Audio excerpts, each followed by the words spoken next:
Chapter 1. Prince Vasily was not a man who deliberately thought out his plans. Still less did he think of injuring anyone for his own advantage.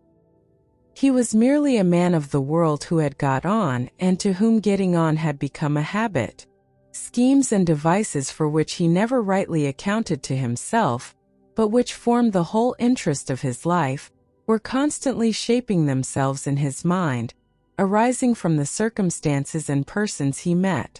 Of these plans he had not merely one or two in his head but dozens, some only beginning to form themselves, some approaching achievement, and some in course of disintegration. He did not, for instance, say to himself, "This man now has influence, I must gain his confidence and friendship and through him obtain a special grant." Nor did he say to himself, "Pierre is a rich man, I must entice him to marry my daughter and lend me the 40,000 rubles I need."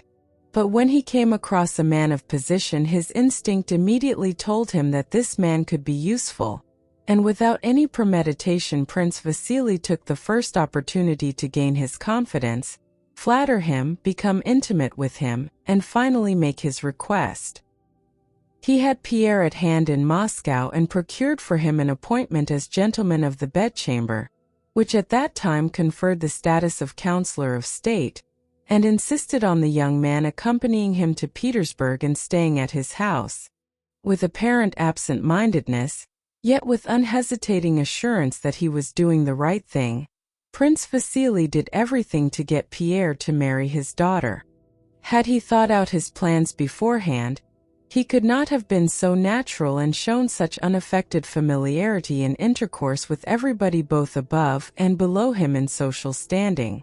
Something always drew him toward those richer and more powerful than himself, and he had rare skill in seizing the most opportune moment for making use of people.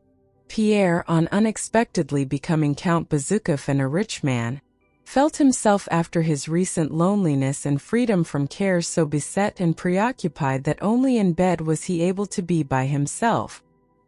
He had to sign papers, to present himself at government offices, the purpose of which was not clear to him, to question his chief steward, to visit his estate near Moscow, and to receive many people who formerly did not even wish to know of his existence but would now have been offended and grieved had he chosen not to see them.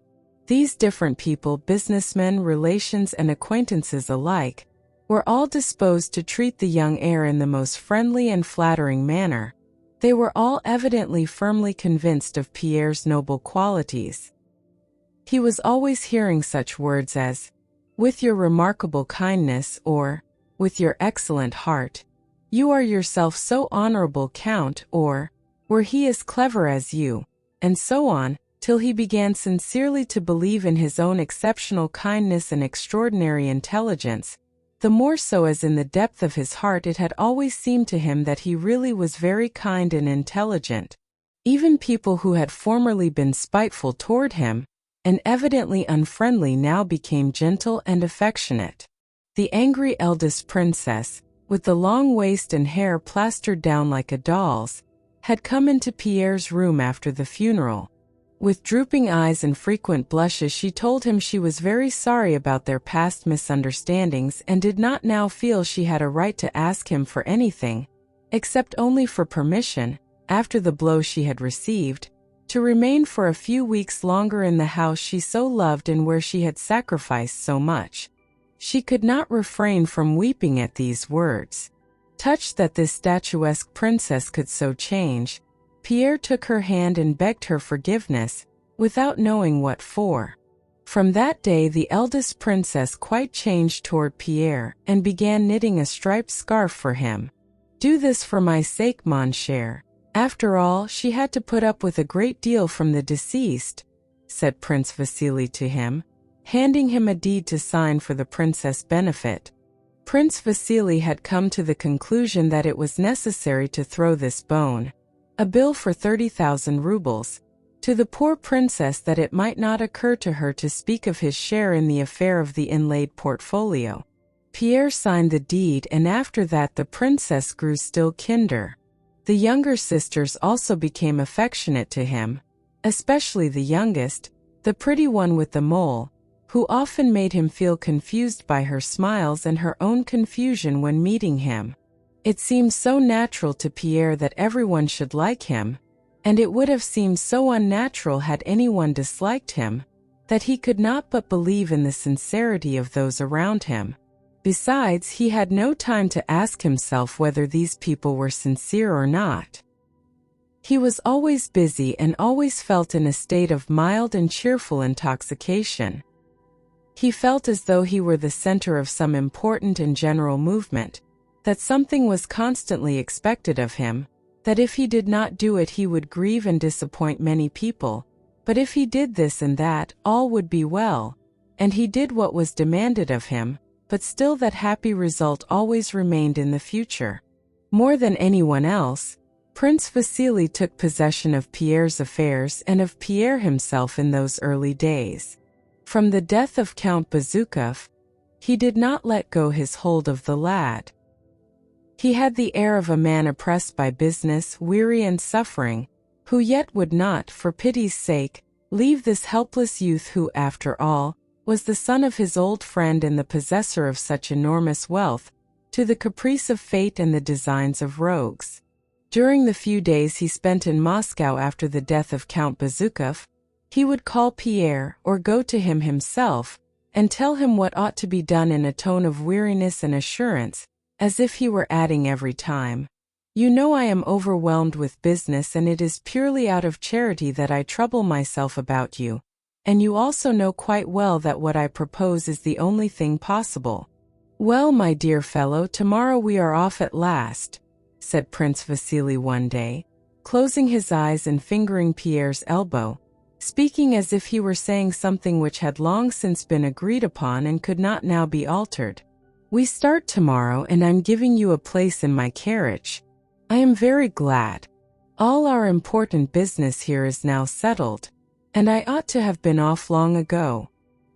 Here is something I have received from the Chancellor. I asked him for you, and you have been entered in the diplomatic corps and made a gentleman of the bedchamber. The diplomatic career now lies open before you." Notwithstanding the tone of wearied assurance with which these words were pronounced, Pierre, who had so long been considering his career, wished to make some suggestion. But Prince Vasily interrupted him in the special deep cooing tone, precluding the possibility of interrupting his speech, which he used in extreme cases when special persuasion was needed. "Mais, mon cher, I did this for my own sake, to satisfy my conscience, and there is nothing to thank me for. No one has ever complained yet of being too much loved. And besides, you are free, you could throw it up tomorrow. But you will see everything for yourself when you get to Petersburg. It is high time for you to get away from these terrible recollections." Prince Vasily sighed. "Yes, yes, my boy. And my valet can go in your carriage. Ah, I was nearly forgetting," he added. "You know, mon cher, your father and I had some accounts to settle, so I have received what was due from the Ryazan estate and will keep it.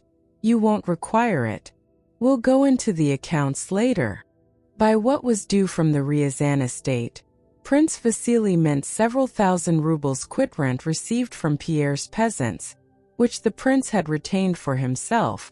In Petersburg, as in Moscow, Pierre found the same atmosphere of gentleness and affection. He could not refuse the post, or rather the rank, for he did nothing, that Prince Vasily had procured for him, and acquaintances, invitations, and social occupations were so numerous that, even more than in Moscow, he felt a sense of bewilderment, bustle, and continual expectation of some good, always in front of him but never attained. Of his former bachelor acquaintances, many were no longer in Petersburg. The guards had gone to the front, Dolokhov had been reduced to the ranks, Anatole was in the army somewhere in the provinces, Prince Andrew was abroad, so Pierre had not the opportunity to spend his nights as he used to like to spend them, or to open his mind by intimate talks with a friend older than himself and whom he respected. His whole time was taken up with dinners and balls and was spent chiefly at Prince Vasily's house in the company of the stout princess, his wife, and his beautiful daughter Helene. Like the others, Anna Pavlovna Scherer showed Pierre the change of attitude toward him that had taken place in society. Formerly in Anna Pavlovna's presence, Pierre had always felt that what he was saying was out of place, tactless and unsuitable, that remarks which seemed to him clever while they formed in his mind became foolish as soon as he uttered them, while on the contrary Hippolyte's stupidest remarks came out clever and apparent. Now everything Pierre said was charmant. Even if Anna Pavlovna did not say so, he could see that she wished to and only refrained out of regard for his modesty. In the beginning of the winter of 1805-6, Pierre received one of Anna Pavlovna's usual pink notes with an invitation to which was added, "You will find the beautiful Helene here, whom it is always delightful to see." When he read that sentence, Pierre felt for the first time that some link which other people recognized had grown up between himself and Helene, and that thought both alarmed him, as if some obligation were being imposed on him which he could not fulfill, and pleased him as an entertaining supposition. Anna Pavlovna's at home was like the former one, only the novelty she offered her guests this time was not Mortemart, but a diplomatist fresh from Berlin with the very latest details of the Emperor Alexander's visit to Potsdam, and of how the two august friends had pledged themselves in an indissoluble alliance to uphold the cause of justice against the enemy of the human race. Anna Pavlovna received Pierre with a shade of melancholy, evidently relating to the young man's recent loss by the death of Count Bezukov. Everyone constantly considered it a duty to assure Pierre that he was greatly afflicted by the death of the father he had hardly known, and her melancholy was just like the august melancholy she showed at the mention of her most august majesty the Empress Maria Fedorovna. Pierre felt flattered by this. Anna Pavlovna arranged the different groups in her drawing-room with her habitual skill. The large group, in which were Prince Vasily and the generals, had the benefit of the diplomat. Another group was at the tea-table. Pierre wished to join the former, but Anna Pavlovna, who was in the excited condition of a commander on a battlefield to whom thousands of new and brilliant ideas occur which there is hardly time to put in action, seeing Pierre, touched his sleeve with her finger, saying, "Wait a bit, I have something in view for you this evening." She glanced at Helene and smiled at her. "My dear Helene, be charitable to my poor aunt who adores you. Go and keep her company for 10 minutes. And that it will not be too dull. Here is the dear Count who will not refuse to accompany you." The beauty went to the aunt, but Anna Pavlovna detained Pierre, looking as if she had to give some final necessary instructions. "Isn't she exquisite?" she said to Pierre, pointing to the stately beauty as she glided away. "And how she carries herself! For so young a girl, such tact, such masterly perfection of manner. It comes from her heart. Happy the man who wins her. With her the least worldly of men would occupy a most brilliant position in society. Don't you think so? I only wanted to know your opinion." And Anna Pavlovna let Pierre go. Pierre, in reply, sincerely agreed with her as to Helene's perfection of manner. If he ever thought of Helene, it was just of her beauty and her remarkable skill in appearing silently dignified in society. The old aunt received the two young people in her corner, but seemed desirous of hiding her adoration for Helene and inclined rather to show her fear of Anna Pavlovna. She looked at her niece, as if inquiring what she was to do with these people. On leaving them, Anna Pavlovna again touched Pierre's sleeve, saying, "I hope you won't say that it is dull in my house again," and she glanced at Helene.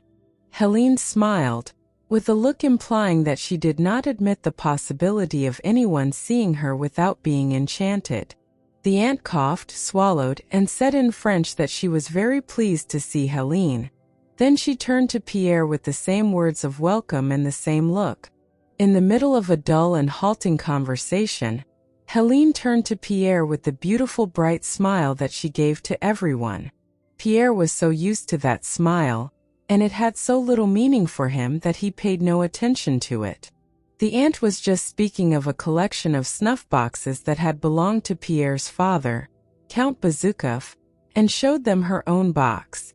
Princess Helene asked to see the portrait of the aunt's husband on the box lid. "That is probably the work of Vaness," said Pierre, mentioning a celebrated miniaturist, and he leaned over the table to take the snuff box while trying to hear what was being said at the other table. He half rose, meaning to go round, but the aunt handed him the snuff box, passing it across Helene's back. Helene stooped forward to make room, and looked round with a smile. She was, as always at evening parties, wearing a dress such as was then fashionable, cut very low at front and back. Her bust, which had always seemed like marble to Pierre, was so close to him that his short-sighted eyes could not but perceive the living charm of her neck and shoulders, so near to his lips that he need only have bent his head a little to have touched them. He was conscious of the warmth of her body, the scent of perfume, and the creaking of her corset as she moved. He did not see her marble beauty forming a complete whole with her dress, but all the charm of her body only covered by her garments. And having once seen this, he could not help being aware of it, just as we cannot renew an illusion we have once seen through. "So you have never noticed before how beautiful I am?" Helene seemed to say. "You had not noticed that I am a woman?" "Yes, I am a woman who may belong to anyone, to you too," said her glance. And at that moment Pierre felt that Helene not only could, but must be his wife, and that it could not be otherwise. He knew this at that moment as surely as if he had been standing at the altar with her. How and when this would be he did not know. He did not even know if it would be a good thing. He even felt, he knew not why, that it would be a bad thing. But he knew it would happen. Pierre dropped his eyes, lifted them again, and wished once more to see her as a distant beauty far removed from him, as he had seen her every day until then, but he could no longer do it. He could not, any more than a man who has been looking at a tuft of steppe grass through the mist, and taking it for a tree can again take it for a tree after he has once recognized it to be a tuft of grass. She was terribly close to him. She already had power over him, and between them there was no longer any barrier except the barrier of his own will. "Well, I will leave you in your little corner," came Anna Pavlovna's voice. "I see you are all right there." And Pierre, anxiously trying to remember whether he had done anything reprehensible, looked round with a blush. It seemed to him that everyone knew what had happened to him as he knew it himself. A little later, when he went up to the large circle, Anna Pavlovna said to him, "I hear you are refitting your Petersburg house?" This was true. The architect had told him that it was necessary, and Pierre, without knowing why, was having his enormous Petersburg house done up. "That's a good thing, but don't move from Prince Vasily's. It is good to have a friend like the prince," she said, smiling at Prince Vasily. "I know something about that, don't I? And you are still so young. You need advice. Don't be angry with me for exercising an old woman's privilege." She paused, as women always do, expecting something after they have mentioned their age. "If you marry, it will be a different thing," she continued, uniting them both in one glance. Pierre did not look at Helene nor she at him, but she was just as terribly close to him. He muttered something and colored. When he got home he could not sleep for a long time for thinking of what had happened. What had happened? Nothing. He had merely understood that the woman he had known as a child, of whom when her beauty was mentioned he had said absent-mindedly, "Yes, she's good-looking." He had understood that this woman might belong to him. "But she's stupid. I have myself said she is stupid," he thought. "There is something nasty, something wrong, in the feeling she excites in me. I have been told that her brother Anatole was in love with her and she with him, that there was quite a scandal and that that's why he was sent away. Hippolyte is her brother. Prince Vasily is her father. It's bad. He reflected, but while he was thinking this, the reflection was still incomplete. He caught himself smiling and was conscious that another line of thought had sprung up, and while thinking of her worthlessness he was also dreaming of how she would be his wife, how she would love him become quite different, and how all he had thought and heard of her might be false. And he again saw her not as the daughter of Prince Vasily, but visualized her whole body only veiled by its gray dress. But no! Why did this thought never occur to me before? And again he told himself that it was impossible, that there would be something unnatural, and as it seemed to him dishonorable in this marriage. He recalled her former words and looks and the words and looks of those who had seen them together. He recalled Anna Pavlovna's words and looks when she spoke to him about his house, recalled thousands of such hints from Prince Vasily and others, and was seized by terror lest he had already, in some way, bound himself to do something that was evidently wrong and that he ought not to do. But at the very time he was expressing this conviction to himself, in another part of his mind her image rose in all its womanly beauty. Chapter 2. In November 1805, Prince Vasily had to go on a tour of inspection in 4 different provinces.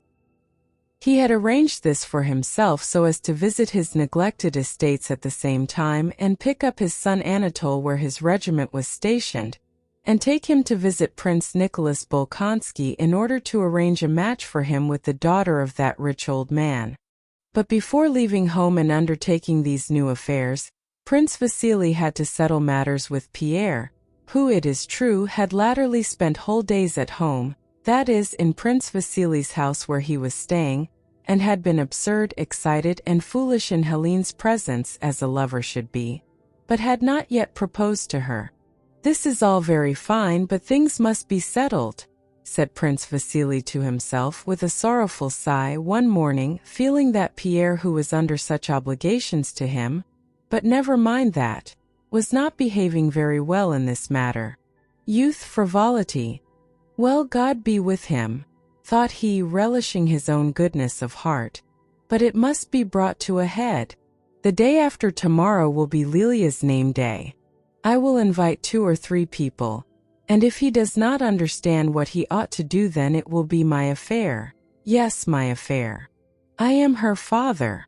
6 weeks after Anna Pavlovna's at home, and after the sleepless night when he had decided that to marry Helene would be a calamity and that he ought to avoid her and go away, Pierre, despite that decision, had not left Prince Vasily's and felt with terror that in people's eyes he was every day more and more connected with her, that it was impossible for him to return to his former conception of her, that he could not break away from her, and that though it would be a terrible thing he would have to unite his fate with hers.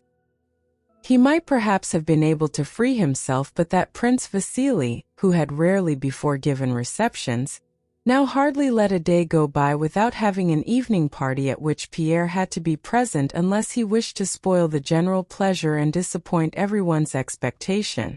Prince Vasily, in the rare moments when he was at home, would take Pierre's hand in passing and draw it downwards, or absent-mindedly hold out his wrinkled, clean-shaven cheek for Pierre to kiss and would say, "Till tomorrow," or "Be in to dinner or I shall not see you," or "I am staying in for your sake," and so on.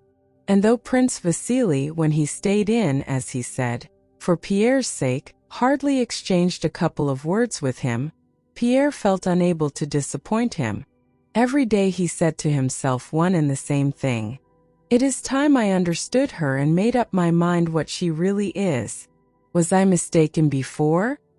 Or am I mistaken now? No, she is not stupid, she is an excellent girl," he sometimes said to himself. "She never makes a mistake, never says anything stupid.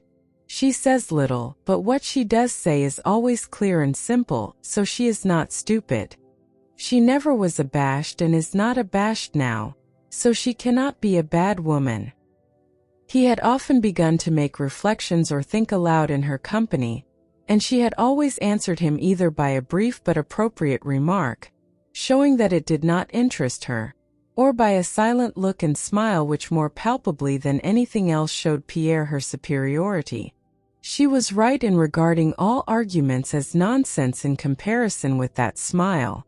She always addressed him with a radiantly confiding smile meant for him alone, in which there was something more significant than in the general smile that usually brightened her face.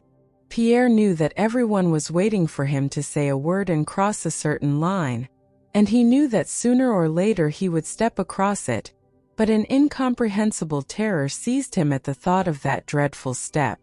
1,000 times during that month and a half, while he felt himself drawn nearer and nearer to that dreadful abyss, Pierre said to himself, "What am I doing?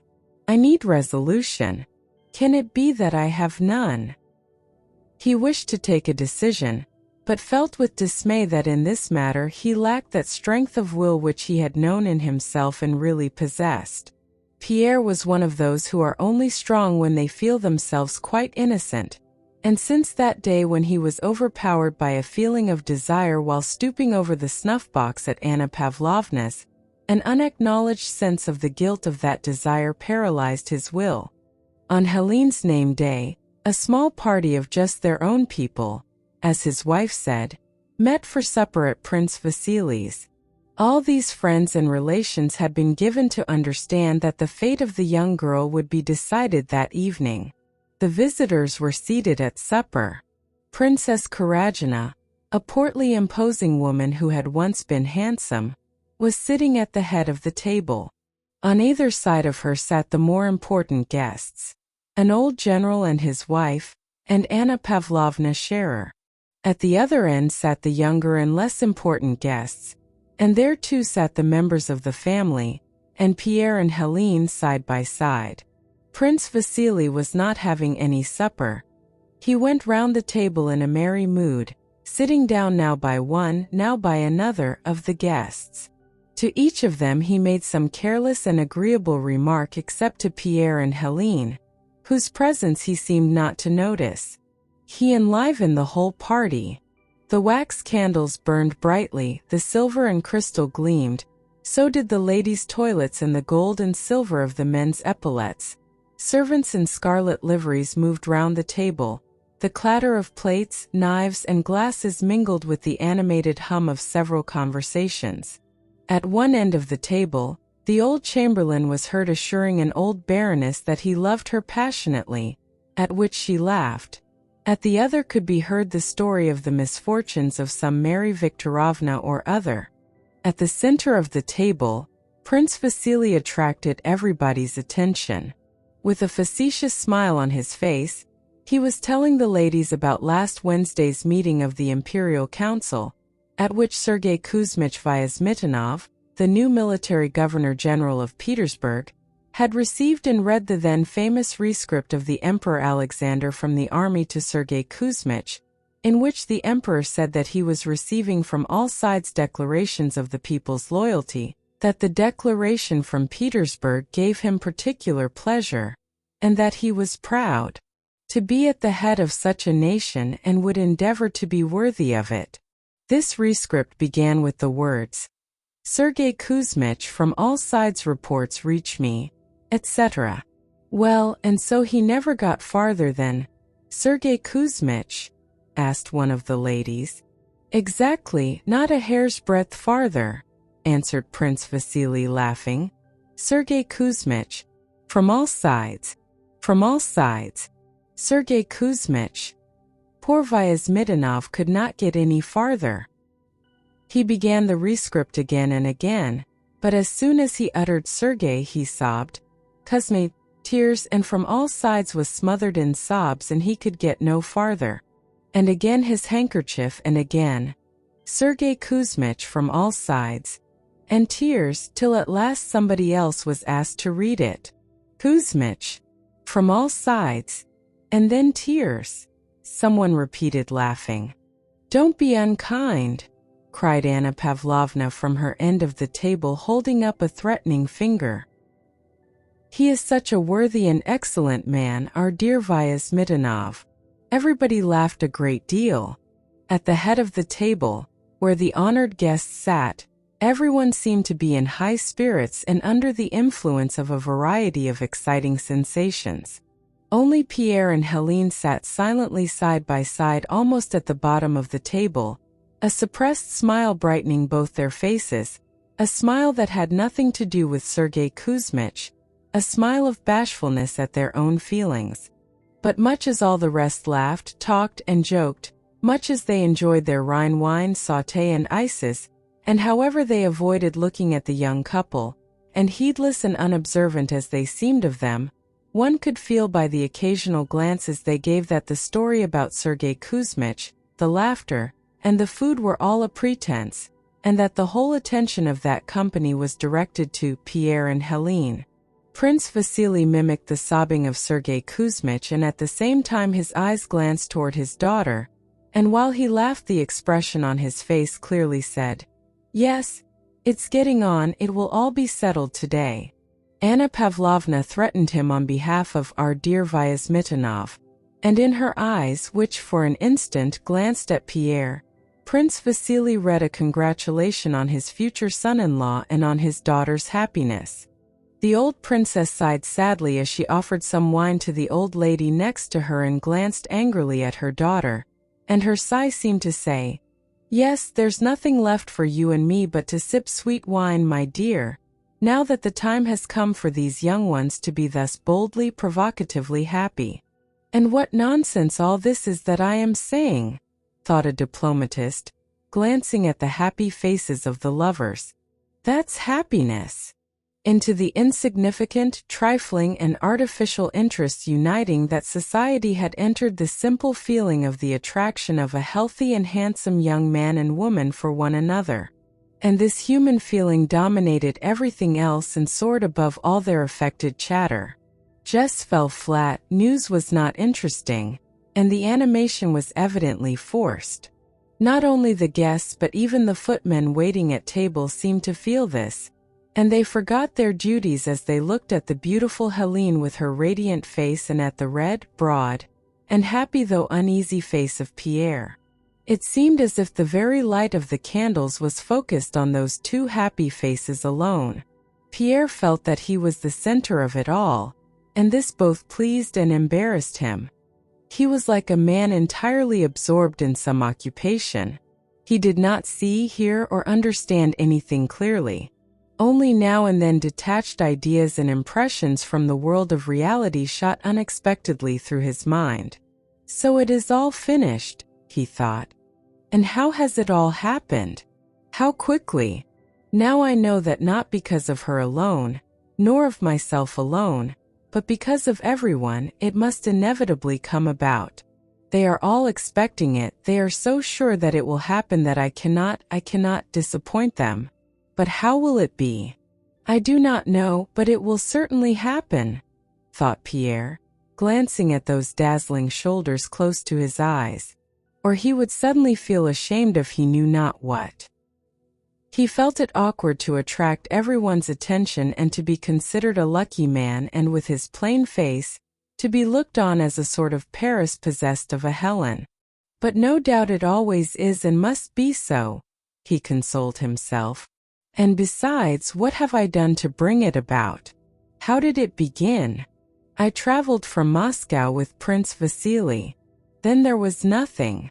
So why should I not stay at his house? Then I played cards with her and picked up her reticule and drove out with her. How did it begin? When did it all come about? And here he was sitting by her side as her betrothed, seeing, hearing, feeling her nearness, her breathing, her movements, her beauty. Then it would suddenly seem to him that it was not she but he was so unusually beautiful, and that was why they all looked so at him, and flattered by this general admiration he would expand his chest, raise his head, and rejoice at his good fortune. Suddenly he heard a familiar voice repeating something to him a second time. But Pierre was so absorbed that he did not understand what was said. "I am asking you when you last heard from Bolkonsky," repeated Prince Vasily a third time. "How absent-minded you are, my dear fellow." Prince Vasily smiled, and Pierre noticed that everyone was smiling at him and Helene. Well, what of it if you all know it? Thought Pierre. What of it? It's the truth. And he himself smiled his gentle childlike smile, and Helene smiled too. When did you get the letter? Was it from Almutz? Repeated Prince Vasily, who pretended to want to know this in order to settle a dispute. How can one talk or think of such trifles? Thought Pierre. Yes, from Almutz, he answered with a sigh. After supper, Pierre with his partner followed the others into the drawing room. The guests began to disperse, some without taking leave of Helene. Some, as if unwilling to distract her from an important occupation, came up to her for a moment and made haste to go away, refusing to let her see them off. The diplomatist preserved a mournful silence as he left the drawing room. He pictured the vanity of his diplomatic career in comparison with Pierre's happiness. The old general grumbled at his wife when she asked how his leg was. Oh, the old fool, he thought. That Princess Helene will be beautiful still when she's 50. I think I may congratulate you, whispered Anna Pavlovna to the old princess, kissing her soundly. If I hadn't this headache, I'd have stayed longer. The old princess did not reply. She was tormented by jealousy of her daughter's happiness. While the guests were taking their leave, Pierre remained for a long time alone with Helene in the little drawing room where they were sitting. He had often before, during the last 6 weeks, remained alone with her, but had never spoken to her of love. Now he felt that it was inevitable, but he could not make up his mind to take the final step. He felt ashamed. He felt that he was occupying someone else's place here beside Helene. This happiness is not for you, some inner voice whispered to him. This happiness is for those who have not in them what there is in you. But, as he had to say something, he began by asking her whether she was satisfied with the party. She replied in her usual simple manner that this name day of hers had been one of the pleasantest she had ever had. Some of the nearest relatives had not yet left. They were sitting in the large drawing room. Prince Vasily came up to Pierre with languid footsteps. Pierre rose and said it was getting late.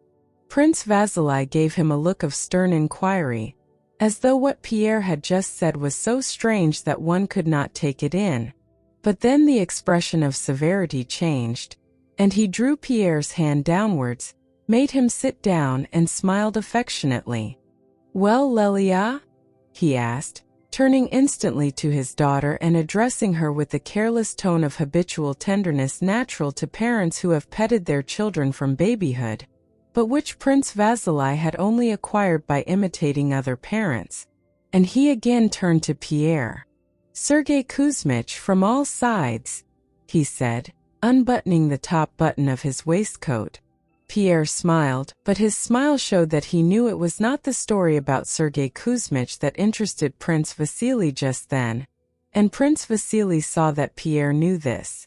He suddenly muttered something and went away. It seemed to Pierre that even the prince was disconcerted. The sight of the discomposure of that old man of the world touched Pierre. He looked at Helene and she too seemed disconcerted, and her look seemed to say, well, it is your own fault. The step must be taken, but I cannot, thought Pierre, and he again began speaking about indifferent matters about Sergei Kuzmich, asking what the point of the story was as he had not heard it properly. Helene answered with a smile that she too had missed it. When Prince Vasily returned to the drawing room, the princess, his wife, was talking in low tones to the elderly lady about Pierre.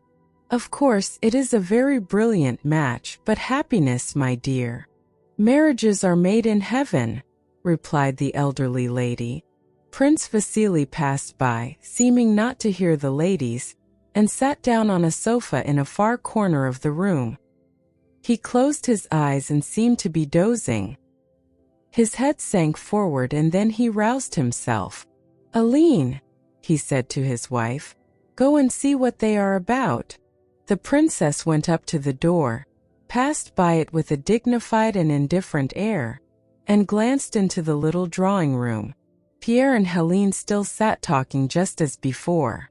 "Still the same," she said to her husband. Prince Vasily frowned, twisting his mouth. His cheeks quivered and his face assumed the coarse, unpleasant expression peculiar to him. Shaking himself, he rose, threw back his head, and with resolute steps went past the ladies into the little drawing room. With quick steps he went joyfully up to Pierre. His face was so unusually triumphant that Pierre rose in alarm on seeing it. "Thank God," said Prince Vasily. "My wife has told me everything." He put one arm around Pierre and the other around his daughter. "My dear boy, Lilia, I am very pleased." His voice trembled. "I loved your father, and she will make you a good wife. God bless you." He embraced his daughter, and then again Pierre, and kissed him with his malodorous mouth. Tears actually moistened his cheeks. "Princess, come here," he shouted. The old princess came in and also wept. The elderly lady was using her handkerchief too. Pierre was kissed, and he kissed the beautiful Helene's hand several times. After a while they were left alone again. All this had to be and could not be otherwise, thought Pierre. So it is useless to ask whether it is good or bad. It is good because it's definite and one is rid of the old tormenting doubt. Pierre held the hand of his betrothed in silence, looking at her beautiful bosom as it rose and fell. "Helene," he said aloud and paused. Something special is always said in such cases, he thought, but could not remember what it was that people say. He looked at her face. She drew nearer to him. Her face flushed. "Oh, take those off." "Those?" she said, pointing to his spectacles. Pierre took them off, and his eyes, besides the strange look eyes have from which spectacles have just been removed, had also a frightened and inquiring look. He was about to stoop over her hand and kiss it, but with a rapid, almost brutal movement of her head, she intercepted his lips and met them with her own. Her face struck Pierre by its altered, unpleasantly excited expression. "It is too late now, it's done, besides I love her," thought Pierre.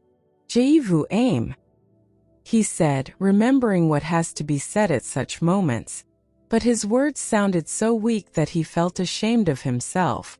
"I love you." 6 weeks later he was married, and settled in Count Bezukov's large, newly furnished Petersburg house, the happy possessor, as people said, of a wife who was a celebrated beauty and of millions of money. Chapter 3. Old Prince Nicholas Bolkonsky received a letter from Prince Vasily in November 1805, announcing that he and his son would be paying him a visit. "I am starting on a journey of inspection, and of course I shall think nothing of an extra 70 miles to come and see you at the same time, my honored benefactor," wrote Prince Vasily. "My son Anatole is accompanying me on his way to the army, so I hope you will allow him personally to express the deep respect that, emulating his father, he feels for you. It seems that there will be no need to bring Mary out. Suitors are coming to us of their own accord," incautiously remarked the little princess on hearing the news. Prince Nicholas frowned but said nothing. A fortnight after the letter, Prince Vasily's servants came one evening in advance of him, and he and his son arrived next day. Old Bolkonsky had always had a poor opinion of Prince Vasily's character, but more so recently, since in the new reigns of Paul and Alexander Prince Vasily had risen to high position and honors. And now, from the hints contained in his letter and given by the little princess, he saw which way the wind was blowing, and his low opinion changed into a feeling of contemptuous ill will. He snorted whenever he mentioned him. On the day of Prince Vasily's arrival, Prince Bolkonsky was particularly discontented and out of temper. Whether he was in a bad temper because Prince Vasily was coming, or whether his being in a bad temper made him specially annoyed at Prince Vasily's visit, he was in a bad temper, and in the morning Tikhon had already advised the architect not to go to the prince with his report. "Do you hear how he's walking?" said Tikhon, drawing the architect's attention to the sound of the prince's footsteps. "Stepping flat on his heels, we know what that means." However, at 9 o'clock the prince, in his velvet coat with a sable collar and cap, went out for his usual walk. It had snowed the day before, and the path to the hothouse, along which the prince was in the habit of walking, had been swept. The marks of the broom were still visible in the snow, and a shovel had been left sticking in one of the soft snowbanks that bordered both sides of the path. The prince went through the conservatories, the serfs' quarters, and the outbuildings, frowning and silent. "Can a sleigh pass?" he asked his overseer, a venerable man, resembling his master in manners and looks, who was accompanying him back to the house. "The snow is deep. I am having the avenue swept, Your Honor." The prince bowed his head and went up to the porch. "God be thanked," thought the overseer. "The storm has blown over. It would have been hard to drive up, Your Honor," he added. "I heard, Your Honor, that a minister is coming to visit Your Honor." The prince turned round to the overseer and fixed his eyes on him, frowning. "What? A minister? What minister? Who gave orders?" he said in his shrill, harsh voice. "The road is not swept for the princess my daughter, but for a minister. For me there are no ministers."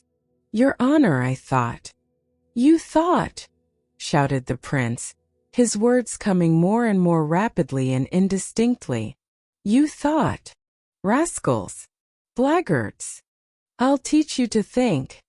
And lifting his stick he swung it and would have hit Alpatic the overseer, had not the latter instinctively avoided the blow. "Thought! Blackguards!" shouted the prince rapidly.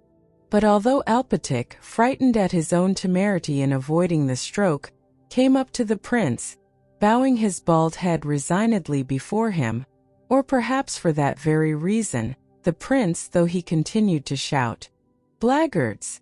Throw the snow back on the road," did not lift his stick again but hurried into the house.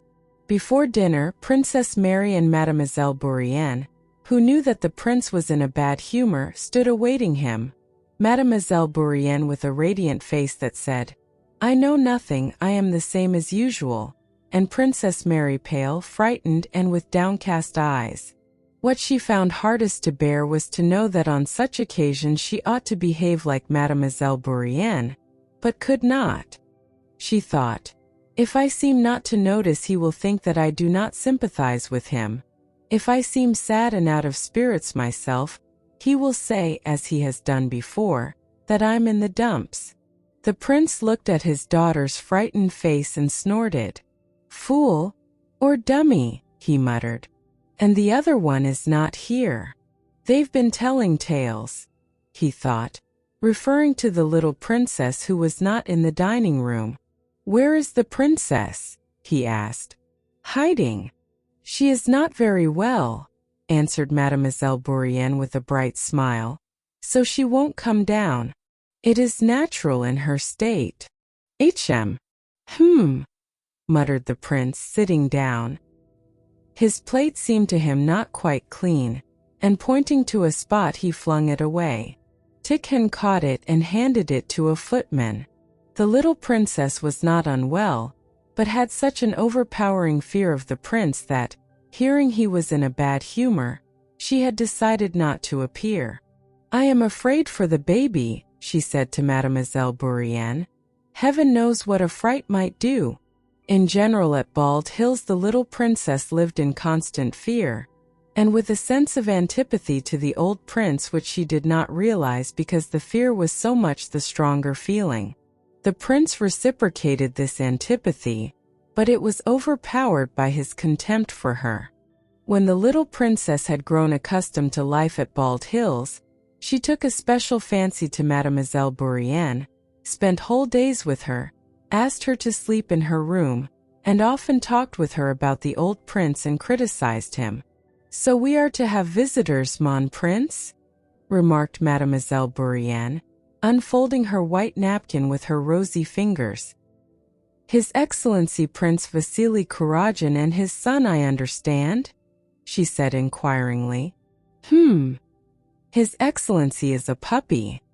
I got him his appointment in the service, said the prince disdainfully. Why his son is coming I don't understand. Perhaps Princess Elizabeth and Princess Mary know. I don't want him.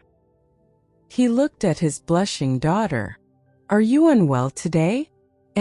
Afraid of the minister, as that idiot Alpatic called him this morning. No, mon père. Though Mademoiselle Bourienne had been so unsuccessful in her choice of a subject, she did not stop talking, but chattered about the conservatories and the beauty of a flower that had just opened, and after the soup the prince became more genial. After dinner, he went to see his daughter-in-law. The little princess was sitting at a small table, chattering with Masha, her maid. She grew pale on seeing her father-in-law. She was much altered. She was now plain rather than pretty. Her cheeks had sunk, her lip was drawn up and her eyes drawn down.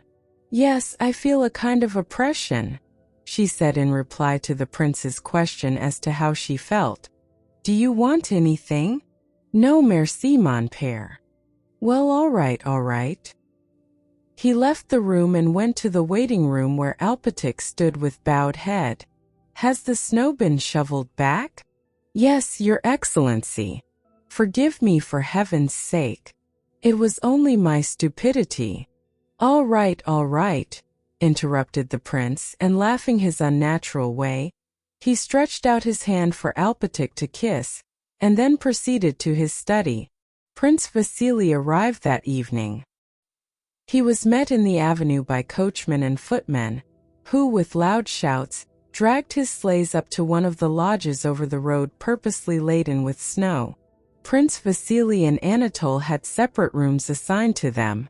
Anatole, having taken off his overcoat, sat with arms akimbo before a table on a corner of which he smilingly and absent-mindedly fixed his large and handsome eyes. He regarded his whole life as a continual round of amusement which someone for some reason had to provide for him, and he looked on this visit to a churlish old man and a rich and ugly heiress in the same way. All this might, he thought, turn out very well and amusingly. And why not marry her if she really has so much money? That never does any harm, thought Anatole. He shaved and scented himself with the care and elegance which had become habitual to him and, his handsome head held high, entered his father's room with the good-humored and victorious air natural to him. Prince Vasily's two valets were busy dressing him, and he looked round with much animation and cheerfully nodded to his son as the latter entered, as if to say, "Yes, that's how I want you to look." "I say, father, joking apart, is she very hideous?" Anatole asked, as if continuing a conversation the subject of which had often been mentioned during the journey. "Enough! What nonsense! Above all, try to be respectful and cautious with the old prince. If he starts a row I'll go away," said Prince Anatole. "I can't bear those old men. Remember, for you everything depends on this." In the meantime, not only was it known in the maidservants' rooms that the minister and his son had arrived, but the appearance of both had been minutely described. Princess Mary was sitting alone in her room, vainly trying to master her agitation. Why did they write? Why did Lise tell me about it? It can never happen, she said, looking at herself in the glass. How shall I enter the drawing room? Even if I like him, I can't now be myself with him. The mere thought of her father's look filled her with terror. The little princess and Mademoiselle Bourienne had already received from Masha, the lady's maid, the necessary report of how handsome the minister's son was, with his rosy cheeks and dark eyebrows, and with what difficulty the father had dragged his legs upstairs while the son had followed him like an eagle 3 steps at a time. Having received this information, the little princess and Mademoiselle Bourienne, whose chattering voices had reached her from the corridor, went into Princess Mary's room. "You know they've come, Marie," said the little princess, waddling in and sinking heavily into an armchair. She was no longer in the loose gown she generally wore in the morning, but had on one of her best dresses. Her hair was carefully done and her face was animated, which, however, did not conceal its sunken and faded outlines. Dressed as she used to be in Petersburg society, it was still more noticeable how much plainer she had become. Some unobtrusive touch had been added to Mademoiselle Bourienne's toilet, which rendered her fresh and pretty face yet more attractive. "What? Are you going to remain as you are, dear princess?" she began. "They'll be announcing that the gentlemen are in the drawing room and we shall have to go down, and you have not smartened yourself up at all." The little princess got up, rang for the maid, and hurriedly and merrily began to devise and carry out a plan of how Princess Mary should be dressed. Princess Mary's self-esteem was wounded by the fact that the arrival of a suitor agitated her, and still more so by both her companions not having the least conception that it could be otherwise. To tell them that she felt ashamed for herself and for them would be to betray her agitation, while to decline their offers to dress her would prolong their banter and insistence. She flushed, her beautiful eyes grew dim, red blotches came on her face, and it took on the unattractive martyr-like expression it so often wore, as she submitted herself to Mademoiselle Bourienne and Lise. Both these women quite sincerely tried to make her look pretty. She was so plain that neither of them could think of her as a rival, so they began dressing her with perfect sincerity, and with the naive and firm conviction women have that dress can make a face pretty. "No, really, my dear, this dress is not pretty," said Lise, looking sideways at Princess Mary from a little distance. "You have a maroon dress, have it fetched. Really, you know the fate of your whole life may be at stake. But this one is too light, it's not becoming." It was not the dress, but the face and whole figure of Princess Mary that was not pretty, but neither Mademoiselle Bourienne nor the little princess felt this. They still thought that if a blue ribbon were placed in the hair combed up, and the blue scarf arranged lower on the best maroon dress, and so on, all would be well. They forgot that the frightened face and the figure could not be altered, and that however they might change the setting and adornment of that face, it would still remain piteous and plain. After 2 or 3 changes to which Princess Mary meekly submitted, just as her hair had been arranged on the top of her head, a style that quite altered and spoiled her looks, and she had put on a maroon dress with a pale blue scarf, the little princess walked twice round her, now adjusting a fold of the dress with her little hand, now arranging the scarf and looking at her with her head bent first on one side and then on the other. "No, it will not do," she said decidedly, clasping her hands. "No, Mary, really this dress does not suit you. I prefer you in your little gray everyday dress. Now please do it for my sake. Katie," she said to the maid, "bring the princess her gray dress and you'll see, Mademoiselle Bourienne, how I shall arrange it," she added, smiling with a foretaste of artistic pleasure. But when Katie brought the required dress, Princess Mary remained sitting motionless before the glass, looking at her face, and saw in the mirror her eyes full of tears and her mouth quivering, ready to burst into sobs. "Come, dear princess," said Mademoiselle Bourienne, "just one more little effort." The little princess, taking the dress from the maid, came up to Princess Mary. "Well, now we'll arrange something quite simple and becoming," she said. The 3 voices, hers, Mademoiselle Bourienne's, and Katie's, who was laughing at something, mingled in a merry sound like the chirping of birds. "No, leave me alone," said Princess Mary. Her voice sounded so serious and so sad that the chirping of the birds was silenced at once. They looked at the beautiful, large, thoughtful eyes full of tears and of thoughts, gazing shiningly and imploringly at them, and understood that it was useless and even cruel to insist. "At least change your coiffure," said the little princess. Didn't I tell you, she went on, turning reproachfully to Mademoiselle Bourienne. Mary's is a face which such a coiffure does not suit in the least. Not in the least. Please change it. Leave me alone, please leave me alone. It is all quite the same to me, answered a voice struggling with tears. Mademoiselle Bourienne and the little princess had to own to themselves that Princess Mary in this guise looked very plain, worse than usual, but it was too late. She was looking at them with an expression they both knew, an expression thoughtful and sad. This expression in Princess Mary did not frighten them, she never inspired fear in anyone, but they knew that when it appeared on her face, she became mute and was not to be shaken in her determination. You will change it, won't you? Said Lise. And as Princess Mary gave no answer, she left the room. Princess Mary was left alone. She did not comply with Lise's request. She not only left her hair as it was, but did not even look in her glass. Letting her arms fall helplessly, she sat with downcast eyes and pondered. A husband, a man, a strong, dominant, and strangely attractive being rose in her imagination and carried her into a totally different happy world of his own.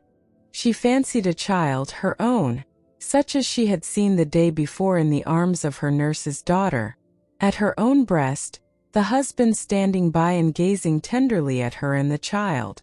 But no, it is impossible, I am too ugly, she thought. Please come to tea. The prince will be out in a moment, came the maid's voice at the door.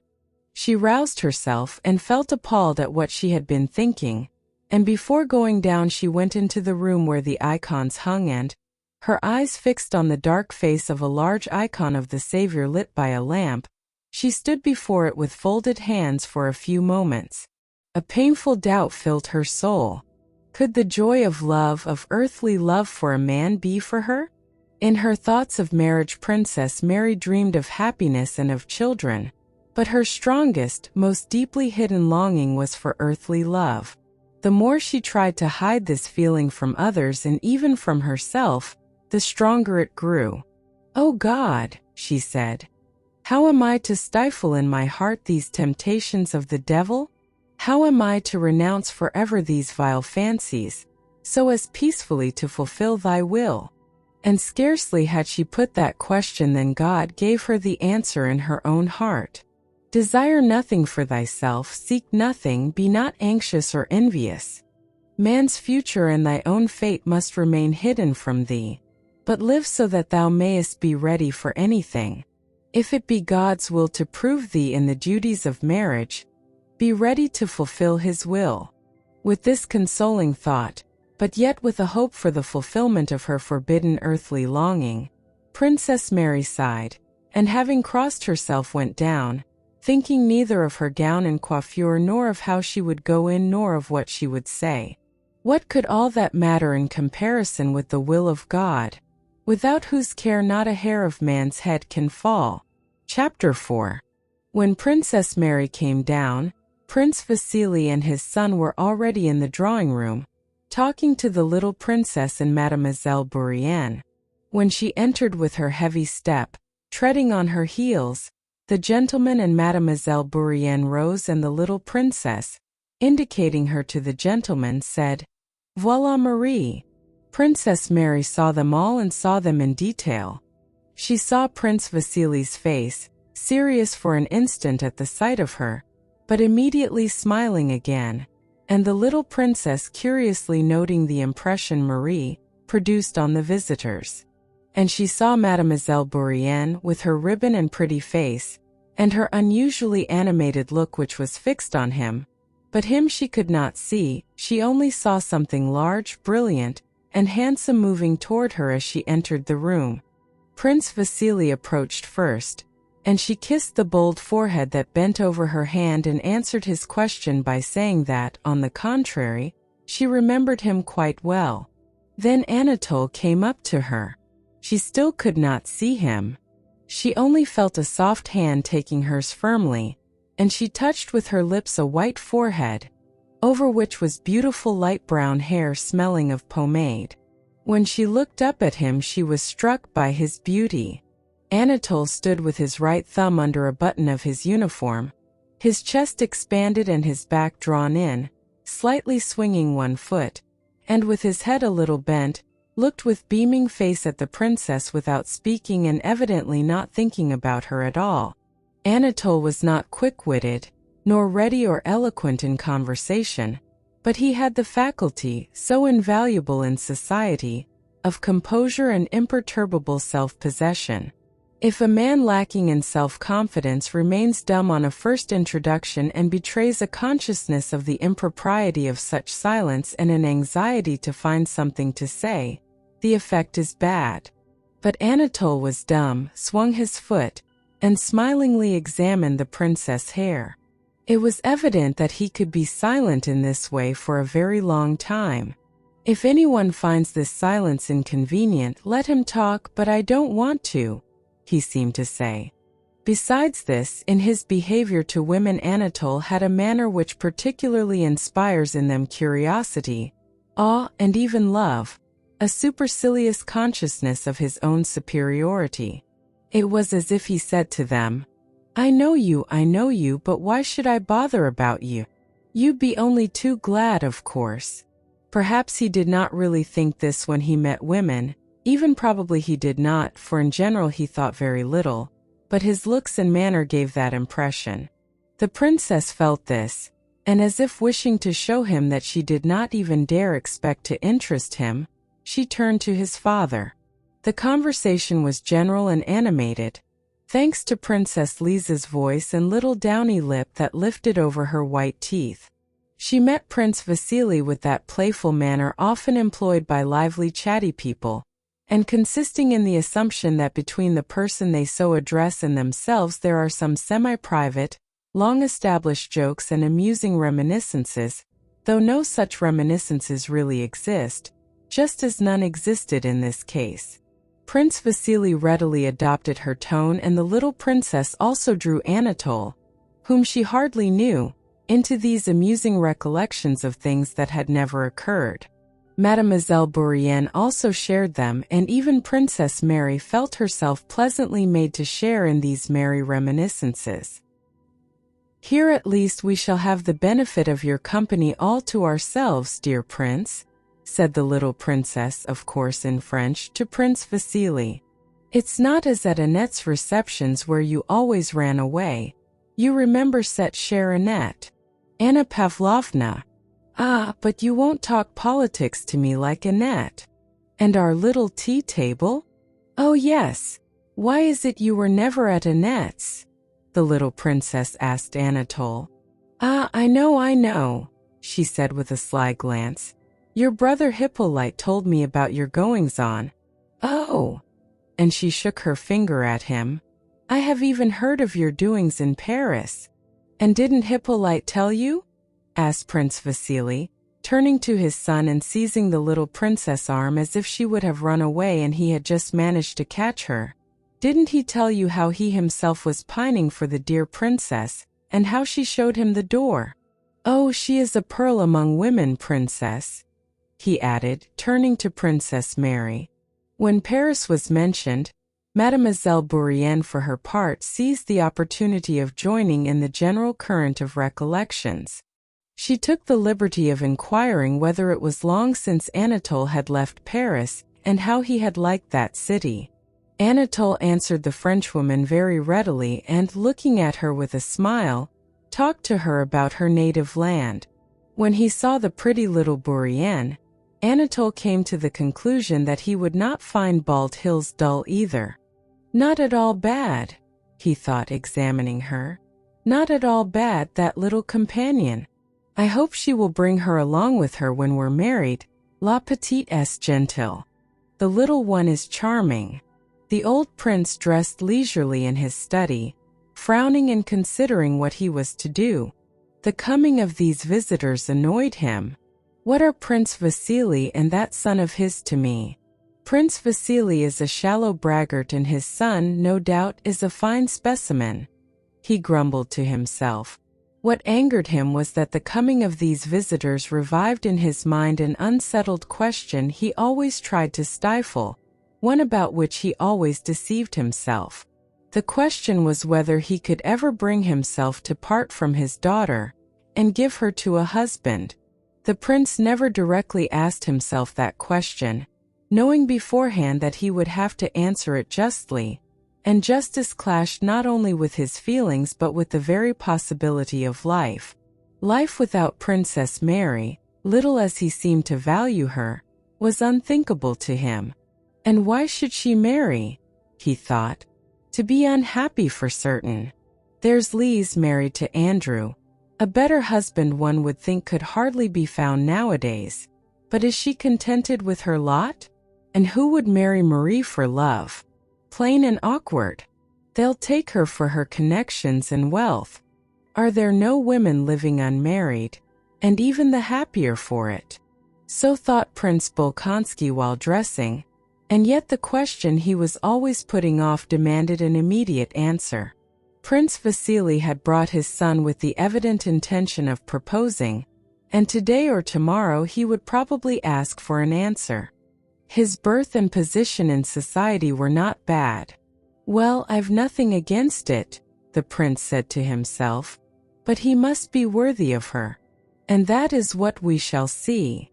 That is what we shall see. That is what we shall see, he added aloud.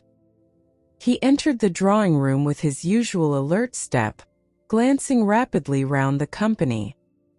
He noticed the change in the little princess dress, Mademoiselle Bourienne's ribbon, Princess Mary's unbecoming coiffure, Mademoiselle Bourienne's and Anatole's smiles, and the loneliness of his daughter amid the general conversation. Got herself up like a fool, he thought, looking irritably at her. She is shameless, and he ignores her. He went straight up to Prince Vasily. Well, how d'ye do? How d'ye do? Glad to see you.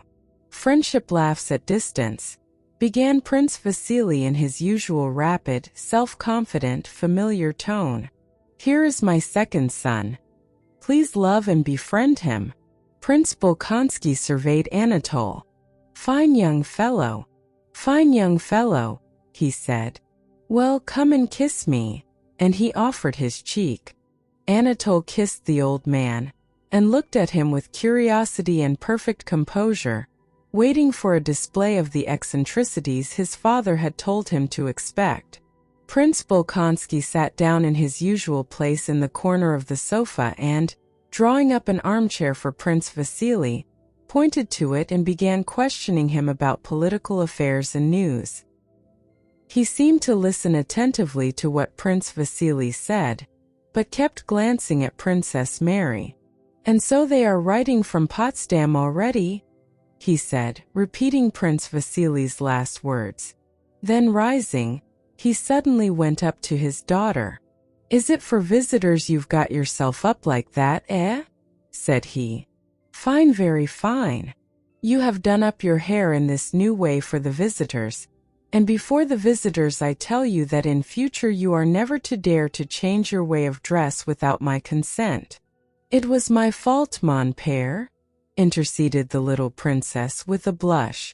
You must do as you please, said Prince Bolkonsky, bowing to his daughter-in-law, but she need not make a fool of herself, she's plain enough as it is. And he sat down again, paying no more attention to his daughter, who was reduced to tears. On the contrary, that coiffure suits the princess very well, said Prince Vasily. Now you, young prince, what's your name? Said Prince Bolkonsky, turning to Anatole. Come here, let us talk and get acquainted. Now the fun begins, thought Anatole, sitting down with a smile beside the old prince. Well, my dear boy, I hear you've been educated abroad, not taught to read and write by the deacon like your father and me. Now tell me, my dear boy, are you serving in the Horse Guards? Asked the old man, scrutinizing Anatole closely and intently. No, I have been transferred to the line, said Anatole, hardly able to restrain his laughter. Ah, that's a good thing. So, my dear boy, you wish to serve the Tsar in the country? It is wartime. Such a fine fellow must serve. Well, are you off to the front? No, Prince, our regiment has gone to the front, but I am attached. What is it I am attached to, Papa? Said Anatole, turning to his father with a laugh. A splendid soldier, splendid. What am I attached to? Ha ha ha! Laughed Prince Bolkonsky, and Anatole laughed still louder. Suddenly Prince Bolkonsky frowned. You may go, he said to Anatole. Anatole returned smiling to the ladies. And so you've had him educated abroad, Prince Vasily, haven't you? Said the old prince to Prince Vasily. I have done my best for him, and I can assure you the education there is much better than ours. Yes, everything is different nowadays, everything is changed. The lad's a fine fellow, a fine fellow. Well, come with me now. He took Prince Vasily's arm and led him to his study. As soon as they were alone together, Prince Vasily announced his hopes and wishes to the old prince. Well, do you think I shall prevent her, that I can't part from her? Said the old prince angrily. What an idea! I'm ready for it tomorrow. Only let me tell you, I want to know my son-in-law better. You know my principles, everything above board. I will ask her tomorrow in your presence. If she is willing, then he can stay on. He can stay and I'll see. The old prince snorted. Let her marry, it's all the same to me. He screamed in the same piercing tone as when parting from his son. I will tell you frankly, said Prince Vasily in the tone of a crafty man convinced of the futility of being cunning with so keen-sighted a companion. You know, you see right through people. Anatole is no genius, but he is an honest, good-hearted lad. An excellent son or kinsman. All right, we'll see. As always happens when women lead lonely lives for any length of time without male society, on Anatole's appearance all the three women of Prince Bolkonsky's household felt that their life had not been real till then. Their powers of reasoning, feeling, and observing immediately increased tenfold, and their life, which seemed to have been passed in darkness, was suddenly lit up by a new brightness, full of significance. Princess Mary grew quite unconscious of her face and coiffure. The handsome open face of the man who might perhaps be her husband absorbed all her attention. He seemed to her kind, brave, determined, manly, and magnanimous. She felt convinced of that. Thousands of dreams of a future family life continually rose in her imagination. She drove them away and tried to conceal them. But am I not too cold with him? Thought the princess. I try to be reserved because in the depth of my soul I feel too near to him already, but then he cannot know what I think of him and may imagine that I do not like him. And Princess Mary tried, but could not manage, to be cordial to her new guest. Poor girl, she's devilish ugly, thought Anatole. Mademoiselle Bourienne, also roused to great excitement by Anatole's arrival, thought in another way. Of course she, a handsome young woman without any definite position, without relations or even a country, did not intend to devote her life to serving Prince Bolkonsky, to reading aloud to him and being friends with Princess Mary.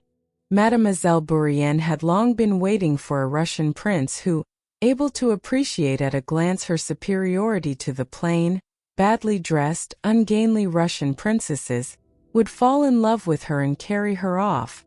And here at last was a Russian prince. Mademoiselle Bourienne knew a story, heard from her aunt but finished in her own way, which she liked to repeat to herself.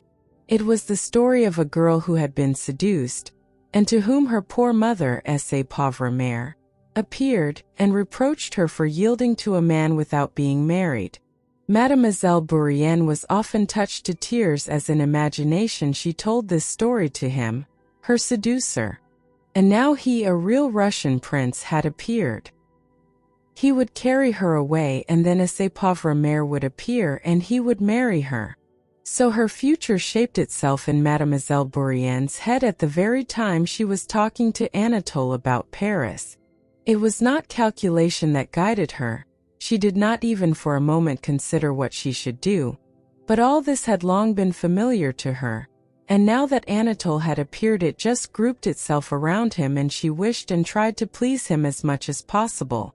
The little princess, like an old war horse that hears the trumpet, unconsciously and quite forgetting her condition, prepared for the familiar gallop of coquetry, without any ulterior motive or any struggle, but with naive and light-hearted gaiety. Although in female society Anatole usually assumed the role of a man tired of being run after by women, his vanity was flattered by the spectacle of his power over these three women. Besides that, he was beginning to feel for the pretty and provocative Mademoiselle Bourienne that passionate animal feeling which was apt to master him with great suddenness and prompt him to the coarsest and most reckless actions. After tea, the company went into the sitting room and Princess Mary was asked to play on the clavichord. Anatole, laughing and in high spirits, came and leaned on his elbows, facing her and beside Mademoiselle Bourienne. Princess Mary felt his look with a painfully joyous emotion. Her favorite sonata bore her into a most intimately poetic world, and the look she felt upon her made that world still more poetic. But Anatole's expression, though his eyes were fixed on her, referred not to her but to the movements of Mademoiselle Bourienne's little foot, which he was then touching with his own under the clavichord. Mademoiselle Bourienne was also looking at Princess Mary, and in her lovely eyes there was a look of fearful joy and hope that was also new to the princess. "How she loves me," thought Princess Mary. "How happy I am now, and how happy I may be with such a friend and such a husband. Husband? Can it be possible?" she thought, not daring to look at his face, but still feeling his eyes gazing at her. In the evening after supper, when all were about to retire, Anatole kissed Princess Mary's hand. She did not know how she found the courage, but she looked straight into his handsome face as it came near to her short-sighted eyes. Turning from Princess Mary, he went up and kissed Mademoiselle Bourienne's hand. This was not etiquette, but then he did everything so simply and with such assurance. Mademoiselle Bourienne flushed, and gave the princess a frightened look. "What delicacy!" thought the princess. "Is it possible that Amélie, Mademoiselle Bourienne, thinks I could be jealous of her, and not value her pure affection and devotion to me?" She went up to her and kissed her warmly. Anatole went up to kiss the little princess' hand. "No, no, no. When your father writes to tell me that you are behaving well, I will give you my hand to kiss." "Not till then," she said, and smilingly raising a finger at him, she left the room. Chapter 5. They all separated, but except Anatole, who fell asleep as soon as he got into bed, all kept awake a long time that night. "Is he really to be my husband, this stranger who is so kind? Yes, kind, that is the chief thing," thought Princess Mary, and fear, which she had seldom experienced, came upon her. She feared to look round.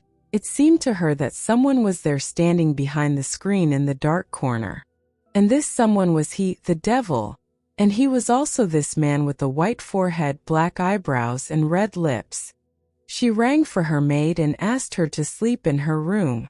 Mademoiselle Bourienne walked up and down the conservatory for a long time that evening, vainly expecting someone, now smiling at someone, now working herself up to tears with the imaginary words of her pauvre mère rebuking her for her fall. The little princess grumbled to her maid that her bed was badly made. She could not lie either on her face or on her side. Every position was awkward and uncomfortable, and her burden oppressed her now more than ever because Anatole's presence had vividly recalled to her the time when she was not like that and when everything was light and gay. She sat in an armchair in her dressing jacket and nightcap, and Katie, sleepy and disheveled, beat and turned the heavy feather bed for the third time, muttering to herself. "I told you it was all lumps and holes," the little princess repeated. "I should be glad enough to fall asleep, so it's not my fault." and her voice quivered like that of a child about to cry. The old prince did not sleep either. Tikhon, half asleep, heard him pacing angrily about and snorting. The old prince felt as though he had been insulted through his daughter. The insult was the more pointed because it concerned not himself but another, his daughter, whom he loved more than himself. He kept telling himself that he would consider the whole matter and decide what was right and how he should act, but instead of that he only excited himself more and more. The first man that turns up, she forgets her father and everything else, runs upstairs and does up her hair and wags her tail and is unlike herself, glad to throw her father over. And she knew I should notice it. Effer. And don't I see that that idiot had eyes only for Bourrienne? I shall have to get rid of her. And how is it she has not pride enough to see it? If she has no pride for herself, she might at least have some for my sake. She must be shown that the blockhead thinks nothing of her, and looks only at Bourrienne. No, she has no pride. But I'll let her see. The old prince knew that if he told his daughter she was making a mistake and that Anatole meant to flirt with Mademoiselle Bourrienne, Princess Mary's self-esteem would be wounded and his point, not to be parted from her, would be gained. So pacifying himself with this thought, he called Tikhon and began to undress. What devil brought them here? Thought he, while Tikhon was putting the nightshirt over his dried-up old body and gray-haired chest. I never invited them. They came to disturb my life, and there is not much of it left.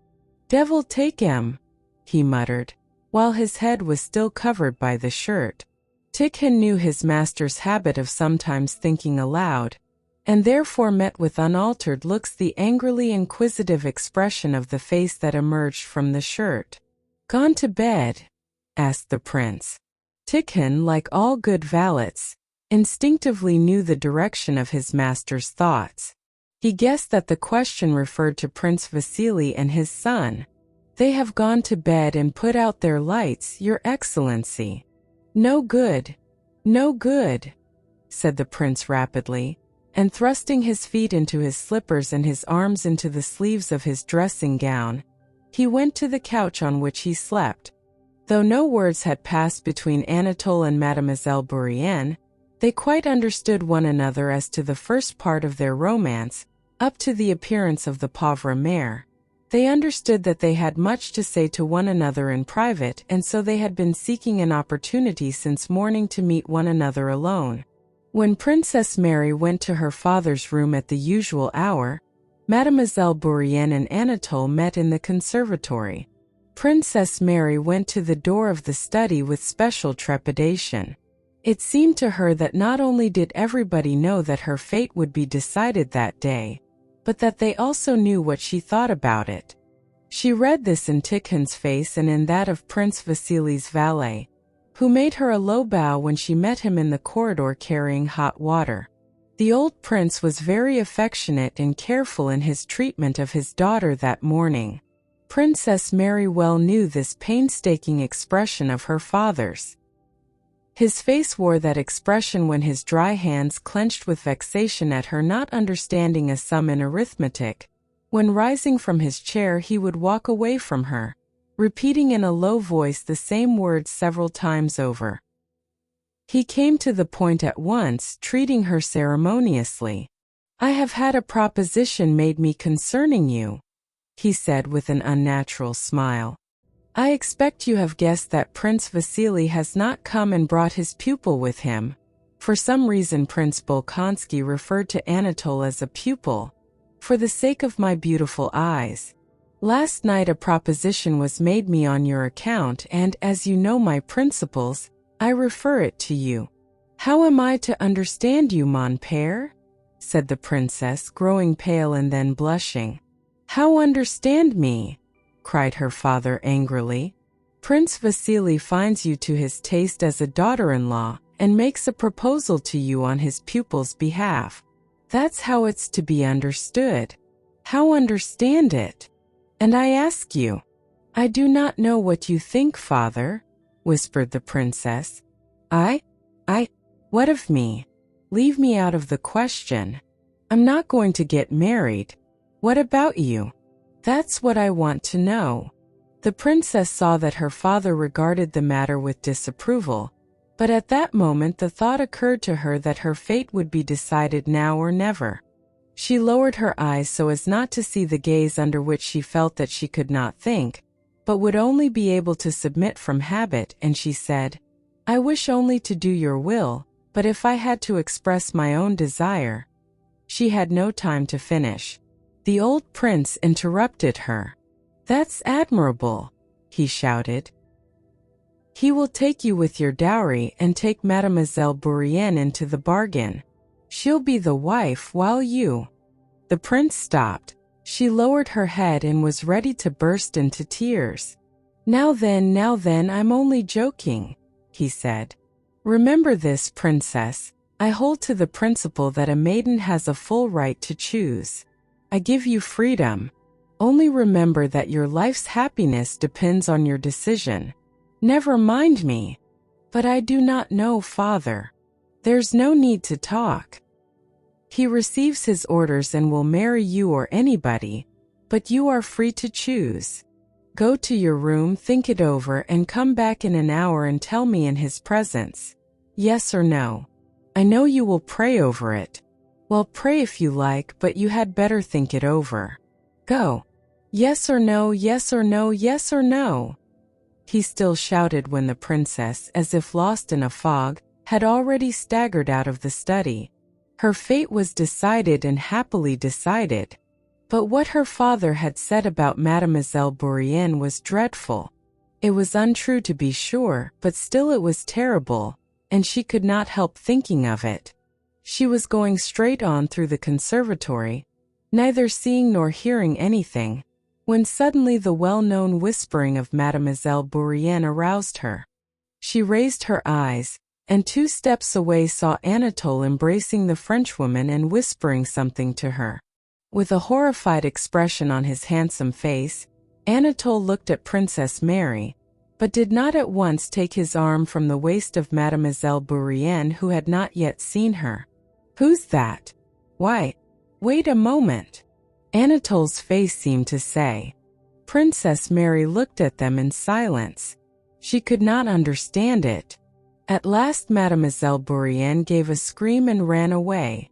Anatole bowed to Princess Mary with a gay smile, as if inviting her to join in a laugh at this strange incident, and then shrugging his shoulders went to the door that led to his own apartments. An hour later, Tikhon came to call Princess Mary to the old prince. He added that Prince Vasily was also there. When Tikhon came to her, Princess Mary was sitting on the sofa in her room, holding the weeping Mademoiselle Bourienne in her arms and gently stroking her hair. The princess' beautiful eyes, with all their former calm radiance, were looking with tender affection and pity at Mademoiselle Bourienne's pretty face. No, princess, I have lost your affection forever, said Mademoiselle Bourienne. Why? I love you more than ever, said Princess Mary, and I will try to do all I can for your happiness. But you despise me. You who are so pure can never understand being so carried away by passion. Oh, only my poor mother. I quite understand, answered Princess Mary with a sad smile. Calm yourself, my dear. I will go to my father, she said, and went out.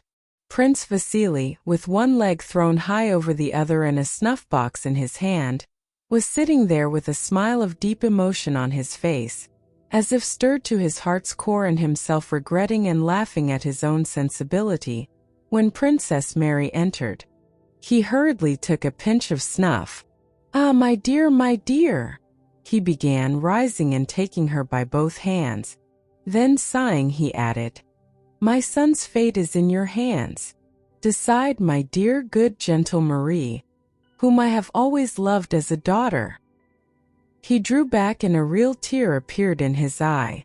Efar, snorted Prince Bolkonsky. The prince is making a proposition to you in his pupil's, his son's name. Do you wish or not to be Prince Anatole Kurogin's wife? Reply yes or no, he shouted. And then I shall reserve the right to state my opinion also. Yes, my opinion and only my opinion, added Prince Bolkonsky, turning to Prince Vasily and answering his imploring look. Yes or no? My desire is never to leave you, father, never to separate my life from yours. I don't wish to marry, she answered positively, glancing at Prince Vasily and at her father with her beautiful eyes. Humbug! Nonsense! Humbug, humbug, humbug! Cried Prince Bolkonsky, frowning and taking his daughter's hand. He did not kiss her, but only bending his forehead to hers just touched it, and pressed her hand so that she winced and uttered a cry. Prince Vasily rose. My dear, I must tell you that this is a moment I shall never forget. But my dear, will you not give us a little hope of touching this heart, so kind and generous? Say perhaps. The future is so long. Say perhaps. Prince, what I have said is all there is in my heart. I thank you for the honor, but I shall never be your son's wife. Well, so that's finished, my dear fellow. I am very glad to have seen you. Very glad. Go back to your rooms, princess. Go, said the old prince. Very glad to have seen you, repeated he, embracing Prince Vasily. My vocation is a different one, thought Princess Mary. My vocation is to be happy with another kind of happiness, the happiness of love and self-sacrifice. And cost what it may, I will arrange poor Amelie's happiness. She loves him so passionately, and so passionately repents. I will do all I can to arrange the match between them. If he is not rich, I will give her the means. I will ask my father and Andrew. I shall be so happy when she is his wife. She is so unfortunate, a stranger, alone, helpless. And oh God, how passionately she must love him if she could so far forget herself. Perhaps I might have done the same, thought Princess Mary. Chapter 6. It was long since the Rostovs had news of Nicholas. Not till midwinter was the Count at last handed a letter addressed in his son's handwriting. On receiving it, he ran on tiptoe to his study in alarm and haste, trying to escape notice, closed the door, and began to read the letter. Anna Mikhailovna, who always knew everything that passed in the house, on hearing of the arrival of the letter went softly into the room and found the Count with it in his hand, sobbing and laughing at the same time. Anna Mikhailovna, though her circumstances had improved, was still living with the Rostovs. My dear friend, said she, in a tone of pathetic inquiry, prepared to sympathize in any way. The Count sobbed yet more. Nikolenka. A letter. Wounded, my darling boy. The Countess, promoted to be an officer. Thank God. How tell the little Countess? Anna Mikhailovna sat down beside him, with her own handkerchief wiped the tears from his eyes and from the letter. Then, having dried her own eyes, she comforted the Count, and decided that at dinner until tea time she would prepare the Countess, and after tea, with God's help, would inform her. At dinner Anna Mikhailovna talked the whole time about the war news and about Nikolenka, twice asked when the last letter had been received from him, though she knew that already, and remarked that they might very likely be getting a letter from him that day. Each time that these hints began to make the Countess anxious, and she glanced uneasily at the Count and at Anna Mikhailovna, the latter very adroitly turned the conversation to insignificant matters. Natasha, who of the whole family, was the most gifted with a capacity to feel any shades of intonation, look, and expression, pricked up her ears from the beginning of the meal and was certain that there was some secret between her father and Anna Mikhailovna, that it had something to do with her brother, and that Anna Mikhailovna was preparing them for it. Bold as she was, Natasha, who knew how sensitive her mother was to anything relating to Nikolenka, did not venture to ask any questions at dinner, but she was too excited to eat anything and kept wriggling about on her chair regardless of her governess' remarks. After dinner, she rushed headlong after Anna Mikhailovna and, dashing at her, flung herself on her neck as soon as she overtook her in the sitting room. "Auntie darling, do tell me what it is." "Nothing, my dear." "No, dearest sweet one, honey, I won't give up. I know you know something." Anna Mikhailovna shook her head. "You are a little slyboots," she said. "A letter from Nikolenka." "I'm sure of it," exclaimed Natasha, reading confirmation in Anna Mikhailovna's face. "But for God's sake, be careful. You know how it may affect your mama." I will, only tell me." "You won't? Then I will go and tell at once." Anna Mikhailovna, in a few words, told her the contents of the letter, on condition that she should tell no one. "No, on my true word of honor," said Natasha, crossing herself. "I won't tell anyone." And she ran off at once to Sonia. "Nikolenka, wounded. A letter," she announced in gleeful triumph. "Nicholas," was all Sonia said, instantly turning white. Natasha, seeing the impression the news of her brother's wound produced on Sonia, felt for the first time the sorrowful side of the news. She rushed to Sonia, hugged her, and began to cry. "A little wound, but he has been made an officer. He is well now, he wrote himself," said she through her tears. "There now. It's true that all you women are crybabies," remarked Petya, pacing the room with large, resolute strides. "Now I'm very glad indeed, that my brother has distinguished himself so. You are all blubberers and understand nothing." Natasha smiled through her tears. "You haven't read the letter?" asked Sonia. "No, but she said that it was all over and that he's now an officer." "Thank God," said Sonia, crossing herself. "But perhaps she deceived you. Let us go to Mama." Petya paced the room in silence for a time. "If I'd been in Nikolenka's place, I would have killed even more of those Frenchmen," he said. "What nasty brutes they are. I'd have killed so many that there'd have been a heap of them." "Hold your tongue, Petya, what a goose you are." "I'm not a goose, but they are who cry about trifles," said Petya. "Do you remember him?" Natasha suddenly asked, after a moment's silence. Sonia smiled. "Do I remember Nicholas?" "No, Sonia, but do you remember, so that you remember him perfectly, remember everything?" said Natasha with an expressive gesture, evidently wishing to give her words a very definite meaning. "I remember Nikolenka too, I remember him well," she said. "But I don't remember Boris. I don't remember him a bit." "What? You don't remember Boris?" asked Sonia in surprise. "It's not that I don't remember. I know what he is like, but not as I remember Nikolenka. Him, I just shut my eyes and remember. But Boris, no." She shut her eyes. "No. There's nothing at all." "Oh, Natasha," said Sonia, looking ecstatically and earnestly at her friend as if she did not consider her worthy to hear what she meant to say, and as if she were saying it to someone else, with whom joking was out of the question. "I am in love with your brother once for all, and whatever may happen to him or to me, shall never cease to love him as long as I live."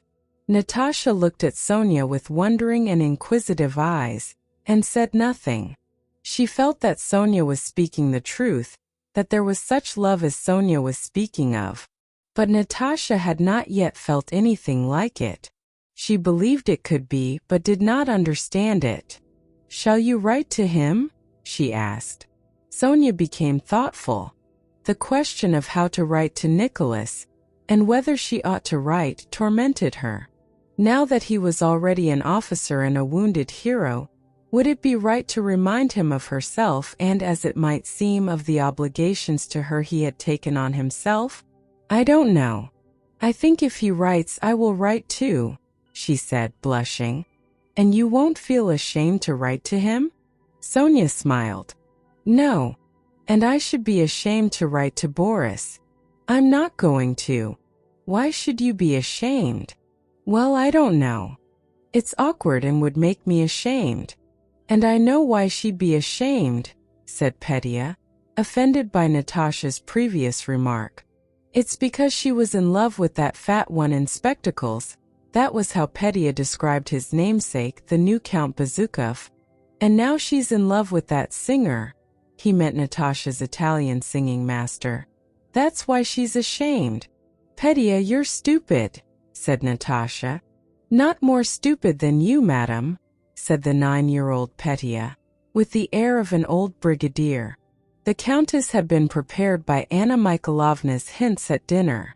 On retiring to her own room, she sat in an armchair, her eyes fixed on a miniature portrait of her son on the lid of a snuff-box, while the tears kept coming into her eyes. Anna Mikhailovna, with the letter, came on tiptoe to the Countess' door and paused. "Don't come in," she said to the old Count who was following her. "Come later." And she went in, closing the door behind her. The Count put his ear to the keyhole and listened. At first he heard the sound of indifferent voices, then Anna Mikhailovna's voice alone in a long speech, then a cry, then silence, then both voices together with glad intonations, and then footsteps. Anna Mikhailovna opened the door. Her face wore the proud expression of a surgeon who has just performed a difficult operation and admits the public to appreciate his skill. "It is done," she said to the Count, pointing triumphantly to the Countess, who sat holding in one hand the snuff-box with its portrait and in the other the letter, and pressing them alternately to her lips. When she saw the Count, she stretched out her arms to him, embraced his bald head, over which she again looked at the letter and the portrait, and in order to press them again to her lips, she slightly pushed away the bald head. Vera, Natasha, Sonia, and Petya now entered the room, and the reading of the letter began. After a brief description of the campaign and the 2 battles in which he had taken part, and his promotion, Nicholas said that he kissed his father's and mother's hands asking for their blessing, and that he kissed Vera, Natasha, and Petya. Besides that, he sent greetings to Monsieur Schelling, Madame Schoss, and his old nurse, and asked them to kiss for him dear Sonia, whom he loved and thought of just the same as ever. When she heard this, Sonia blushed so that tears came into her eyes and, unable to bear the looks turned upon her, ran away into the dancing hall, whirled round it at full speed with her dress puffed out like a balloon, and flushed and smiling, plumped down on the floor. The Countess was crying. "Why are you crying, Mama?" asked Vera. "From all he says one should be glad and not cry." This was quite true, but the Count, the Countess, and Natasha looked at her reproachfully. "And who is it she takes after?" thought the Countess. Nicholas' letter was read over hundreds of times, and those who were considered worthy to hear it had to come to the Countess, for she did not let it out of her hands. The tutors came, and the nurses and Dmitri, and several acquaintances, and the Countess reread the letter each time with fresh pleasure and each time discovered in it fresh proofs of Nikolenka's virtues. How strange, how extraordinary, how joyful it seemed, that her son, the scarcely perceptible motion of whose tiny limbs she had felt 20 years ago within her, that son about whom she used to have quarrels with the too indulgent Count, that son who had first learned to say Père and then Granny, that this son should now be away in a foreign land amid strange surroundings, a manly warrior doing some kind of man's work of his own, without help or guidance. The universal experience of ages, showing that children do grow imperceptibly from the cradle to manhood, did not exist for the Countess. Her son's growth toward manhood at each of its stages had seemed as extraordinary to her as if there had never existed the millions of human beings who grew up in the same way.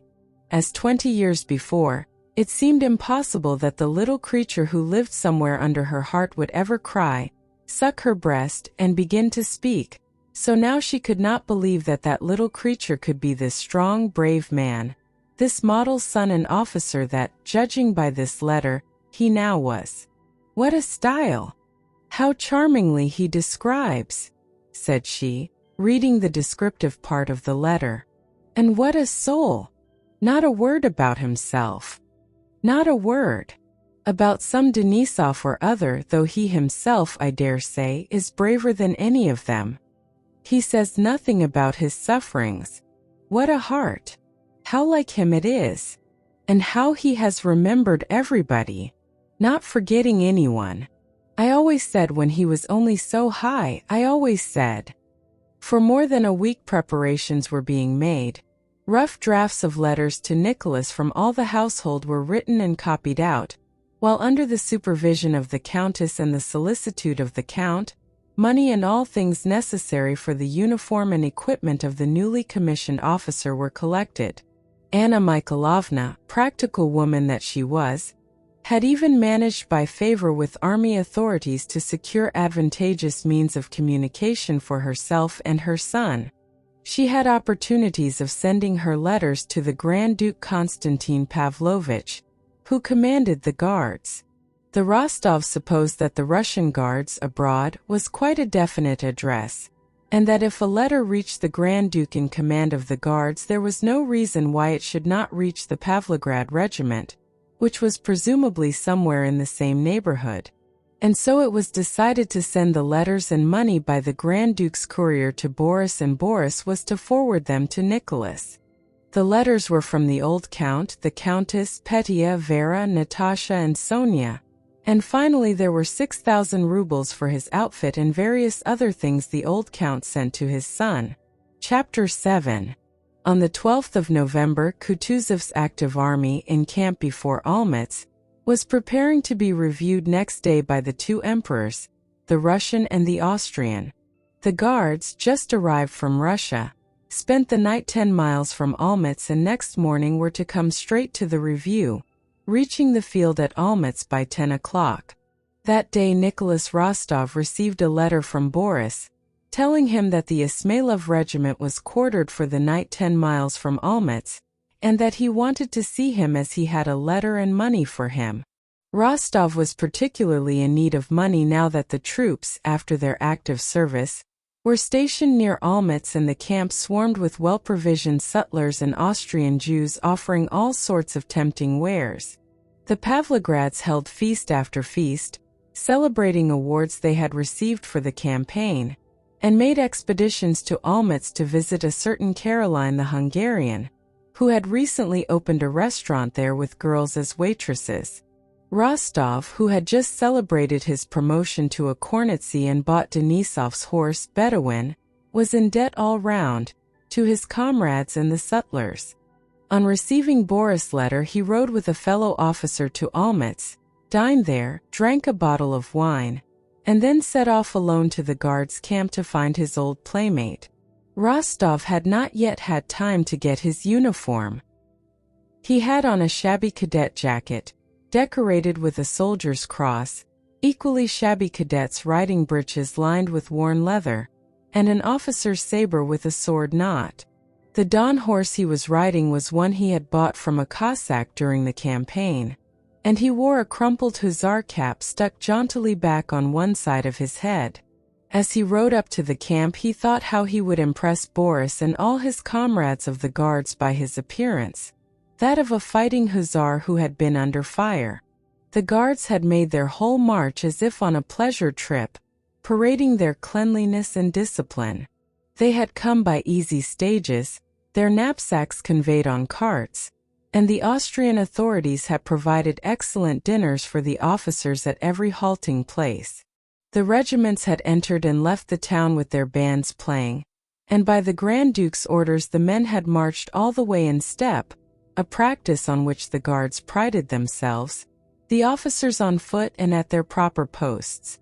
Boris had been quartered, and had marched all the way, with Berg, who was already in command of a company. Berg, who had obtained his captaincy during the campaign, had gained the confidence of his superiors by his promptitude and accuracy and had arranged his money matters very satisfactorily.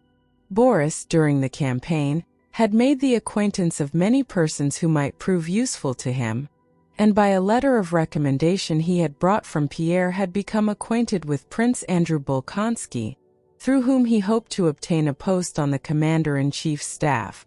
Berg and Boris, having rested after yesterday's march, were sitting, clean and neatly dressed, at a round table in the clean quarters allotted to them, playing chess. Berg held a smoking pipe between his knees. Boris, in the accurate way characteristic of him, was building a little pyramid of chessmen with his delicate white fingers while awaiting Berg's move, and watched his opponent's face, evidently thinking about the game as he always thought only of whatever he was engaged on. "Well, how are you going to get out of that?" he remarked. "We'll try to," replied Berg, touching a pawn and then removing his hand. At that moment the door opened. "Here he is at last," shouted Rostov. "And Berg too. Oh, you petits-enfants, allez coucher dormir," he exclaimed, imitating his Russian nurse's French, at which he and Boris used to laugh long ago. "Dear me, how you have changed." Boris rose to meet Rostov, but in doing so did not omit to steady and replace some chessmen that were falling. He was about to embrace his friend, but Nicholas avoided him, with that peculiar feeling of youth, that dread of beaten tracks, and wished to express itself in a manner different from that of its elders, which is often insincere. Nicholas wished to do something special on meeting his friend. He wanted to pinch him, push him, do anything but kiss him, a thing everybody did. But notwithstanding this, Boris embraced him in a quiet, friendly way and kissed him 3 times. They had not met for nearly half a year, and being at the age when young men take their first steps on life's road, each saw immense changes in the other, quite a new reflection of the society in which they had taken those first steps. Both had changed greatly since they last met, and both were in a hurry to show the changes that had taken place in them. "Oh, you damn dandies! Clean and fresh as if you'd been to a fete, not like us sinners of the line," cried Rostov with martial swagger and with baritone notes in his voice, new to Boris, pointing to his own mud-bespattered breeches. The German landlady, hearing Rostov's loud voice, popped her head in at the door. Is she pretty?" he asked with a wink. "Why do you shout so?" "You'll frighten them," said Boris. "I did not expect you today," he added. "I only sent you the note yesterday by Bolkonsky, an adjutant of Kutuzov's, who's a friend of mine. I did not think he would get it to you so quickly." "Well, how are you? Been under fire already?" asked Boris. Without answering, Rostov shook the soldier's cross of St. George fastened to the cording of his uniform and, indicating a bandaged arm, glanced at Berg with a smile. "As you see," he said. "Indeed?" "Yes, yes," said Boris with a smile. "And we too have had a splendid march. You know, of course, that His Imperial Highness rode with our regiment all the time, so that we had every comfort and every advantage. What receptions we had in Poland! What dinners and balls! I can't tell you. And the Tsarevich was very gracious to all our officers." And the two friends told each other of their doings, the one of his hussar revels and life in the fighting line, the other of the pleasures and advantages of service under members of the imperial family. "Oh, you guards," said Rostov. "I say, send for some wine." Boris made a grimace. "If you really want it," said he. He went to his bed, drew a purse from under the clean pillow, and sent for wine. "Yes, and I have some money and a letter to give you," he added. Rostov took the letter and, throwing the money on the sofa, put both arms on the table and began to read. After reading a few lines, he glanced angrily at Berg. Then, meeting his eyes, hid his face behind the letter. "Well, they've sent you a tidy sum," said Berg, eyeing the heavy purse that sank into the sofa. "As for us, Count, we get along on our pay. I can tell you for myself." "I say, Berg, my dear fellow," said Rostov, "when you get a letter from home and meet one of your own people whom you want to talk everything over with, and I happen to be there, I'll go at once to be out of your way. Do go somewhere, anywhere, to the devil." he exclaimed, and immediately seizing him by the shoulder and looking amiably into his face, evidently wishing to soften the rudeness of his words, he added, "Don't be hurt, my dear fellow. You know I speak from my heart as to an old acquaintance." "Oh, don't mention it, Count. I quite understand," said Berg, getting up and speaking in a muffled and guttural voice. "Go across to our hosts. They invited you," added Boris. Berg put on the cleanest of coats, without a spot or speck of dust, stood before a looking-glass and brushed the hair on his temples upwards, in the way affected by the Emperor Alexander, and having assured himself from the way Rostov looked at it that his coat had been noticed, left the room with a pleasant smile. "Oh dear, what a beast I am," muttered Rostov as he read the letter. "Why? Oh, what a pig I am, not to have written and to have given them such a fright. Oh, what a pig I am," he repeated, flushing suddenly. "Well, have you sent Gabriel for some wine? All right, let's have some." In the letter from his parents was enclosed a letter of recommendation to Bagration which the old countess at Anna Mikhailovna's advice had obtained through an acquaintance and sent to her son, asking him to take it to its destination and make use of it. "What nonsense! Much I need it," said Rostov, throwing the letter under the table. "Why have you thrown that away?" asked Boris. "It is some letter of recommendation. What the devil do I want it for?" "Why, what the devil?" said Boris, picking it up and reading the address. "This letter would be of great use to you. I want nothing, and I won't be anyone's adjutant." "Why not?" inquired Boris. "It's a lackey's job." "You are still the same dreamer, I see," remarked Boris, shaking his head. "And you're still the same diplomatist. But that's not the point. Come, how are you?" asked Rostov. "Well, as you see. So far everything's all right, but I confess I should much like to be an adjutant and not remain at the front." "Why?" "Because when once a man starts on military service, he should try to make as successful a career of it as possible."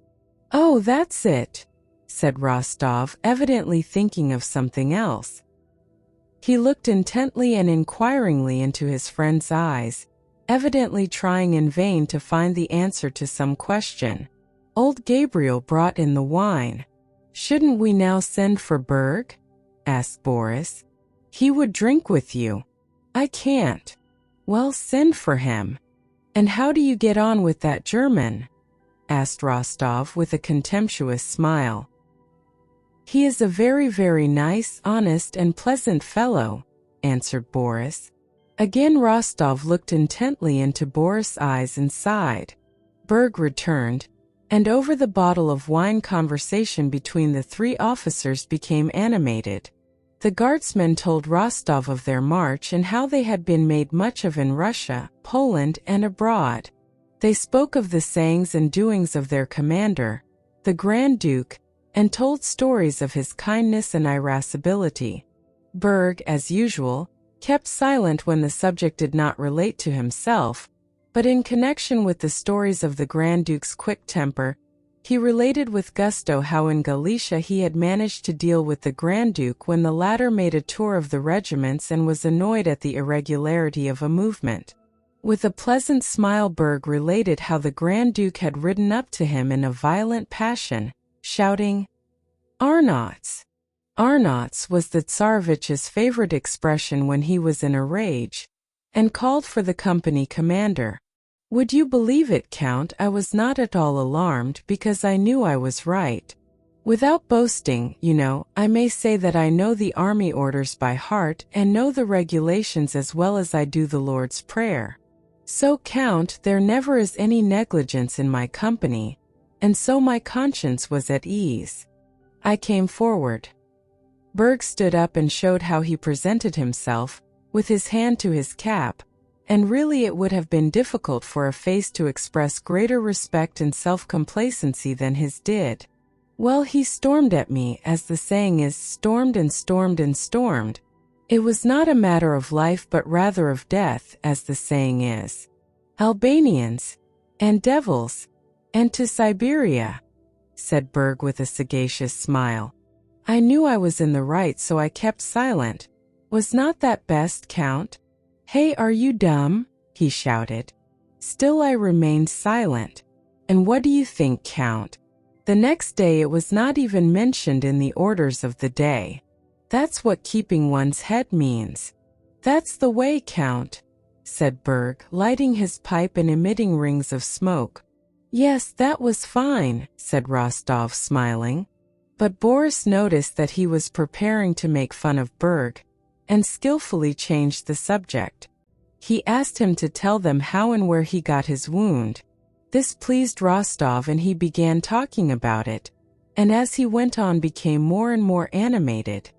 He told them of his Schöngrabern affair, just as those who have taken part in a battle generally do describe it, that is, as they would like it to have been, as they have heard it described by others, and as sounds well but not at all as it really was. Rostov was a truthful young man and would on no account have told a deliberate lie. He began his story meaning to tell everything just as it happened, but imperceptibly, involuntarily, and inevitably he lapsed into falsehood. If he had told the truth to his hearers, who like himself had often heard stories of attacks and had formed a definite idea of what an attack was and were expecting to hear just such a story, they would either not have believed him or, still worse, would have thought that Rostov was himself to blame, since what generally happens to the narrators of cavalry attacks had not happened to him. He could not tell them simply that everyone went at a trot, and that he fell off his horse and sprained his arm and then ran as hard as he could from a Frenchman into the wood. Besides, to tell everything as it really happened, it would have been necessary to make an effort of will to tell only what happened.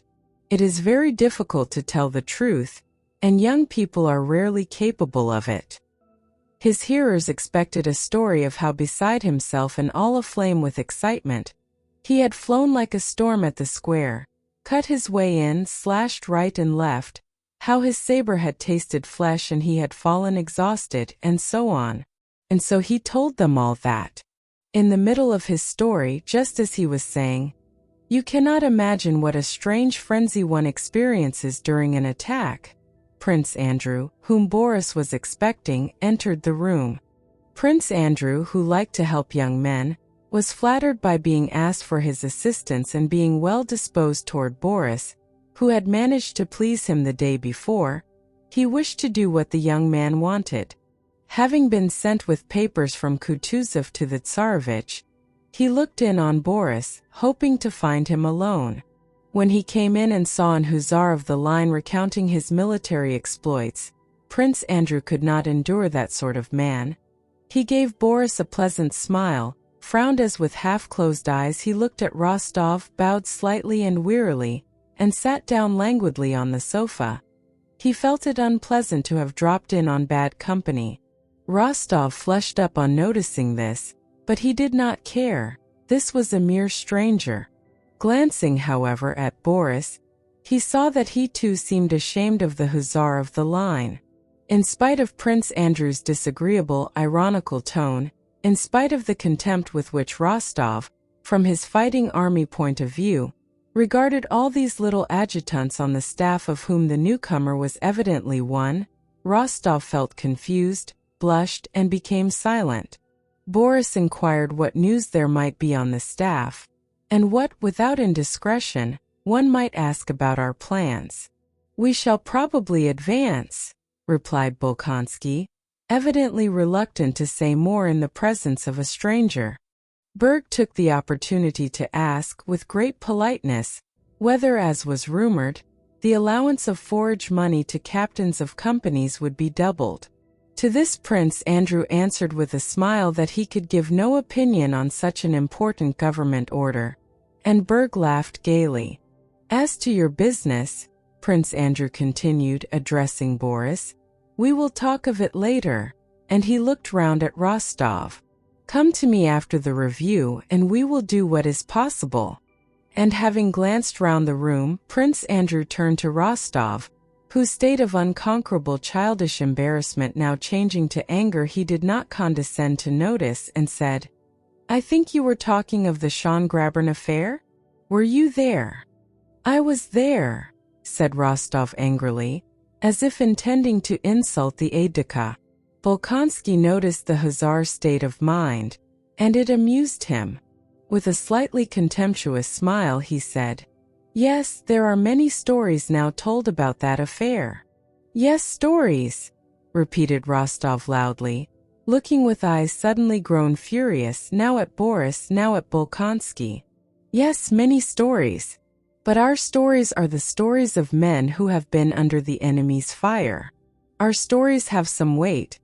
Not like the stories of those fellows on the staff who get rewards without doing anything. Of whom you imagine me to be one, said Prince Andrew, with a quiet and particularly amiable smile. A strange feeling of exasperation and yet of respect for this man's self-possession mingled at that moment in Rostov's soul. I am not talking about you, he said. I don't know you and frankly I don't want to. I am speaking of the staff in general. And I will tell you this, Prince Andrew interrupted in a tone of quiet authority. You wish to insult me, and I am ready to agree with you that it would be very easy to do so if you haven't sufficient self-respect. But admit that the time and place are very badly chosen. In a day or two we shall all have to take part in a greater and more serious duel. And besides, Drubetskoy, who says he is an old friend of yours, is not at all to blame that my face has the misfortune to displease you. However, he added rising, you know my name and where to find me, but don't forget that I do not regard either myself or you as having been at all insulted, and as a man older than you, my advice is to let the matter drop. Well then, on Friday after the review I shall expect you, Drubetskoy. Au revoir, exclaimed Prince Andrew. And with a bow to them both he went out. Only when Prince Andrew was gone did Rostov think of what he ought to have said, and he was still more angry at having omitted to say it. He ordered his horse at once and, coldly taking leave of Boris, rode home. Should he go to headquarters next day and challenge that affected adjutant, or really let the matter drop, was the question that worried him all the way. He thought angrily of the pleasure he would have at seeing the fright of that small and frail but proud man when covered by his pistol, and then he felt with surprise that of all the men he knew there was none he would so much like to have for a friend as that very adjutant whom he so hated. Chapter 8. The day after Rostov had been to see Boris, a review was held of the Austrian and Russian troops, both those freshly arrived from Russia and those who had been campaigning under Kutuzov.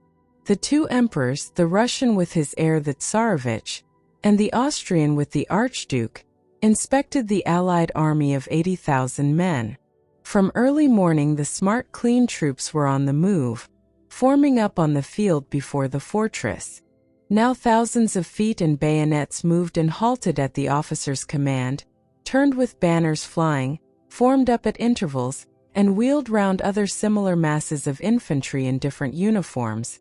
Now was heard the rhythmic beat of hoofs and the jingling of showy cavalry in blue, red, and green braided uniforms, with smartly dressed bandsmen in front mounted on black, roan or gray horses. Then again, spreading out with the brazen clatter of the polished shining cannon that quivered on the gun carriages, and with the smell of linstocks, came the artillery which crawled between the infantry and cavalry, and took up its appointed position. Not only the generals in full parade uniforms, with their thin or thick waists drawn into the utmost, their red necks squeezed into their stiff collars, and wearing scarves and all their decorations, not only the elegant pomaded officers, but every soldier with his freshly washed and shaven face and his weapons clean and polished to the utmost, and every horse groomed till its coat shone like satin and every hair of its wetted mane lay smooth, felt that no small matter was happening but an important and solemn affair. Every general and every soldier was conscious of his own insignificance, aware of being but a drop in that ocean of men, and yet at the same time was conscious of his strength as a part of that enormous whole. From early morning strenuous activities and efforts had begun, and by 10 o'clock all had been brought into due order. The ranks were drawn up on the vast field. The whole army was extended in 3 lines. The cavalry in front, behind it the artillery, and behind that again the infantry. A space like a street was left between each 2 lines of troops. The 3 parts of that army were sharply distinguished.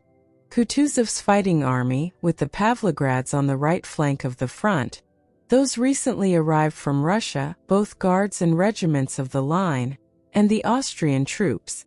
But they all stood in the same lines under one command and in a like order. Like wind over leaves ran an excited whisper. "They're coming! They're coming!" Alarmed voices were heard, and a stir of final preparation swept over all the troops. From the direction of Olmütz in front of them, a group was seen approaching. And at that moment, though the day was still, a light gust of wind blowing over the army slightly stirred the streamers on the lances, and the unfolded standards fluttered against their staffs. It looked as if by that slight motion the army itself was expressing its joy at the approach of the emperors. One voice was heard shouting, "Eyes front!" Then, like the crowing of cocks at sunrise, this was repeated by others from various sides, and all became silent. In the death-like stillness only the tramp of horses was heard. This was the emperor's suites. The emperors rode up to the flank, and the trumpets of the 1st Cavalry Regiment played the general march. It seemed as though not the trumpeters were playing, but as if the army itself, rejoicing at the emperor's approach, had naturally burst into music. Amid these sounds, only the youthful kindly voice of the Emperor Alexander was clearly heard. He gave the words of greeting, and the 1st Regiment roared hurrah! So deafeningly, continuously, and joyfully that the men themselves were awed by their multitude and the immensity of the power they constituted. Rostov, standing in the front lines of Kutuzov's army, which the Tsar approached first, experienced the same feeling as every other man in that army, a feeling of self-forgetfulness, a proud consciousness of might, and a passionate attraction to him who was the cause of this triumph. He felt that at a single word from that man all this vast mass, and he himself an insignificant atom in it, would go through fire and water, commit crime, die, or perform deeds of highest heroism, and so he could not but tremble and his heart stand still at the imminence of that word. "Hurrah! Hurrah! Hurrah!" thundered from all sides, one regiment after another greeting the Tsar with the strains of the march, and then hurrah! Then the general march, and again hurrah! Hurrah! Growing ever stronger and fuller and merging into a deafening roar. Till the Tsar reached it, each regiment in its silence and immobility seemed like a lifeless body, but as soon as he came up it became alive, its thunder joining the roar of the whole line along which he had already passed. Through the terrible and deafening roar of those voices, amid the square masses of troops standing motionless as if turned to stone, hundreds of riders composing the suites moved carelessly but symmetrically and above all freely, and in front of them 2 men, the emperors. Upon them the undivided, tensely passionate attention of that whole mass of men was concentrated. The handsome young Emperor Alexander, in the uniform of the Horse Guards, wearing a cocked hat with its peaks front and back, with his pleasant face and resonant though not loud voice, attracted everyone's attention. Rostov was not far from the trumpeters, and with his keen sight had recognized the Tsar and watched his approach. When he was within 20 paces, and Nicholas could clearly distinguish every detail of his handsome, happy young face, he experienced a feeling of tenderness and ecstasy such as he had never before known. Every trait and every movement of the Tsar seemed to him enchanting. Stopping in front of the Pavlograds, the Tsar said something in French to the Austrian emperor and smiled. Seeing that smile, Rostov involuntarily smiled himself and felt a still stronger flow of love for his sovereign. He longed to show that love in some way, and knowing that this was impossible was ready to cry. The Tsar called the colonel of the regiment and said a few words to him. "Oh God, what would happen to me if the emperor spoke to me?" thought Rostov. "I should die of happiness." The Tsar addressed the officers also. "I thank you all, gentlemen, I thank you with my whole heart." To Rostov every word sounded like a voice from heaven. How gladly would he have died at once for his Tsar. "You have earned the St. George's standards and will be worthy of them." Oh, to die for him, thought Rostov. The Tsar said something more which Rostov did not hear, and the soldiers, straining their lungs, shouted hurrah. Rostov too, bending over his saddle, shouted hurrah. With all his might, feeling that he would like to injure himself by that shout, if only to express his rapture fully. The Tsar stopped a few minutes in front of the hussars as if undecided. How can the emperor be undecided? Thought Rostov. But then even this indecision appeared to him majestic and enchanting, like everything else the Tsar did. That hesitation lasted only an instant. The Tsar's foot, in the narrow pointed boot then fashionable, touched the groin of the bob-tailed bay mare he rode. His hand in a white glove gathered up the reins, and he moved off accompanied by an irregularly swaying sea of aides-de-camp. Farther and farther he rode away, stopping at other regiments, till at last only his white plumes were visible to Rostov from amid the suites that surrounded the emperors. Among the gentlemen of the suite, Rostov noticed Bolkonsky, sitting his horse indolently and carelessly. Rostov recalled their quarrel of yesterday, and the question presented itself whether he ought or ought not to challenge Bolkonsky. Of course not, he now thought. Is it worth thinking or speaking of it at such a moment? At a time of such love, such rapture, and such self-sacrifice, what do any of our quarrels and affronts matter? I love and forgive everybody now. When the emperor had passed nearly all the regiments, the troops began a ceremonial march past him, and Rostov-on-Bedouin, recently purchased from Denisov, rode past too at the rear of his squadron, that is, alone and in full view of the emperor.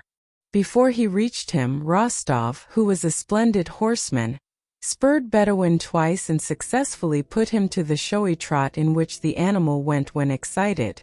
Bending his foaming muzzle to his chest, his tail extended, Bedouin, as if also conscious of the emperor's eye upon him, passed splendidly, lifting his feet with a high and graceful action, as if flying through the air without touching the ground. Rostov himself, his legs well back and his stomach drawn in and feeling himself one with his horse, rode past the emperor with a frowning but blissful face like a viewy devil, as Denisov expressed it. "Fine fellows, the Pavlograds," remarked the emperor. "My God, how happy I should be if he ordered me to leap into the fire this instant," thought Rostov. When the review was over, the newly arrived officers and also Kutuzovs collected in groups and began to talk about the awards, about the Austrians in their uniforms, about their lines, about Bonaparte, and how badly the latter would fare now, especially if the Essen Corps arrived and Prussia took our side. But the talk in every group was chiefly about the Emperor Alexander. His every word and movement was described with ecstasy. They all had but one wish: to advance as soon as possible against the enemy under the emperor's command. Commanded by the emperor himself, they could not fail to vanquish anyone, be it whom it might. So thought Rostov and most of the officers after the review. All were then more confident of victory than the winning of 2 battles would have made them. Chapter 9. The day after the review, Boris, in his best uniform and with his comrade Berg's best wishes for success, rode to Olmütz to see Bolkonsky, wishing to profit by his friendliness and obtain for himself the best post he could, preferably that of adjutant to some important personage, a position in the army which seemed to him most attractive. It is all very well for Rostov, whose father sends him 10,000 rubles at a time, to talk about not wishing to cringe to anybody and not be anyone's lackey. But I who have nothing but my brains have to make a career and must not miss opportunities, but must avail myself of them, he reflected. He did not find Prince Andrew in Olmütz that day. but the appearance of the town where the headquarters and the diplomatic corps were stationed and the two emperors were living with their suites, households, and courts only strengthened his desire to belong to that higher world. He knew no one, and despite his smart guardsman's uniform, all these exalted personages passing in the streets in their elegant carriages with their plumes, ribbons, and medals, both courtiers and military men, seemed so immeasurably above him, an insignificant officer of the guards, that they not only did not wish to, but simply could not be aware of his existence. At the quarters of the commander-in-chief, Kutuzov, where he inquired for Bolkonsky, all the adjutants and even the orderlies looked at him as if they wished to impress on him that a great many officers like him were always coming there, and that everybody was heartily sick of them. In spite of this, or rather because of it, next day, November 15th, after dinner he again went to Olmütz and, entering the house occupied by Kutuzov, asked for Bolkonsky. Prince Andrew was in and Boris was shown into a large hall probably formerly used for dancing, but in which 5 beds now stood, and furniture of various kinds, a table, chairs, and a clavichord. One adjutant, nearest the door, was sitting at the table in a Persian dressing gown, writing. Another, the red, stout Nesvitsky, lay on a bed with his arms under his head, laughing with an officer who had sat down beside him. A third was playing a Viennese waltz on the clavichord, while a fourth, lying on the clavichord, sang the tune. Bolkonsky was not there. None of these gentlemen changed his position on seeing Boris. The one who was writing and whom Boris addressed turned round crossly, and told him Bolkonsky was on duty, and that he should go through the door on the left into the reception room if he wished to see him. Boris thanked him and went to the reception room, where he found some 10 officers and generals. When he entered, Prince Andrew, his eyes drooping contemptuously, with that peculiar expression of polite weariness which plainly says, "If it were not my duty I would not talk to you for a moment," was listening to an old Russian general with decorations, who stood very erect, almost on tiptoe, with a soldier's obsequious expression on his purple face, reporting something. "Very well then, be so good as to wait," said Prince Andrew to the general in Russian, speaking with the French intonation he affected when he wished to speak contemptuously, and noticing Boris, Prince Andrew, paying no more heed to the general who ran after him imploring him to hear something more, nodded and turned to him with a cheerful smile. At that moment Boris clearly realized what he had before surmised, that in the army, besides the subordination and discipline prescribed in the military code, which he and the others knew in the regiment, there was another, more important subordination, which made this tight-laced, purple-faced general wait respectfully while Captain Prince Andrew, for his own pleasure, chose to chat with Lieutenant Drubetskoy. More than ever was Boris resolved to serve in future not according to the written code, but under this unwritten law. He felt now that merely by having been recommended to Prince Andrew, he had already risen above the general who at the front had the power to annihilate him, a lieutenant of the guards. Prince Andrew came up to him and took his hand. "I am very sorry you did not find me in yesterday. I was fussing about with Germans all day. We went with Weyrother to survey the dispositions. When Germans start being accurate, there's no end to it." Boris smiled, as if he understood what Prince Andrew was alluding to as something generally known. But it was the first time he had heard Weyrother's name, or even the term dispositions. "Well, my dear fellow, so you still want to be an adjutant? I have been thinking about you." "Yes, I was thinking," for some reason Boris could not help blushing, "of asking the commander-in-chief. He has had a letter from Prince Kurágin about me. I only wanted to ask because I fear the guards won't be in action," he added as if in apology. All right. We'll talk it over," replied Prince Andrew. "Only let me report this gentleman's business, and I shall be at your disposal." While Prince Andrew went to report about the purple-faced general, that gentleman, evidently not sharing Boris' conception of the advantages of the unwritten code of subordination, looked so fixedly at the presumptuous lieutenant who had prevented his finishing what he had to say to the adjutant that Boris felt uncomfortable. He turned away and waited impatiently for Prince Andrew's return from the commander-in-chief's room. "You see, my dear fellow, I have been thinking about you," said Prince Andrew when they had gone into the large room where the clavichord was. "It's no use your going to the commander-in-chief. He would say a lot of pleasant things, ask you to dinner." That would not be bad as regards the unwritten code, thought Boris. But nothing more would come of it. There will soon be a battalion of us aides-de-camp and adjutants. But this is what we'll do. I have a good friend, an adjutant general and an excellent fellow, Prince Dolgorukov. And though you may not know it, the fact is that now Kutuzov with his staff and all of us count for nothing. Everything is now centered round the emperor. So we will go to Dolgorukov. I have to go there anyhow, and I have already spoken to him about you. We shall see whether he cannot attach you to himself or find a place for you somewhere nearer the sun. Prince Andrew always became specially keen when he had to guide a young man and help him to worldly success. Under cover of obtaining help of this kind for another, which from pride he would never accept for himself, he kept in touch with the circle which confers success and which attracted him. He very readily took up Boris' cause and went with him to Dolgorukov. It was late in the evening when they entered the palace at Olmütz occupied by the emperors and their retinues.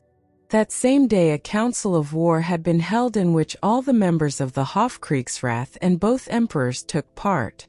At that council, contrary to the views of the old generals Kutuzov and Prince Schwarzenberg, it had been decided to advance immediately and give battle to Bonaparte. The council of war was just over when Prince Andrew accompanied by Boris arrived at the palace to find Dolgorukov. Everyone at headquarters was still under the spell of the day's council, at which the party of the young had triumphed. The voices of those who counseled delay and advised waiting for something else before advancing had been so completely silenced and their arguments confuted by such conclusive evidence of the advantages of attacking that what had been discussed at the council, the coming battle and the victory that would certainly result from it, no longer seemed to be in the future but in the past. All the advantages were on our side. Our enormous forces, undoubtedly superior to Napoleon's, were concentrated in one place.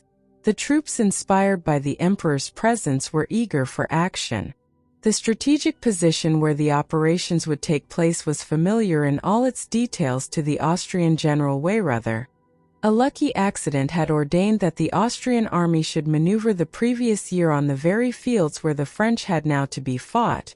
The adjacent locality was known and shown in every detail on the maps, and Bonaparte, evidently weakened, was undertaking nothing. Dolgorukov, one of the warmest advocates of an attack, had just returned from the council, tired and exhausted but eager and proud of the victory that had been gained. Prince Andrew introduced his protégé, but Prince Dolgorukov, politely and firmly pressing his hand, said nothing to Boris and, evidently unable to suppress the thoughts which were uppermost in his mind at that moment, addressed Prince Andrew in French. "Ah, my dear fellow, what a battle we have gained! God grant that the one that will result from it will be as victorious. However, dear fellow," he said abruptly and eagerly, "I must confess to having been unjust to the Austrians and especially to Weyrother. What exactitude, what minuteness, what knowledge of the locality, what foresight for every eventuality, every possibility even to the smallest detail. No, my dear fellow, no conditions better than our present ones could have been devised. This combination of Austrian precision with Russian valor, what more could be wished for?" "So the attack is definitely resolved on?" asked Bolkonsky. "And do you know, my dear fellow, it seems to me that Bonaparte has decidedly lost bearings. You know that a letter was received from him today for the emperor." Dolgorukov smiled significantly. "Is that so? And what did he say?" inquired Bolkonsky. What can he say? Try to read DRA and so on, merely to gain time. I tell you he is in our hands, that's certain. But what was most amusing, he continued with a sudden good-natured laugh, was that we could not think how to address the reply. If not as consul, and of course not as emperor, it seemed to me it should be to General Bonaparte. But between not recognizing him as emperor and calling him General Bonaparte, there is a difference, remarked Bolkonsky. That's just it, interrupted Dolgorukov quickly, laughing. You know Bilibin. He's a very clever fellow. He suggested addressing him as usurper and enemy of mankind. Dolgorukov laughed merrily. Only that, said Bolkonsky. All the same, it was Bilibin who found a suitable form for the address. He is a wise and clever fellow. What was it? To the head of the French government. Au chef du gouvernement français, said Dolgorukov with grave satisfaction. Good, wasn't it? Yes, but he will dislike it extremely, said Bolkonsky. Oh yes, very much. My brother knows him, he's dined with him, the present emperor, more than once in Paris, and tells me he never met a more cunning or subtle diplomatist. You know, a combination of French adroitness and Italian play-acting. Do you know the tale about him and Count Markov? Count Markov was the only man who knew how to handle him. You know the story of the handkerchief? It is delightful. And the talkative Dolgorukov, turning now to Boris, now to Prince Andrew, told how Bonaparte, wishing to test Markov, our ambassador, purposely dropped a handkerchief in front of him and stood looking at Markov, probably expecting Markov to pick it up for him, and how Markov immediately dropped his own beside it and picked it up without touching Bonaparte's. Delightful, said Bolkonsky. But I have come to you, Prince, as a petitioner on behalf of this young man. You see. But before Prince Andrew could finish, an aide-de-camp came in to summon Dolgorukov to the emperor. Oh, what a nuisance, said Dolgorukov, getting up hurriedly and pressing the hands of Prince Andrew and Boris. You know I should be very glad to do all in my power both for you and for this dear young man. Again he pressed the hand of the latter with an expression of good-natured, sincere, and animated levity. But you see, another time. Boris was excited by the thought of being so close to the higher powers as he felt himself to be at that moment. He was conscious that here he was in contact with the springs that set in motion the enormous movements of the mass of which in his regiment he felt himself a tiny, obedient, and insignificant atom. They followed Prince Dolgorukov out into the corridor and met, coming out of the door of the emperor's room by which Dolgorukov had entered, a short man in civilian clothes with a clever face and sharply projecting jaw which, without spoiling his face, gave him a peculiar vivacity and shiftiness of expression. This short man nodded to Dolgorukov as to an intimate friend and stared at Prince Andrew with cool intensity, walking straight toward him and evidently expecting him to bow or to step out of his way. Prince Andrew did neither. A look of animosity appeared on his face and the other turned away and went down the side of the corridor. Who was that? asked Boris. He is one of the most remarkable, but to me most unpleasant of men, the Minister of Foreign Affairs, Prince Adam Czartoryski. It is such men as he who decide the fate of nations, added Bolkonsky with a sigh he could not suppress, as they passed out of the palace. Next day the army began its campaign, and up to the very Battle of Austerlitz, Boris was unable to see either Prince Andrew or Dolgorukov again and remained for a while with the Ismailov regiment. Chapter 10. At dawn on the 16th of November, Denisov's squadron, in which Nicholas Rostov served and which was in Prince Bagration's detachment, moved from the place where it had spent the night, advancing into action as arranged, and after going behind other columns for about 2/3 of a mile was stopped on the highroad. Rostov saw the Cossacks and then the 1st and 2nd squadrons of hussars and infantry battalions and artillery pass by and go forward, and then Generals Bagration and Dolgorukov ride past with their adjutants. All the fear before action which he had experienced as previously, all the inner struggle to conquer that fear, all his dreams of distinguishing himself as a true hussar in this battle, had been wasted. Their squadron remained in reserve, and Nicholas Rostov spent that day in a dull and wretched mood. At 9 in the morning, he heard firing in front and shouts of hurrah, and saw wounded being brought back. There were not many of them. And at last he saw how a whole detachment of French cavalry was brought in, convoyed by a sotnia of Cossacks. Evidently the affair was over and, though not big, had been a successful engagement. The men and officers returning spoke of a brilliant victory, of the occupation of the town of Wischau and the capture of a whole French squadron.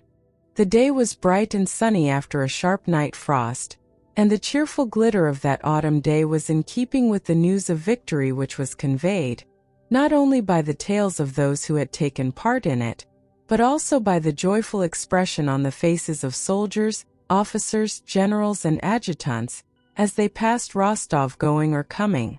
And Nicholas, who had vainly suffered all the dread that precedes a battle and had spent that happy day in inactivity, was all the more depressed. "Come here, Wostov. Let's drink to drown our grief," shouted Denisov, who had settled down by the roadside with a flask and some food. The officers gathered round Denisov's canteen, eating and talking. They are bringing another," cried one of the officers, indicating a captive French dragoon who was being brought in on foot by 2 Cossacks. One of them was leading by the bridle a fine large French horse he had taken from the prisoner. "Sell us that horse," Denisov called out to the Cossacks. "If you like, your honor." The officers got up and stood round the Cossacks and their prisoner. The French dragoon was a young Alsatian who spoke French with a German accent. He was breathless with agitation, his face was red, and when he heard some French spoken he at once began speaking to the officers, addressing first one, then another. He said he would not have been taken. It was not his fault but the corporals who had sent him to seize some horsecloths, though he had told him the Russians were there. And at every word he added, "But don't hurt my little horse," and stroked the animal. It was plain that he did not quite grasp where he was. Now he excused himself for having been taken prisoner, and now, imagining himself before his own officers, insisted on his soldierly discipline and zeal in the service. He brought with him into our rear guard all the freshness of atmosphere of the French army, which was so alien to us. The Cossacks sold the horse for 2 gold pieces, and Rostov, being the richest of the officers now that he had received his money, bought it. "But don't hurt my little horse," said the Alsatian good-naturedly to Rostov when the animal was handed over to the hussar. Rostov smilingly reassured the dragoon and gave him money. "Ali, Ali," said the Cossack, touching the prisoner's arm to make him go on. The Emperor was suddenly heard among the hussars. All began to run and bustle, and Rostov saw coming up the road behind him several riders with white plumes in their hats. In a moment everyone was in his place, waiting. Rostov did not know or remember how he ran to his place and mounted.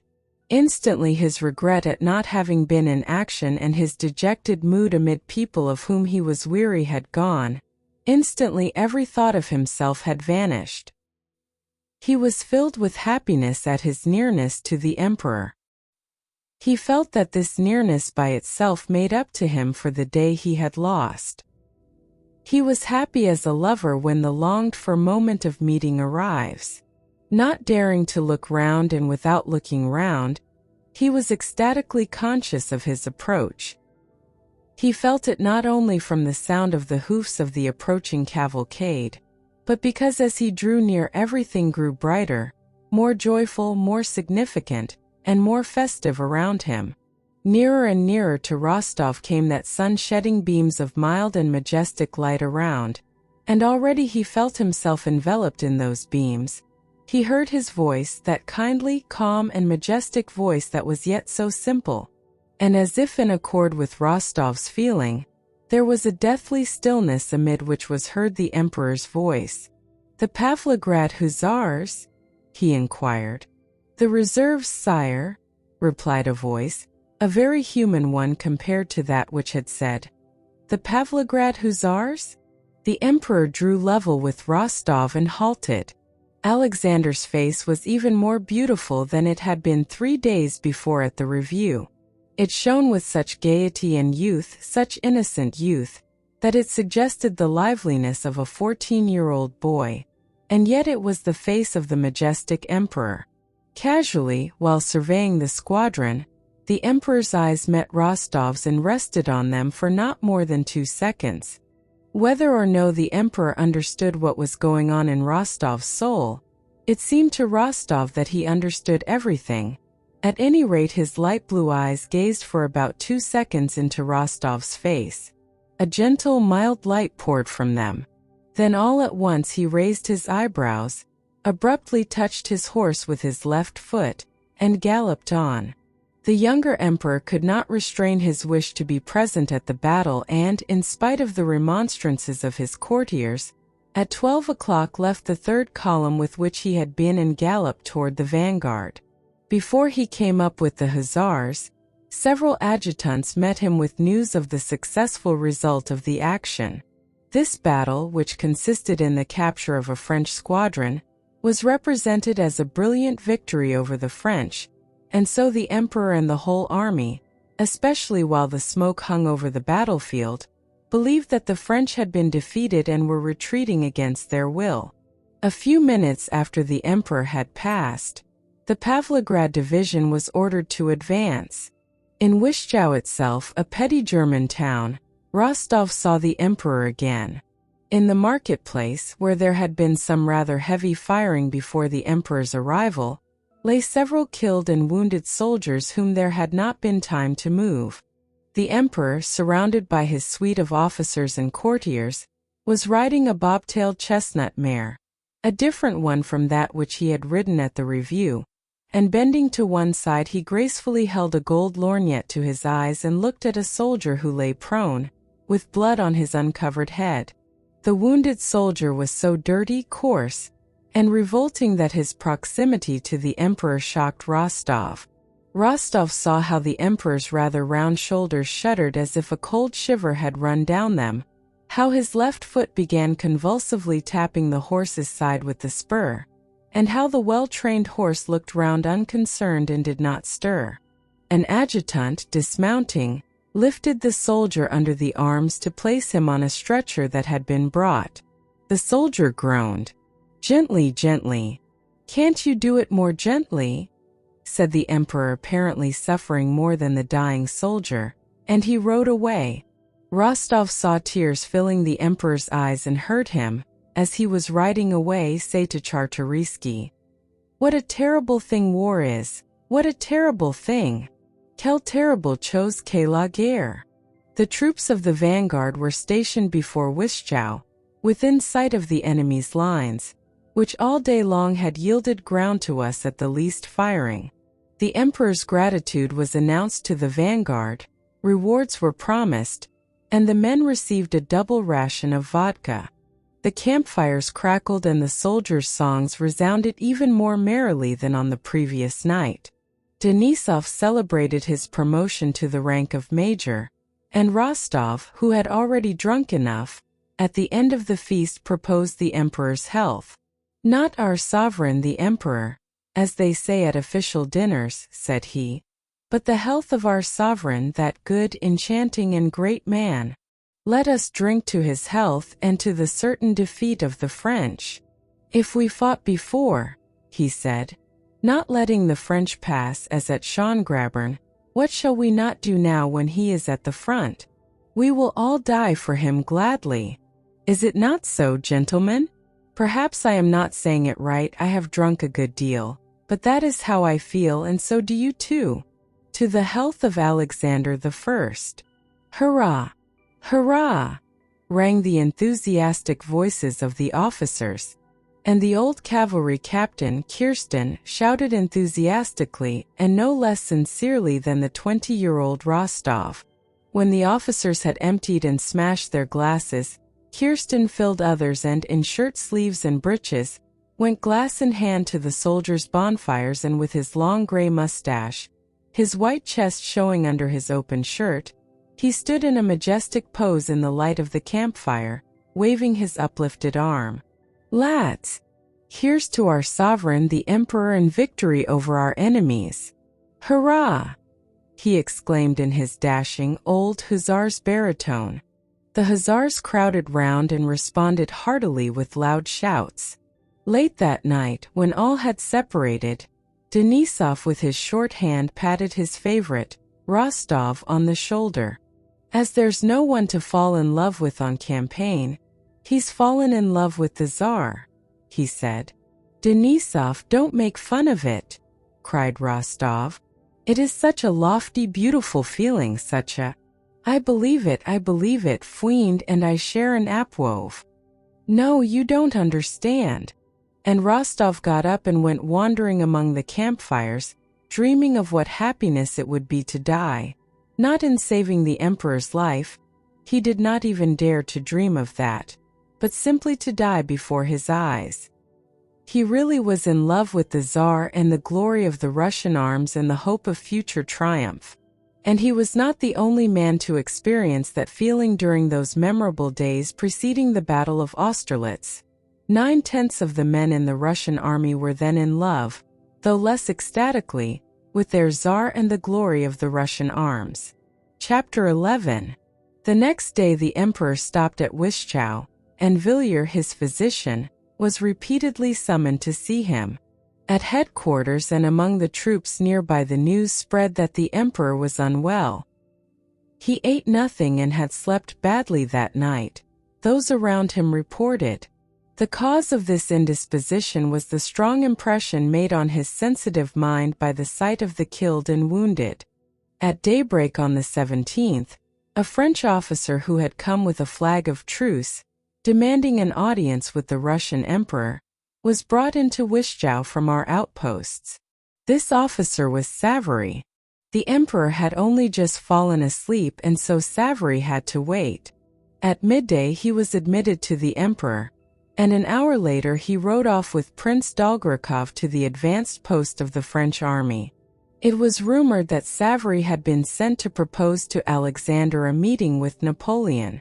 To the joy and pride of the whole army, a personal interview was refused, and instead of the sovereign, Prince Dolgorukov, the victor at Wischau, was sent with Savary to negotiate with Napoleon if, contrary to expectations, these negotiations were actuated by a real desire for peace.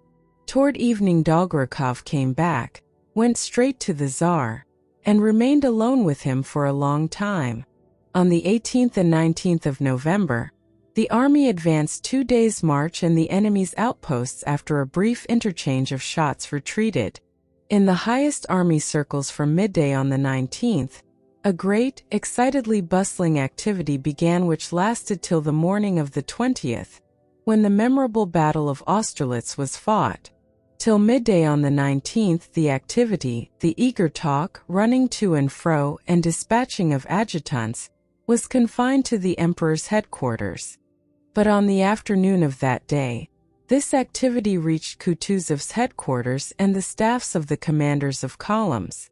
By evening, the adjutants had spread it to all ends and parts of the army, and in the night from the 19th to the 20th, the whole 80,000 Allied troops rose from their bivouacs to the hum of voices, and the army swayed and started in one enormous mass 6 miles long. The concentrated activity which had begun at the emperor's headquarters in the morning, and had started the whole movement that followed, was like the first movement of the main wheel of a large tower clock. One wheel slowly moved, another was set in motion, and a third, and wheels began to revolve faster and faster, levers and cogwheels to work, chimes to play, figures to pop out, and the hands to advance with regular motion as a result of all that activity. Just as in the mechanism of a clock, so in the mechanism of the military machine, an impulse once given leads to the final result, and just as indifferently quiescent till the moment when motion is transmitted to them are the parts of the mechanism which the impulse has not yet reached. Wheels creak on their axles as the cogs engage one another, and the revolving pulleys whir with the rapidity of their movement, but a neighboring wheel is as quiet and motionless as though it were prepared to remain so for 100 years. But the moment comes when the lever catches it, and obeying the impulse that will begins to creak and joins in the common motion, the result and aim of which are beyond its ken.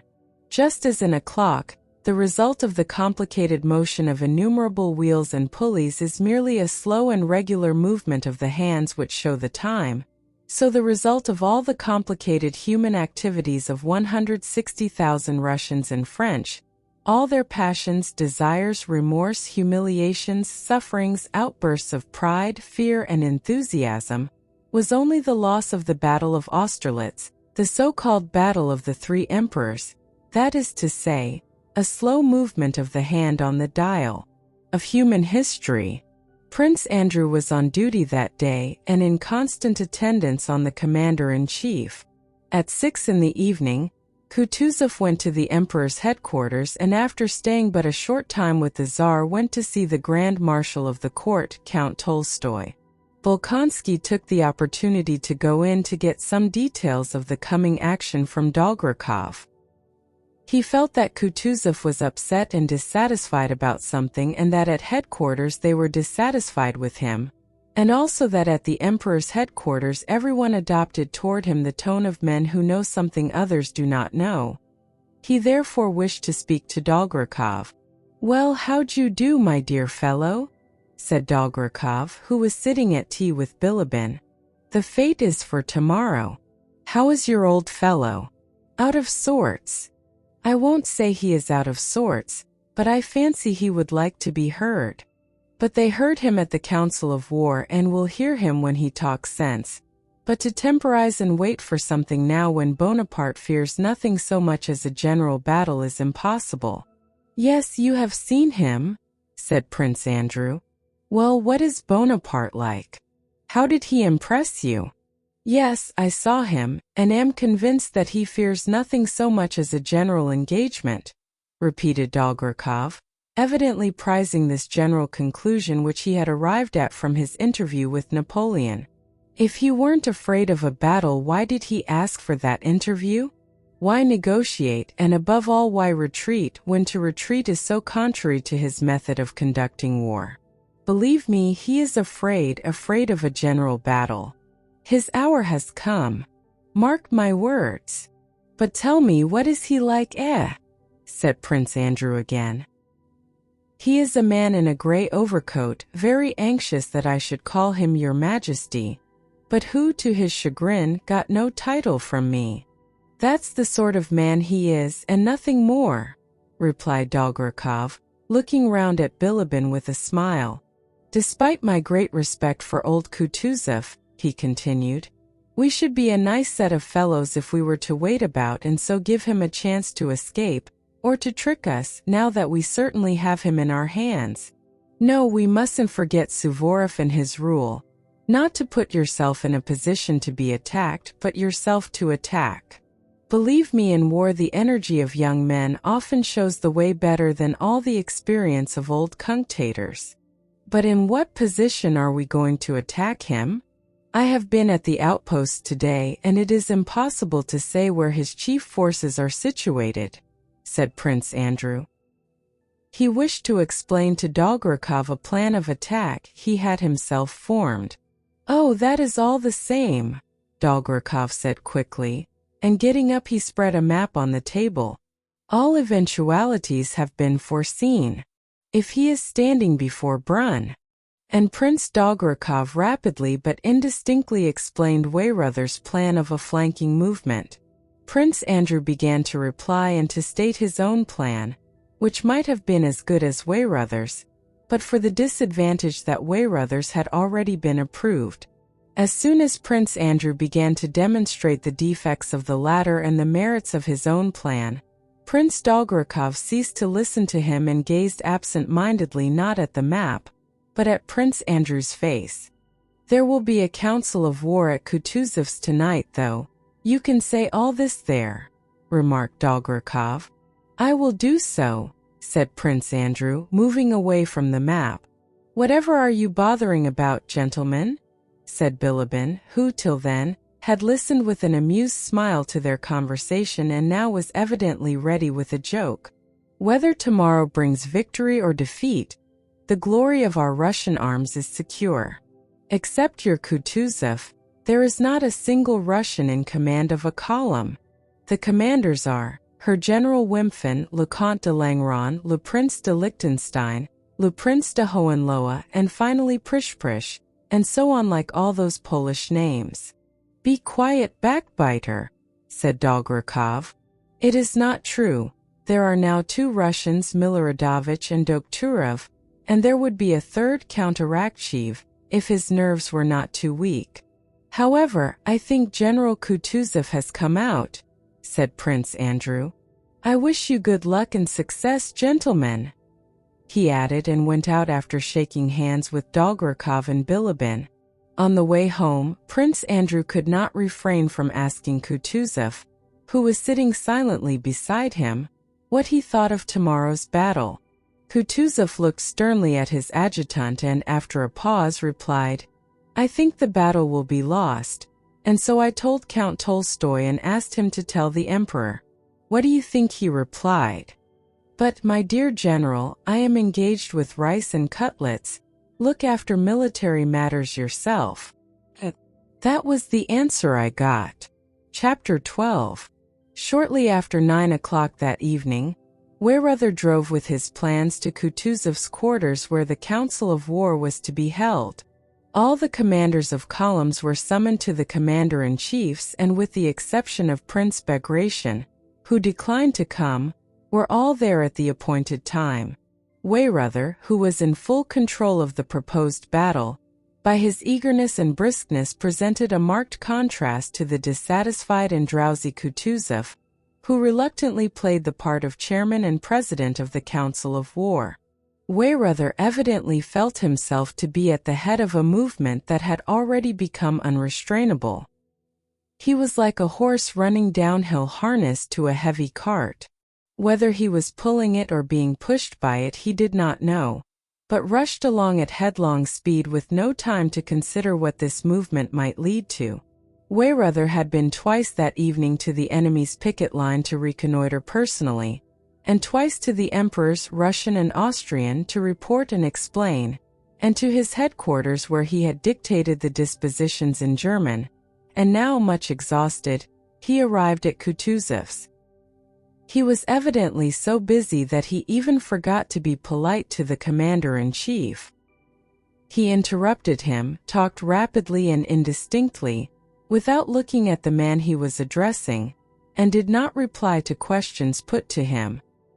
He was bespattered with mud and had a pitiful, weary, and distracted air, though at the same time he was haughty and self-confident. Kutuzov was occupying a nobleman's castle of modest dimensions near Austerlitz. In the large drawing room which had become the commander-in-chief's office were gathered Kutuzov himself, Weyrother, and the members of the Council of War. They were drinking tea, and only awaited Prince Bagration to begin the council. At last Bagration's orderly came with the news that the prince could not attend.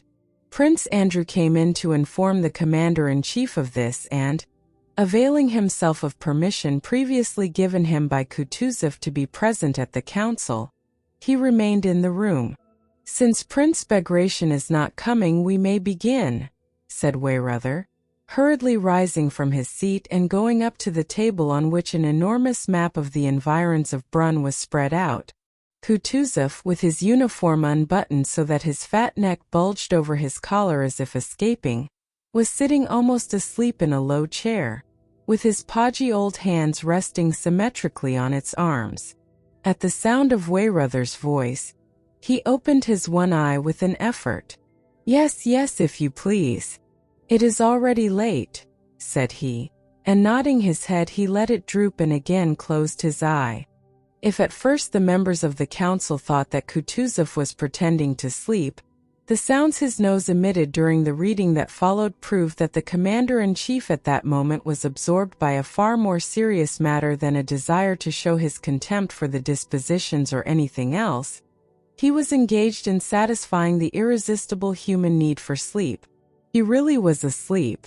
Weyrother, with the gesture of a man too busy to lose a moment, glanced at Kutuzov and, having convinced himself that he was asleep, took up a paper and in a loud, monotonous voice began to read out the dispositions for the impending battle, under a heading which he also read out. Dispositions for an attack on the enemy position behind Kobelnitz and Sokolnitz, November 30th, 1805. The dispositions were very complicated and difficult. They began as follows. As the enemy's left wing rests on wooded hills and his right extends along Kobelnitz and Sokolnitz behind the ponds that are there, while we, on the other hand, with our left wing by far outflank his right, it is advantageous to attack the enemy's latter wing, especially if we occupy the villages of Sokolnitz and Kobelnitz, whereby we can both fall on his flank and pursue him over the plain between Schlapanitz and the Thurasa forest, avoiding the defile of Schlapanitz and Belowitz which cover the enemy's front. For this object it is necessary that the first column marches, the second column marches, the third column marches, and so on. Read Weyrother. The generals seemed to listen reluctantly to the difficult dispositions. The tall, fair-haired General Buxhowden stood, leaning his back against the wall, his eyes fixed on a burning candle, and seemed not to listen or even to wish to be thought to listen. Exactly opposite Weyrother, with his glistening wide-open eyes fixed upon him and his mustache twisted upwards, sat the ruddy Miloradovich in a military pose, his elbows turned outwards, his hands on his knees, and his shoulders raised. He remained stubbornly silent, gazing at Weyrother's face, and only turned away his eyes when the Austrian chief of staff finished reading. Then Miloradovich looked round significantly at the other generals.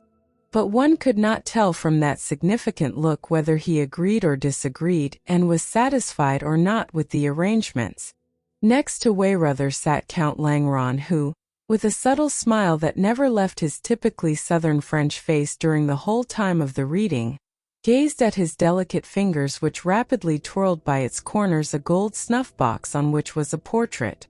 In the middle of one of the longest sentences, he stopped the rotary motion of the snuff-box, raised his head, and with inimical politeness lurking in the corners of his thin lips interrupted Weyrother, wishing to say something. But the Austrian general, continuing to read, frowned angrily and jerked his elbows as if to say, "You can tell me your views later, but now be so good as to look at the map and listen." Langeron lifted his eyes with an expression of perplexity, turned round to Miloradovich as if seeking an explanation, but meeting the latter's impressive but meaningless gaze drooped his eyes sadly and again took to twirling his snuff-box. "A geography lesson," he muttered as if to himself, but loud enough to be heard. Przebysewski, with respectful but dignified politeness, held his hand to his ear toward Weyrother, with the air of a man absorbed in attention. Dokhtcherov, a little man, sat opposite Weyrother, with an assiduous and modest mien, and stooping over the outspread map conscientiously studied the dispositions and the unfamiliar locality. He asked Weyrother several times to repeat words he had not clearly heard and the difficult names of villages. Weyrother complied and Dokhtcherov noted them down.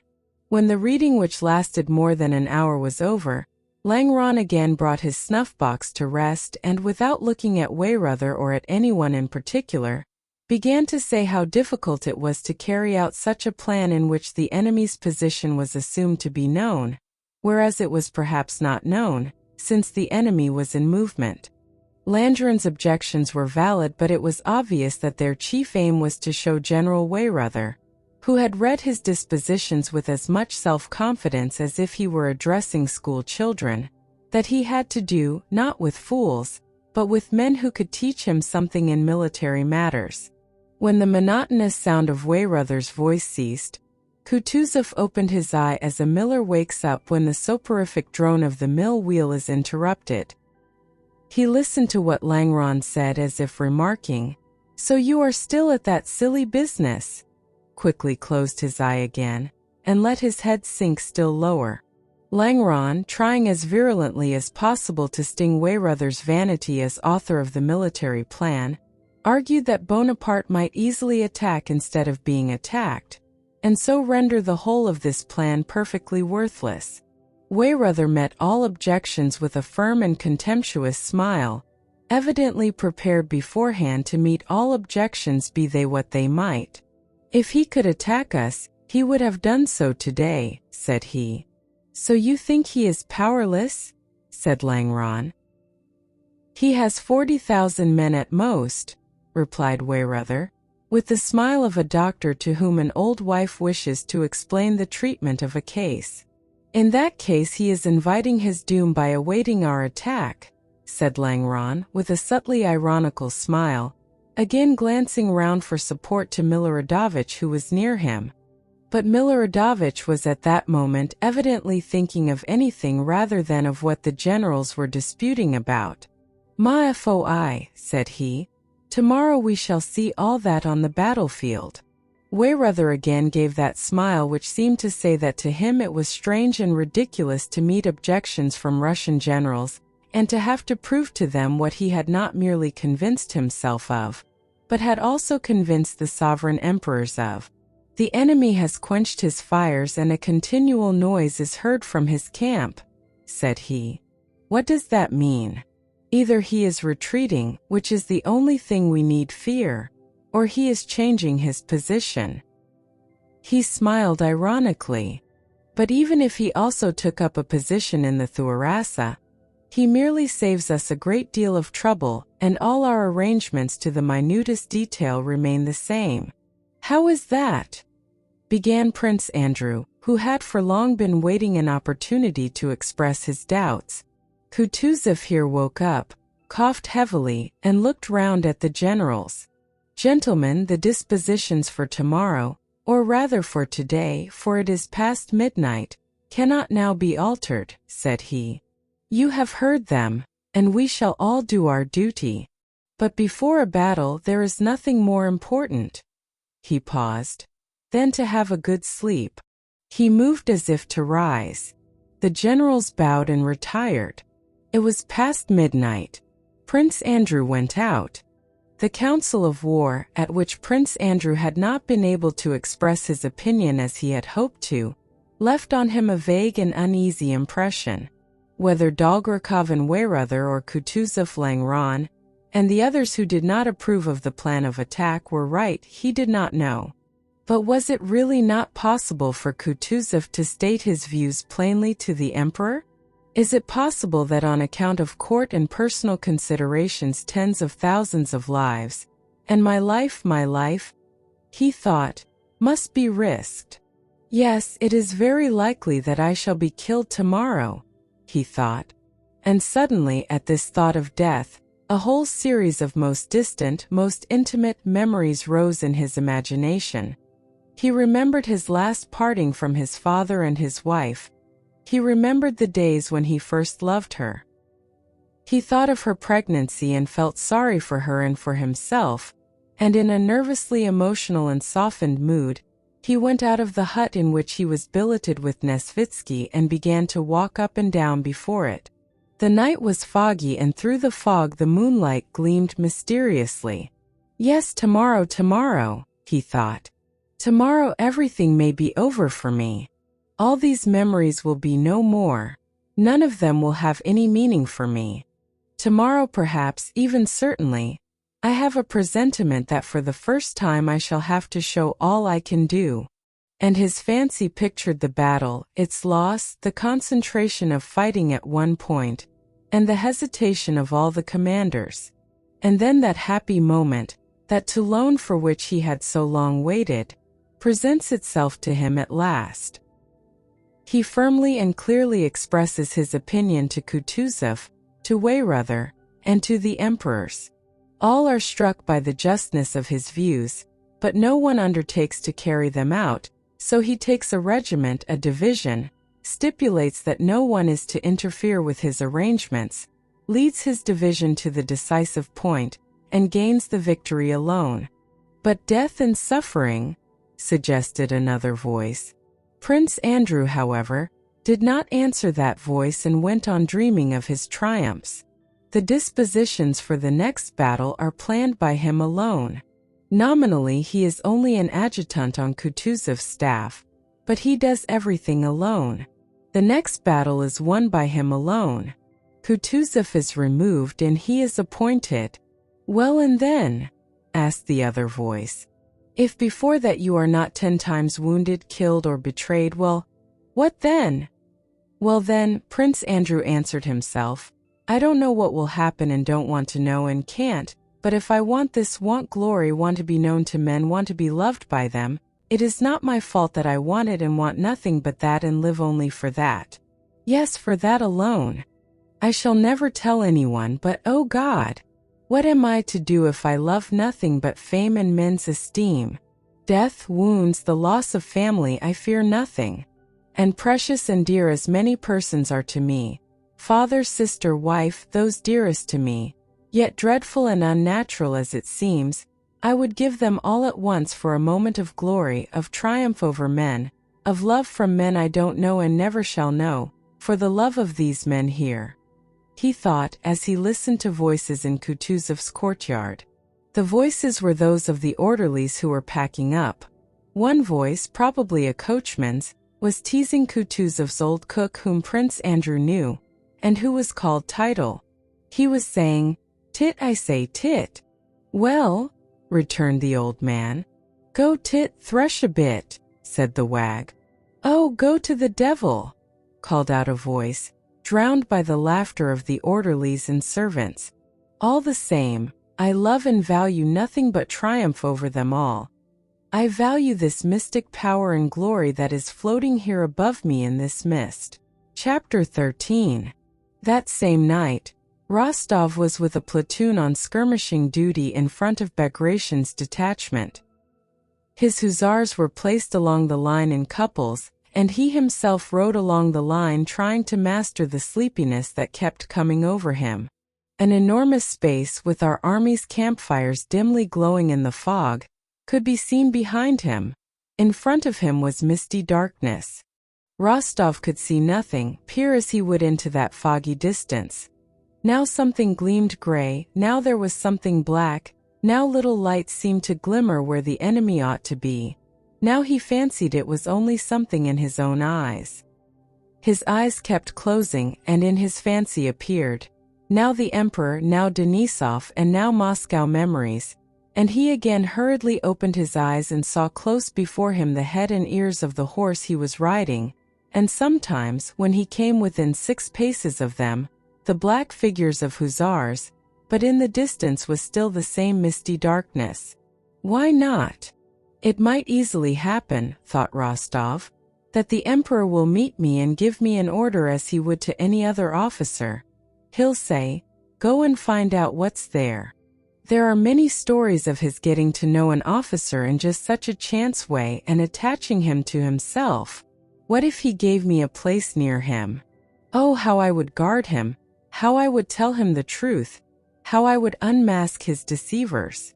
And in order to realize vividly his loved devotion to the sovereign, Rostov pictured to himself an enemy or a deceitful German, whom he would not only kill with pleasure but whom he would slap in the face before the Emperor.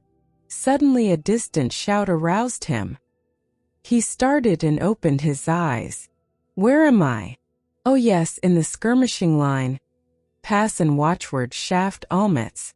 What a nuisance that our squadron will be in reserve tomorrow, he thought. I'll ask leave to go to the front. This may be my only chance of seeing the Emperor. It won't be long now before I am off duty. I'll take another turn and when I get back I'll go to the general and ask him. He readjusted himself in the saddle and touched up his horse to ride once more round his hussars. It seemed to him that it was getting lighter. To the left he saw a sloping descent lit up, and facing it a black knoll that seemed as steep as a wall.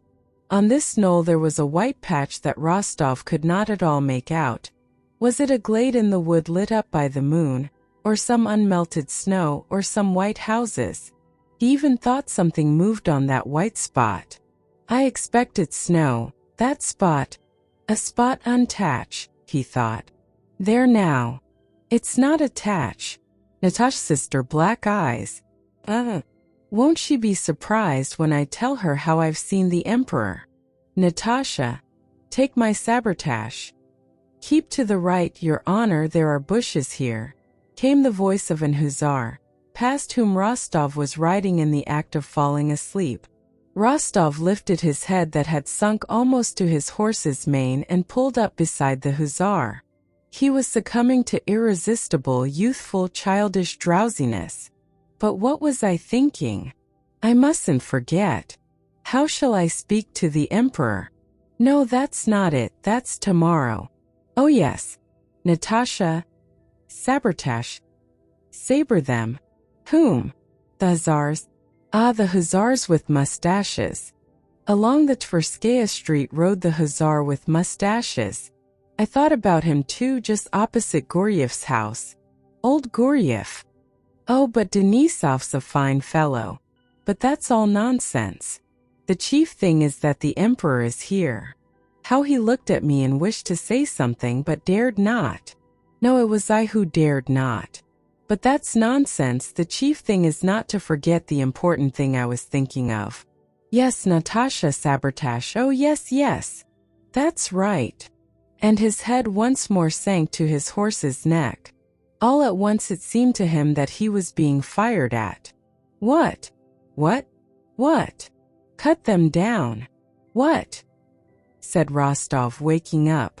At the moment he opened his eyes he heard in front of him, where the enemy was, the long-drawn shouts of thousands of voices. His horse and the horse of the hussar near him pricked their ears at these shouts. Over there, where the shouting came from, a fire flared up and went out again, then another, and all along the French line on the hill fires flared up and the shouting grew louder and louder. Rostov could hear the sound of French words but could not distinguish them. The din of many voices was too great. All he could hear was, "Ah ha ha!" and "What's that? What do you make of it?" said Rostov to the hussar beside him. "That must be the enemy's camp." The hussar did not reply. "Why, don't you hear it?" Rostov asked again after waiting for a reply. "Who can tell, Your Honor?" replied the hussar reluctantly. "From the direction it must be the enemy," repeated Rostov. "It may be he or it may be nothing," muttered the hussar. "It's dark. Steady," he cried to his fidgeting horse. Rostov's horse was also getting restive. It pawed the frozen ground, pricking its ears at the noise and looking at the lights. The shouting grew still louder and merged into a general roar that only an army of several thousand men could produce. The lights spread farther and farther, probably along the line of the French camp. Rostov no longer wanted to sleep. The gay, triumphant shouting of the enemy army had a stimulating effect on him. "Vive l'Empereur! L'Empereur!" he now heard distinctly. "They can't be far off, probably just beyond the stream," he said to the hussar beside him. The hussar only sighed without replying and coughed angrily. The sound of horses' hoofs approaching at a trot along the line of hussars was heard, and out of the foggy darkness the figure of a sergeant of hussars suddenly appeared, looming huge as an elephant. "Your Honor, the generals," said the sergeant, riding up to Rostov. Rostov, still looking round toward the fires and the shouts, rode with the sergeant to meet some mounted men who were riding along the line. One was on a white horse. Prince Bagration and Prince Dolgorukov with their adjutants had come to witness the curious phenomenon of the lights and shouts in the enemy's camp. Rostov rode up to Bagration, reported to him, and then joined the adjutants listening to what the generals were saying. "Believe me," said Prince Dolgorukov, addressing Bagration, "it is nothing but a trick. He has retreated and ordered the rearguard to kindle fires and make a noise to deceive us." "Hardly," said Bagration. "I saw them this evening on that knoll. If they had retreated they would have withdrawn from that too." "Officer," said Bagration to Rostov, "are the enemy's skirmishers still there?" "They were there this evening, but now I don't know, Your Excellency. Shall I go with some of my hussars to see?" replied Rostov. Bagration stopped and, before replying, tried to see Rostov's face in the mist. "Well, go and see," he said after a pause. "Yes, sir." Rostov spurred his horse, called to Sergeant Fedchenko and 2 other hussars, told them to follow him, and trotted downhill in the direction from which the shouting came. He felt both frightened and pleased to be riding alone with 3 hussars into that mysterious and dangerous misty distance where no one had been before him. Bagration called to him from the hill not to go beyond the stream, but Rostov pretended not to hear him and did not stop but rode on, continually mistaking bushes for trees and gullies for men and continually discovering his mistakes. Having descended the hill at a trot, he no longer saw either our own or the enemy's fires, but heard the shouting of the French more loudly and distinctly. In the valley he saw before him something like a river, but when he reached it he found it was a road. Having come out onto the road he reined in his horse, hesitating whether to ride along it or cross it and ride over the black field up the hillside. To keep to the road which gleamed white in the mist would have been safer because it would be easier to see people coming along it. "Follow me," said he, crossed the road, and began riding up the hill at a gallop toward the point where the French pickets had been standing that evening. "Your Honor, there he is!" cried one of the hussars behind him, and before Rostov had time to make out what the black thing was that had suddenly appeared in the fog, there was a flash, followed by a report, and a bullet whizzing high up in the mist with a plaintive sound passed out of hearing. Another musket missed fire but flashed in the pan. Rostov turned his horse and galloped back. For more reports followed at intervals, and the bullets passed somewhere in the fog singing in different tones. Rostov reined in his horse, whose spirits had risen like his own at the firing, and went back at a foot pace. "Well, some more. Some more," a merry voice was saying in his soul. But no more shots came. Only when approaching Bagration did Rostov let his horse gallop again, and with his hand at the salute rode up to the general. Dolgorukov was still insisting that the French had retreated and had only lit fires to deceive us. "What does that prove?" he was saying as Rostov rode up. "They might retreat and leave the pickets." "It's plain that they have not all gone yet, Prince," said Bagration. "Wait till tomorrow morning, we'll find out everything tomorrow.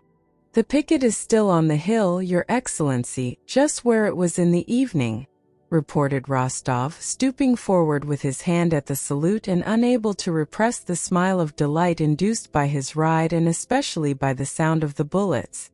Very good, said Bagration.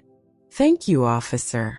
"Your Excellency," said Rostov, "may I ask a favor?" "What is it?" "Tomorrow our squadron is to be in reserve. May I ask to be attached to the first squadron?" "What's your name?" "Count Rostov." "Oh, very well, you may stay in attendance on me." "Count Ilya Rostov's son?" asked Dolgorukov, but Rostov did not reply. "Then I may reckon on it, Your Excellency? I will give the order. Tomorrow very likely I may be sent with some message to the Emperor," thought Rostov. "Thank God. The fires and shouting in the enemy's army were occasioned by the fact that while Napoleon's proclamation was being read to the troops, the emperor himself rode round his bivouacs. The soldiers, on seeing him, lit wisps of straw and ran after him, shouting, "Vive l'Empereur!" Napoleon's proclamation was as follows: "Soldiers, the Russian army is advancing against you to avenge the Austrian army of Ulm. They are the same battalions you broke at Hollabrunn and have pursued ever since to this place. The position we occupy is a strong one, and while they are marching to go round me on the right, they will expose a flank to me. Soldiers, I will myself direct your battalions.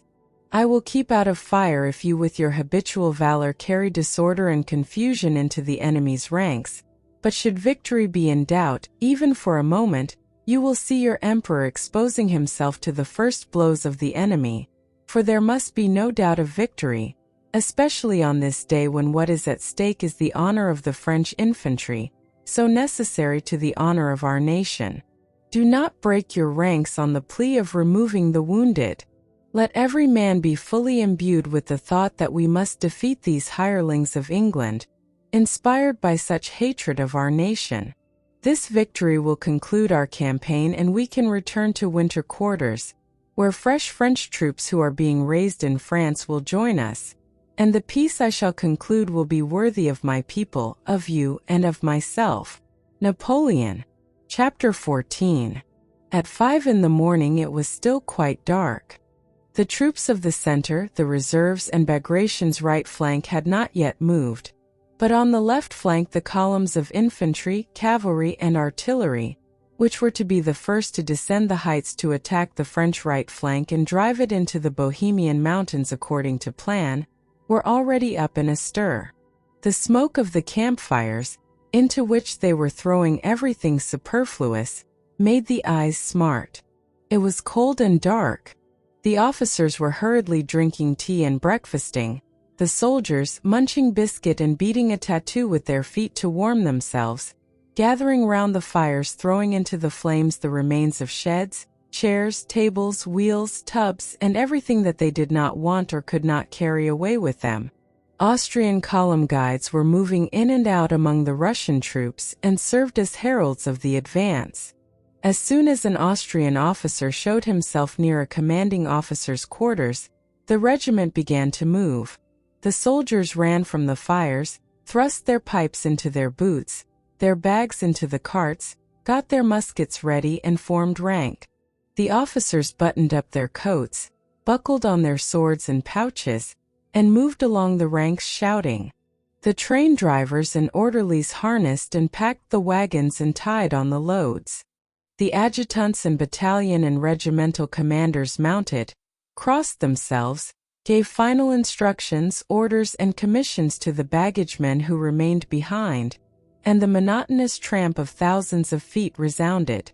The column moved forward without knowing where and unable, from the masses around them, the smoke and the increasing fog, to see either the place they were leaving or that to which they were going.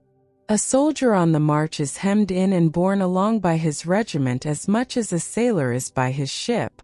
However far he has walked, whatever strange, unknown, and dangerous places he reaches, just as a sailor is always surrounded by the same decks, masts, and rigging of his ship, so the soldier always has around him the same comrades, the same ranks, the same Sergeant Major Ivan Mitrich, the same company dog Jack, and the same commanders. The sailor rarely cares to know the latitude in which his ship is sailing, but on the day of battle, heaven knows how and whence. A stern note of which all are conscious sounds in the moral atmosphere of an army, announcing the approach of something decisive and solemn, and awakening in the men an unusual curiosity. On the day of battle, the soldiers excitedly try to get beyond the interests of their regiment. They listen intently, look about, and eagerly ask concerning what is going on around them. The fog had grown so dense that though it was growing light, they could not see 10 paces ahead. Bushes looked like gigantic trees and level ground like cliffs and slopes. Anywhere on any side one might encounter an enemy invisible 10 paces off. But the columns advanced for a long time, always in the same fog, descending and ascending hills, avoiding gardens and enclosures, going over new and unknown ground, and nowhere encountering the enemy. On the contrary, the soldiers became aware that in front, behind, and on all sides, other Russian columns were moving in the same direction. Every soldier felt glad to know that to the unknown place where he was going, many more of our men were going too. There now, the Kurskys have also gone past, was being said in the ranks. It's wonderful what a lot of our troops have gathered, lads. Last night I looked at the campfires and there was no end of them. A regular Moscow. Though none of the column commanders rode up to the ranks or talked to the men, the commanders, as we saw at the Council of War, were out of humor and dissatisfied with the affair, and so did not exert themselves to cheer the men but merely carried out the orders. Yet the troops marched gaily, as they always do when going into action, especially to an attack. But when they had marched for about an hour in the dense fog, the greater part of the men had to halt, and an unpleasant consciousness of some dislocation and blunder spread through the ranks. How such a consciousness is communicated is very difficult to define, but it certainly is communicated very surely, and flows rapidly, imperceptibly, and irrepressibly, as water does in a creek. Had the Russian army been alone without any allies, it might perhaps have been a long time before this consciousness of mismanagement became a general conviction, but as it was, the disorder was readily and naturally attributed to the stupid Germans, and everyone was convinced that a dangerous muddle had been occasioned by the sausage eaters. Why have we stopped? Is the way blocked? Or have we already come up against the French? No, one can't hear them. They'd be firing if we had. They were in a hurry enough to start us, and now here we stand in the middle of a field without rhyme or reason. It's all those damn Germans muddling. What stupid devils! Yes, I'd send them on in front, but no fear, they're crowding up behind. And now here we stand hungry. I say, shall we soon be clear? They say the cavalry are blocking the way, said an officer.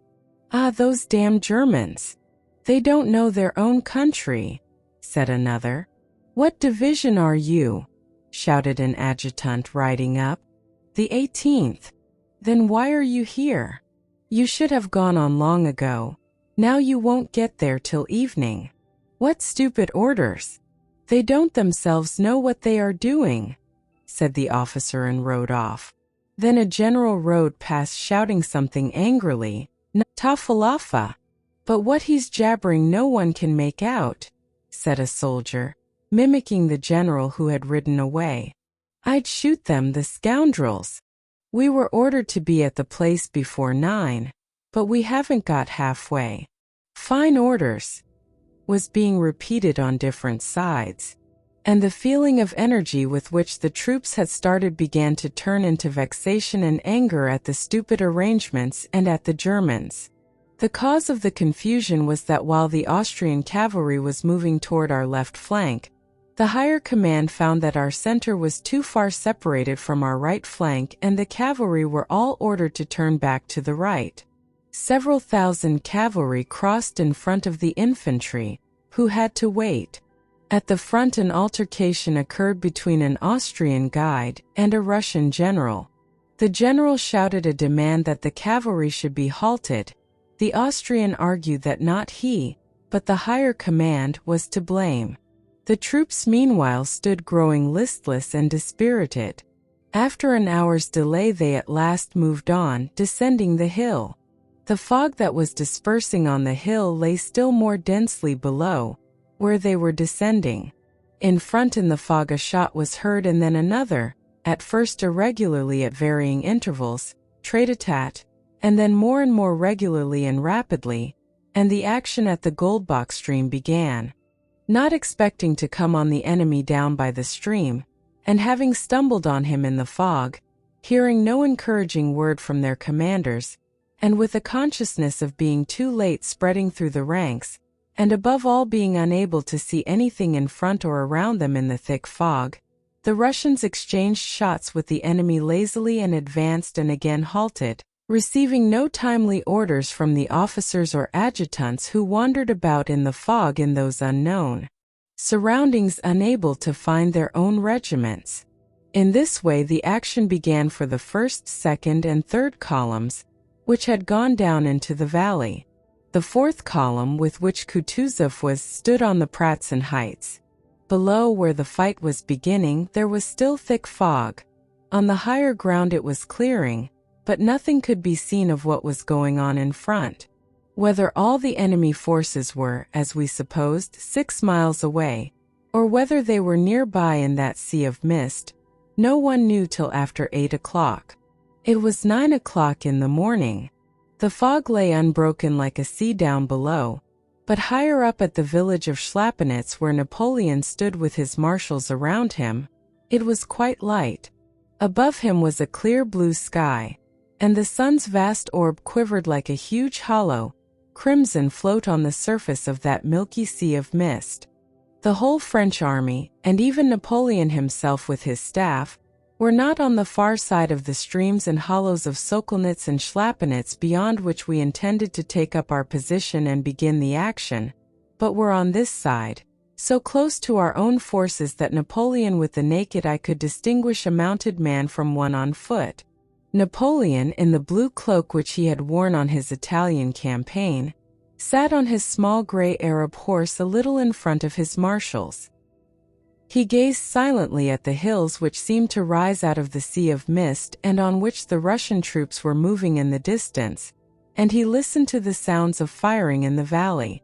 Not a single muscle of his face, which in those days was still thin, moved.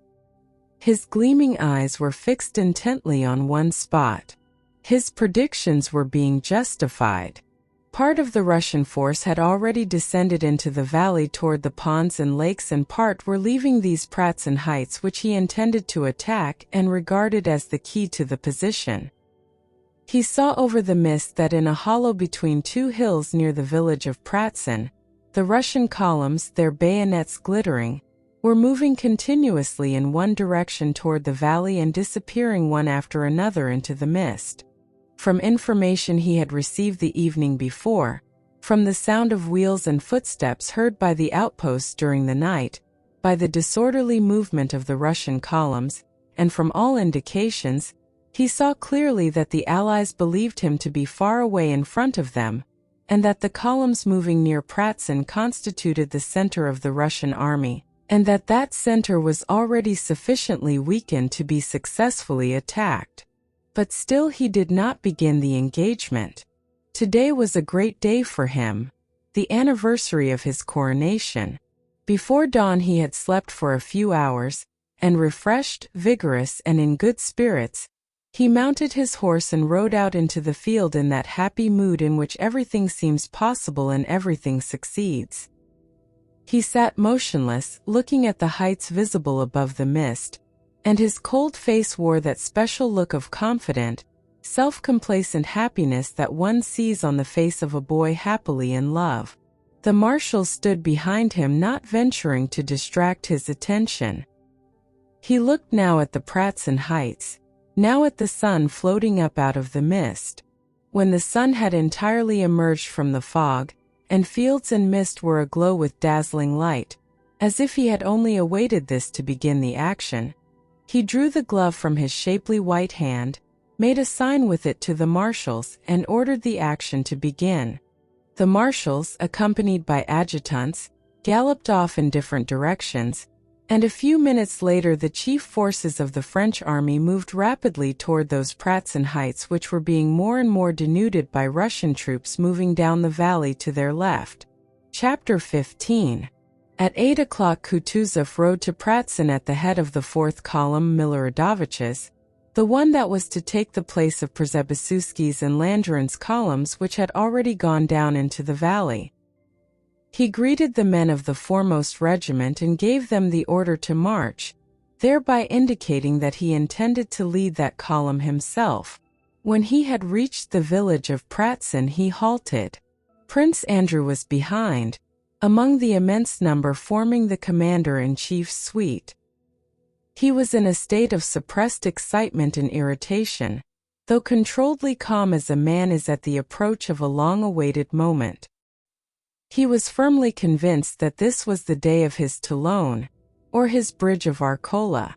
How it would come about he did not know, but he felt sure it would do so. The locality and the position of our troops were known to him as far as they could be known to anyone in our army. His own strategic plan, which obviously could not now be carried out, was forgotten. Now, entering into Weyrother's plan, Prince Andrew considered possible contingencies and formed new projects such as might call for his rapidity of perception and decision. To the left down below in the mist, the musketry fire of unseen forces could be heard. It was there Prince Andrew thought the fight would concentrate. There we shall encounter difficulties, and there, thought he, I shall be sent with a brigade or division, and there, standard in hand, I shall go forward and break whatever is in front of me. He could not look calmly at the standards of the passing battalions. Seeing them, he kept thinking, that may be the very standard with which I shall lead the army. In the morning all that was left of the night mist on the heights was a hoar frost now turning to dew, but in the valleys it still lay like a milk-white sea. Nothing was visible in the valley to the left into which our troops had descended, and from whence came the sounds of firing. Above the heights was the dark clear sky, and to the right the vast orb of the sun. In front, far off on the farther shore of that sea of mist, some wooded hills were discernible, and it was there the enemy probably was, for something could be descried. On the right the guards were entering the misty region with a sound of hoofs and wheels and now and then a gleam of bayonets. To the left beyond the village similar masses of cavalry came up and disappeared in the sea of mist. In front and behind moved infantry. The commander-in-chief was standing at the end of the village letting the troops pass by him. That morning Kutuzov seemed worn and irritable. The infantry passing before him came to a halt without any command being given, apparently obstructed by something in front. Do order them to form into battalion columns and go round the village, he said angrily to a general who had ridden up. Don't you understand, Your Excellency, my dear sir, that you must not defile through narrow village streets when we are marching against the enemy?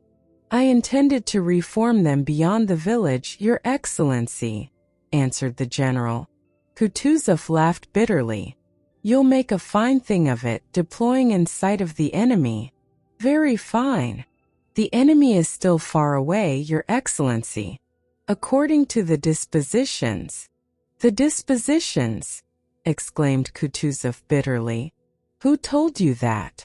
Kindly do as you are ordered. Yes, sir. My dear fellow, Nesvitsky whispered to Prince Andrew. The old man is as surly as a dog. An Austrian officer in a white uniform with green plumes in his hat galloped up to Kutuzov and asked in the Emperor's name had the fourth column advanced into action. Kutuzov turned round without answering, and his eye happened to fall upon Prince Andrew, who was beside him. Seeing him, Kutuzov's malevolent and caustic expression softened, as if admitting that what was being done was not his adjutant's fault, and still not answering the Austrian adjutant, he addressed Bolkonsky. Go, my dear fellow, and see whether the 3rd Division has passed the village. Tell it to stop and await my orders. Hardly had Prince Andrew started than he stopped him. And ask whether sharpshooters have been posted, he added. What are they doing?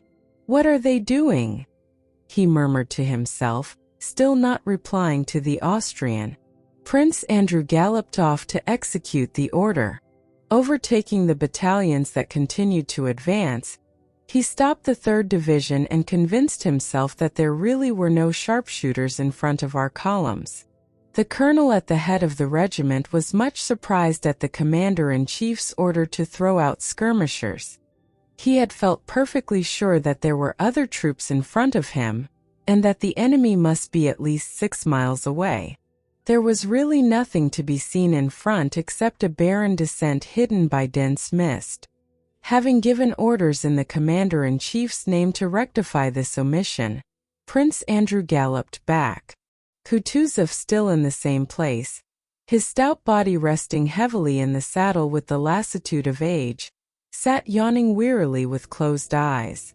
The troops were no longer moving, but stood with the butts of their muskets on the ground. All right, he said to Prince Andrew, and turned to a general who, watch in hand, was saying it was time they started as all the left flank columns had already descended. Plenty of time, Your Excellency, muttered Kutuzov in the midst of a yawn. Plenty of time, he repeated. Just then at a distance behind Kutuzov was heard the sound of regiments saluting, and this sound rapidly came nearer along the whole extended line of the advancing Russian columns. Evidently the person they were greeting was riding quickly. When the soldiers of the regiment in front of which Kutuzov was standing began to shout, he rode a little to one side and looked round with a frown. Along the road from Pratzen galloped what looked like a squadron of horsemen in various uniforms. Two of them rode side by side in front at full gallop. One in a black uniform with white plumes in his hat rode a bobtailed chestnut horse. The other, who was in a white uniform, rode a black one. These were the two emperors, followed by their suites. Kutuzov, affecting the manners of an old soldier at the front, gave the command "attention," and rode up to the emperors with a salute. His whole appearance and manner were suddenly transformed. He put on the air of a subordinate who obeys without reasoning. With an affectation of respect which evidently struck Alexander unpleasantly, he rode up and saluted. This unpleasant impression merely flitted over the young and happy face of the emperor like a cloud of haze across a clear sky and vanished. After his illness he looked rather thinner that day than on the field of Olmütz, where Bolkonsky had seen him for the first time abroad, but there was still the same bewitching combination of majesty and mildness in his fine gray eyes, and on his delicate lips the same capacity for varying expression and the same prevalent appearance of good-hearted innocent youth. At the Olmütz review he had seemed more majestic. Here he seemed brighter and more energetic. He was slightly flushed after galloping 2 miles, and reining in his horse he sighed restfully and looked round at the faces of his suite, young and animated as his own. Czartoryski, Novoziltsev, Prince Volkonsky, Stroganov, and the others, all richly dressed gay young men on splendid, well-groomed, fresh, only slightly heated horses, exchanging remarks and smiling, had stopped behind the emperor.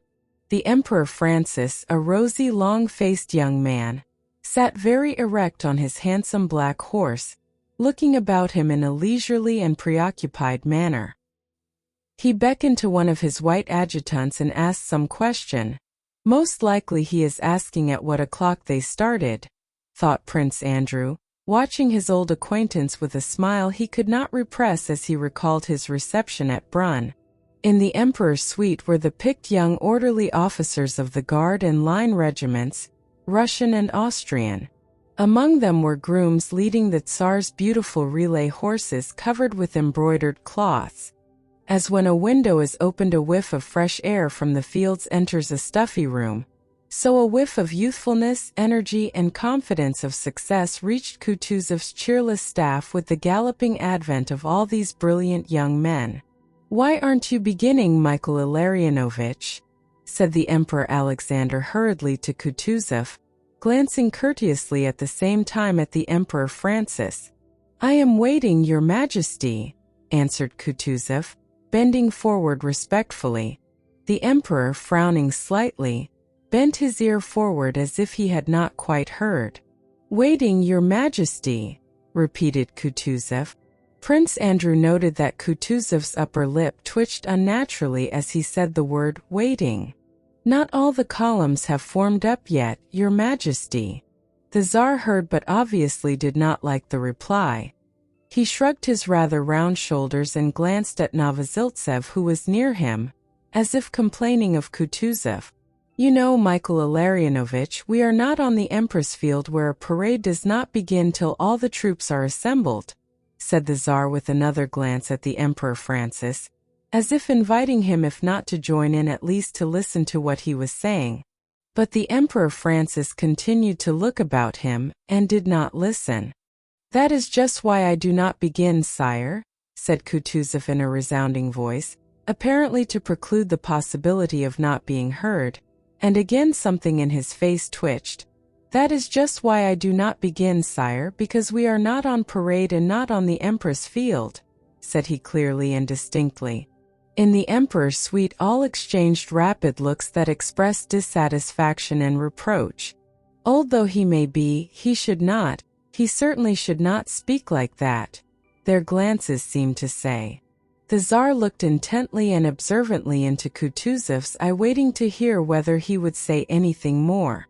But Kutuzov, with respectfully bowed head, seemed also to be waiting. The silence lasted for about a minute. "However, if you command it, Your Majesty," said Kutuzov, lifting his head and again assuming his former tone of a dull, unreasoning, but submissive general. He touched his horse and, having called Miloradovich, the commander of the column, gave him the order to advance. The troops again began to move, and 2 battalions of the Novgorod and 1 of the Absheron regiment went forward past the Emperor.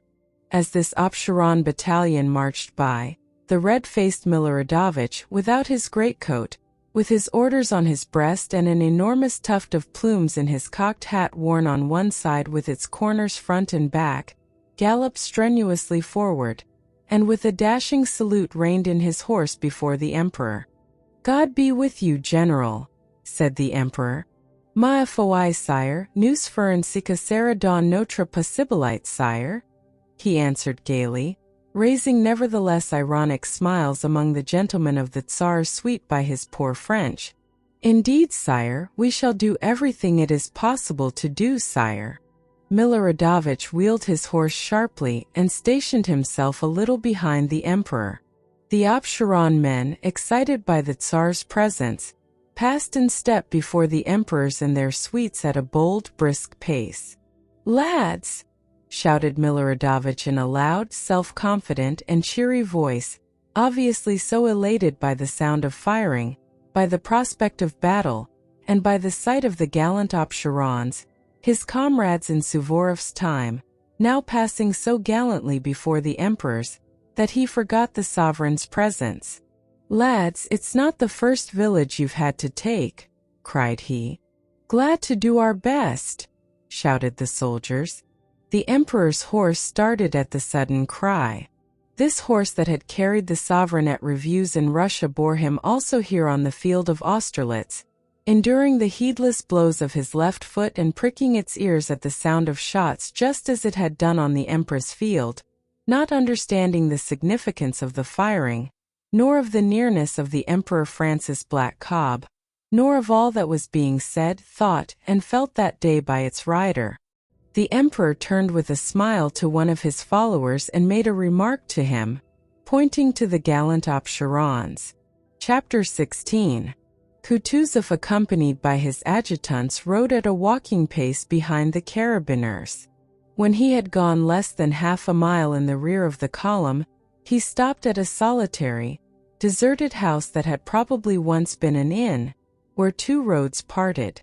Both of them led downhill and troops were marching along both.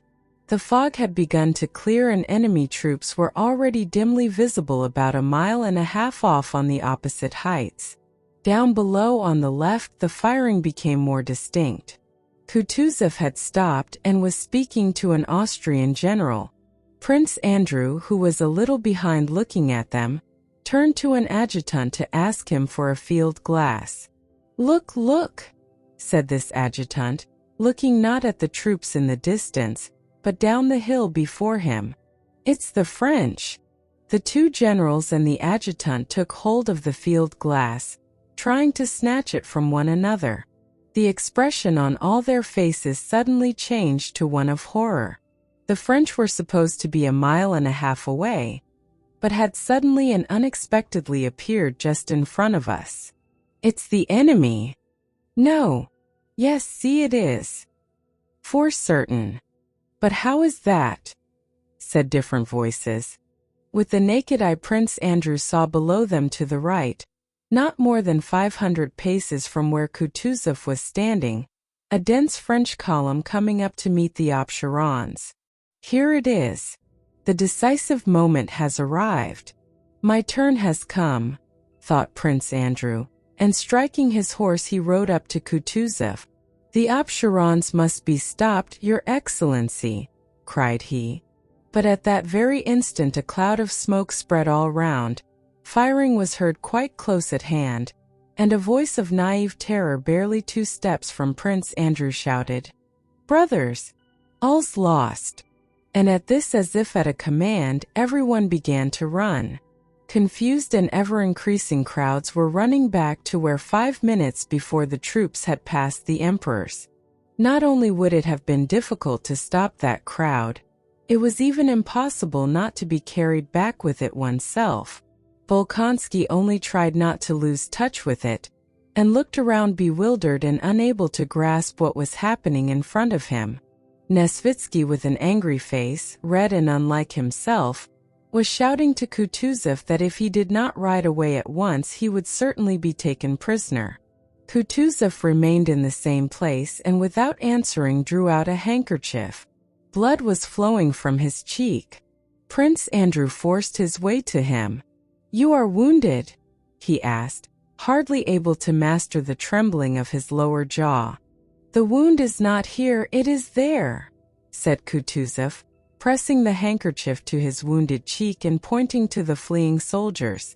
"Stop them!" he shouted, and at the same moment, probably realizing that it was impossible to stop them, spurred his horse and rode to the right. A fresh wave of the flying mob caught him and bore him back with it. The troops were running in such a dense mass that once surrounded by them, it was difficult to get out again. One was shouting, "Get on! Why are you hindering us?" Another in the same place turned round and fired in the air. A third was striking the horse Kutuzov himself rode.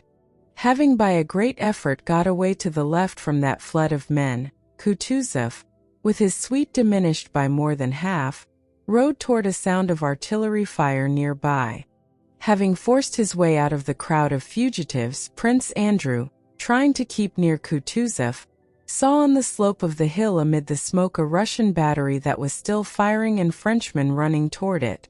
Higher up stood some Russian infantry, neither moving forward to protect the battery nor backward with the fleeing crowd. A mounted general separated himself from the infantry and approached Kutuzov. Of Kutuzov's suite only 4 remained. They were all pale and exchanged looks in silence. "Stop those wretches!" gasped Kutuzov to the regimental commander, pointing to the flying soldiers, but at that instant, as if to punish him for those words, bullets flew hissing across the regiment and across Kutuzov's suite like a flock of little birds. The French had attacked the battery and, seeing Kutuzov, were firing at him. After this volley, the regimental commander clutched at his leg. Several soldiers fell, and a second lieutenant who was holding the flag let it fall from his hands. It swayed and fell, but caught on the muskets of the nearest soldiers. The soldiers started firing without orders. "Oh! Oh! Oh!" groaned Kutuzov despairingly and looked around. "Bolkonsky!" he whispered, his voice trembling from a consciousness of the feebleness of age. "Bolkonsky!" he whispered, pointing to the disordered battalion and at the enemy. "What's that?" But before he had finished speaking, Prince Andrew, feeling tears of shame and anger choking him, had already leapt from his horse and run to the standard. "Forward, lads!" he shouted in a voice piercing as a child's. "Here it is," thought he, seizing the staff of the standard and hearing with pleasure the whistle of bullets evidently aimed at him. Several soldiers fell. "Hurrah!" shouted Prince Andrew, and scarcely able to hold up the heavy standard, he ran forward with full confidence that the whole battalion would follow him, and really he only ran a few steps alone. One soldier moved and then another, and soon the whole battalion ran forward shouting "Hurrah!" and overtook him. A sergeant of the battalion ran up and took the flag that was swaying from its weight in Prince Andrew's hands, but he was immediately killed. Prince Andrew again seized the standard and, dragging it by the staff, ran on with the battalion. In front he saw our artillerymen, some of whom were fighting, while others, having abandoned their guns, were running toward him. He also saw French infantry soldiers who were seizing the artillery horses and turning the guns round. Prince Andrew and the battalion were already within 20 paces of the cannon. He heard the whistle of bullets above him unceasingly, and to right and left of him soldiers continually groaned and dropped. But he did not look at them. He looked only at what was going on in front of him, at the battery. He now saw clearly the figure of a red-haired gunner with his shako knocked awry, pulling one end of a mop while a French soldier tugged at the other. He could distinctly see the distraught yet angry expression on the faces of these two men, who evidently did not realize what they were doing. "What are they about?" thought Prince Andrew as he gazed at them. "Why doesn't the red-haired gunner run away as he is unarmed? Why doesn't the Frenchman stab him? He will not get away before the Frenchman remembers his bayonet and stabs him." And really another French soldier, trailing his musket, ran up to the struggling men, and the fate of the red-haired gunner, who had triumphantly secured the mop and still did not realize what awaited him, was about to be decided. But Prince Andrew did not see how it ended. It seemed to him as though one of the soldiers near him hit him on the head with the full swing of a bludgeon. It hurt a little, but the worst of it was that the pain distracted him and prevented his seeing what he had been looking at. "What's this? Am I falling? My legs are giving way," thought he, and fell on his back. He opened his eyes, hoping to see how the struggle of the Frenchman with the gunners ended, whether the red-haired gunner had been killed or not, and whether the cannon had been captured or saved. But he saw nothing. Above him there was now nothing but the sky, the lofty sky, not clear yet still immeasurably lofty, with gray clouds gliding slowly across it. How quiet, peaceful, and solemn. Not at all as I ran, thought Prince Andrew. Not as we ran shouting and fighting. Not at all as the gunner and the Frenchman with frightened and angry faces struggled for the mop. How differently do those clouds glide across that lofty infinite sky.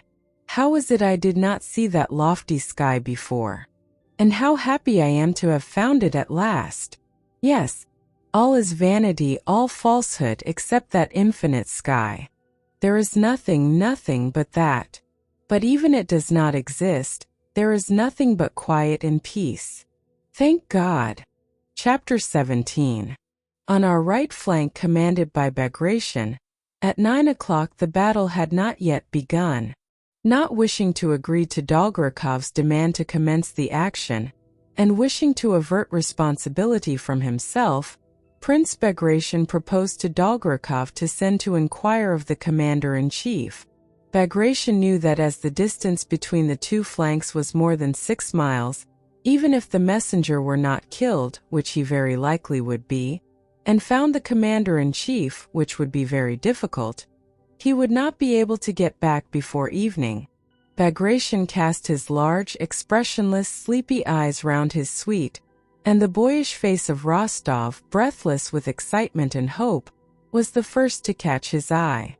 He sent him. "And if I should meet His Majesty before I meet the Commander-in-Chief, Your Excellency?" said Rostov with his hand to his cap. "You can give the message to His Majesty," said Dolgorukov, hurriedly interrupting Bagration.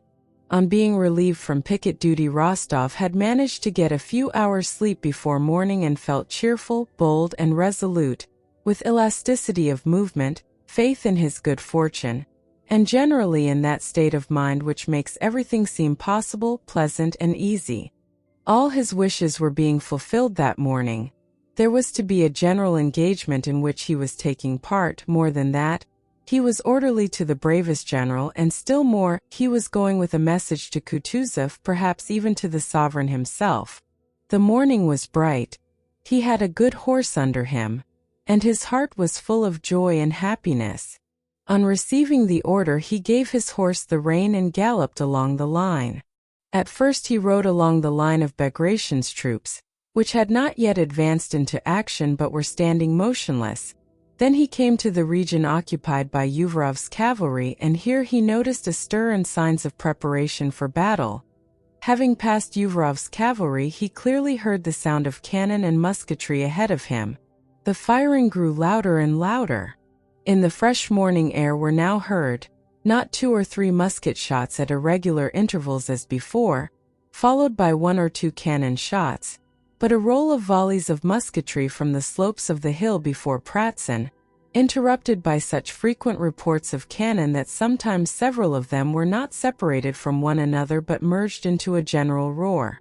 He could see puffs of musketry smoke that seemed to chase one another down the hillsides, and clouds of cannon smoke rolling, spreading, and mingling with one another.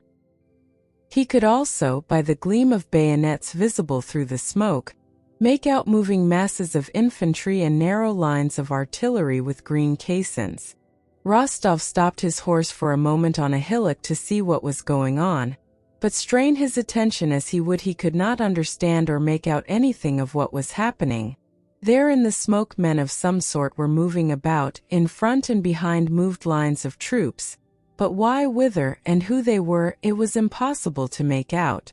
These sights and sounds had no depressing or intimidating effect on him. On the contrary, they stimulated his energy and determination. "Go on! Go on! Give it them!" he mentally exclaimed at these sounds, and again proceeded to gallop along the line, penetrating farther and farther into the region where the army was already in action. "How it will be there I don't know, but all will be well," thought Rostov. After passing some Austrian troops, he noticed that the next part of the line, the Guards, was already in action. So much the better. I shall see it close, he thought. He was riding almost along the front line. A handful of men came galloping toward him. They were our Ulan, who with disordered ranks were returning from the attack. Rostov got out of their way, involuntarily noticed that one of them was bleeding, and galloped on. "That is no business of mine," he thought. He had not ridden many hundred yards after that before he saw to his left, across the whole width of the field, an enormous mass of cavalry in brilliant white uniforms, mounted on black horses, trotting straight toward him and across his path. Rostov put his horse to full gallop to get out of the way of these men, and he would have got clear had they continued at the same speed, but they kept increasing their pace, so that some of the horses were already galloping. Rostov heard the thud of their hoofs and the jingle of their weapons and saw their horses, their figures and even their faces more and more distinctly. They were our horse guards, advancing to attack the French cavalry that was coming to meet them. The horse guards were galloping, but still holding in their horses. Rostov could already see their faces and heard the command, "Charge!" shouted by an officer who was urging his thoroughbred to full speed. Rostov, fearing to be crushed or swept into the attack on the French, galloped along the front as hard as his horse could go, but still was not in time to avoid them. The last of the horse guards, a huge pockmarked fellow, frowned angrily on seeing Rostov before him, with whom he would inevitably collide. This guardsman would certainly have bowled Rostov and his Bedouin over. Rostov felt himself quite tiny and weak compared to these gigantic men and horses. Had it not occurred to Rostov to flourish his whip before the eyes of the guardsman's horse? The heavy black horse, 16 hands high, shied, throwing back its ears, but the pockmarked guardsman drove his huge spurs in violently, and the horse, flourishing its tail and extending its neck, galloped on yet faster. Hardly had the horse guards passed Rostov before he heard them shout, "Hurrah!" and looking back saw that their foremost ranks were mixed up with some foreign cavalry with red epaulets, probably French. He could see nothing more, for immediately afterwards cannon began firing from somewhere and smoke enveloped everything. At that moment, as the horse guards, having passed him, disappeared in the smoke, Rostov hesitated whether to gallop after them or to go where he was sent. This was the brilliant charge of the horse guards that amazed the French themselves. Rostov was horrified to hear later that of all that mass of huge and handsome men, of all those brilliant, rich youths, officers and cadets, who had galloped past him on their 1,000-ruble horses, only 18 were left after the charge. Why should I envy them? My chance is not lost, and maybe I shall see the Emperor immediately, thought Rostov, and galloped on. When he came level with the foot guards, he noticed that about them and around them cannonballs were flying, of which he was aware not so much because he heard their sound as because he saw uneasiness on the soldiers' faces and unnatural warlike solemnity on those of the officers. Passing behind one of the lines of a regiment of foot guards, he heard a voice calling him by name. "Rostov." "What?" he answered, not recognizing Boris.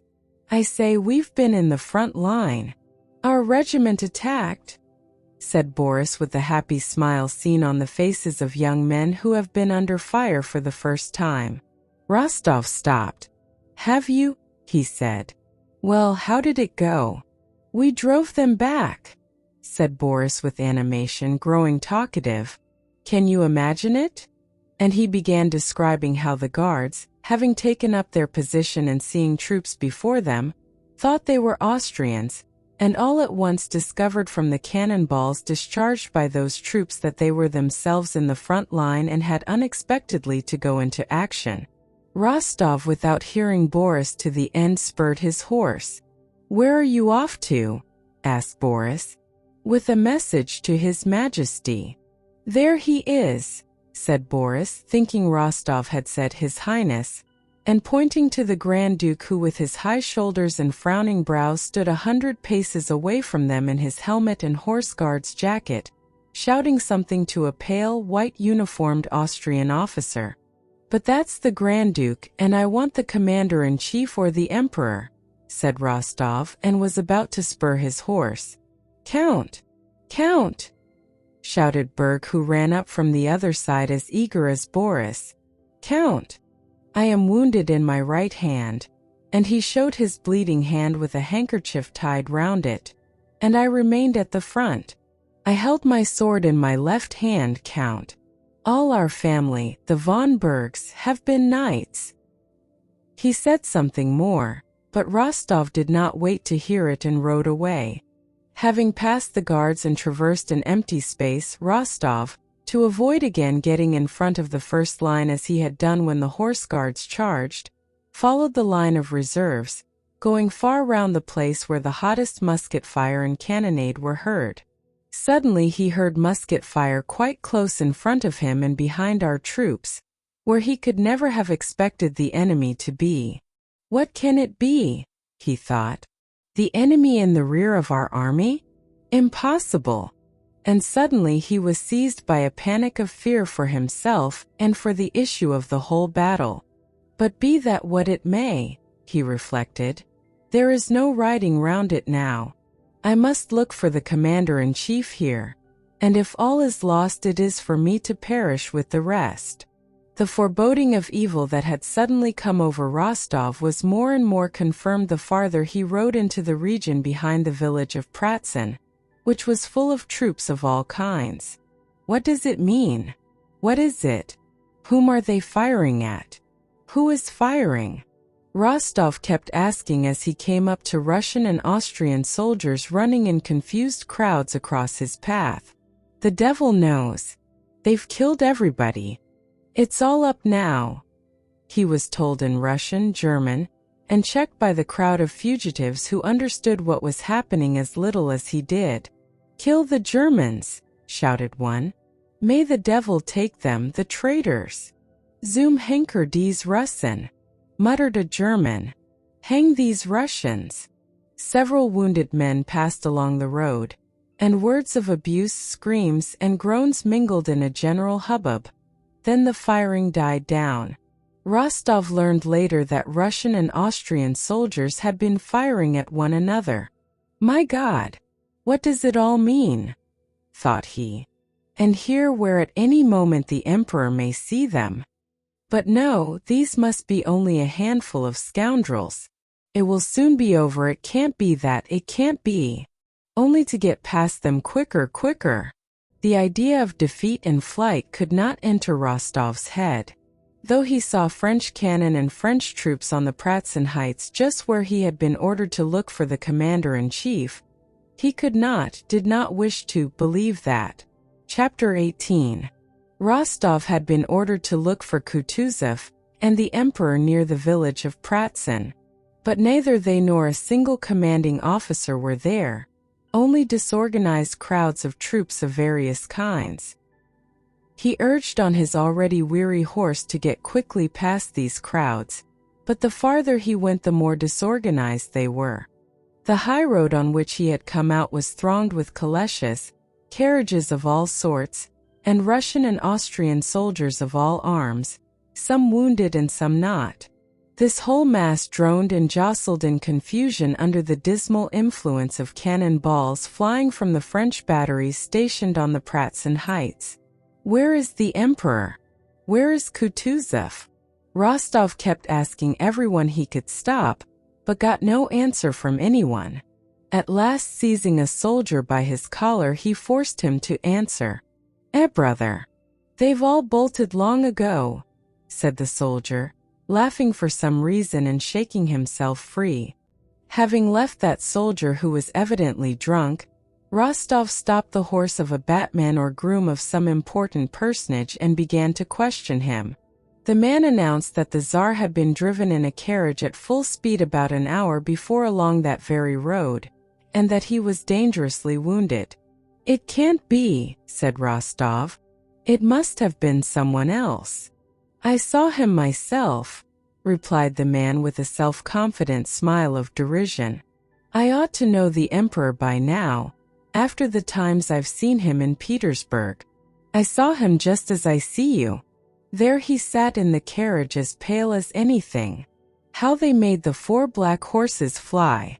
Gracious me, they did rattle past. It's time I knew the imperial horses and Ilya Ivanich.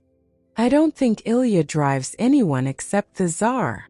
Rostov let go of the horse and was about to ride on, when a wounded officer passing by addressed him. Who is it you want? He asked. The commander-in-chief? He was killed by a cannonball, struck in the breast before our regiment.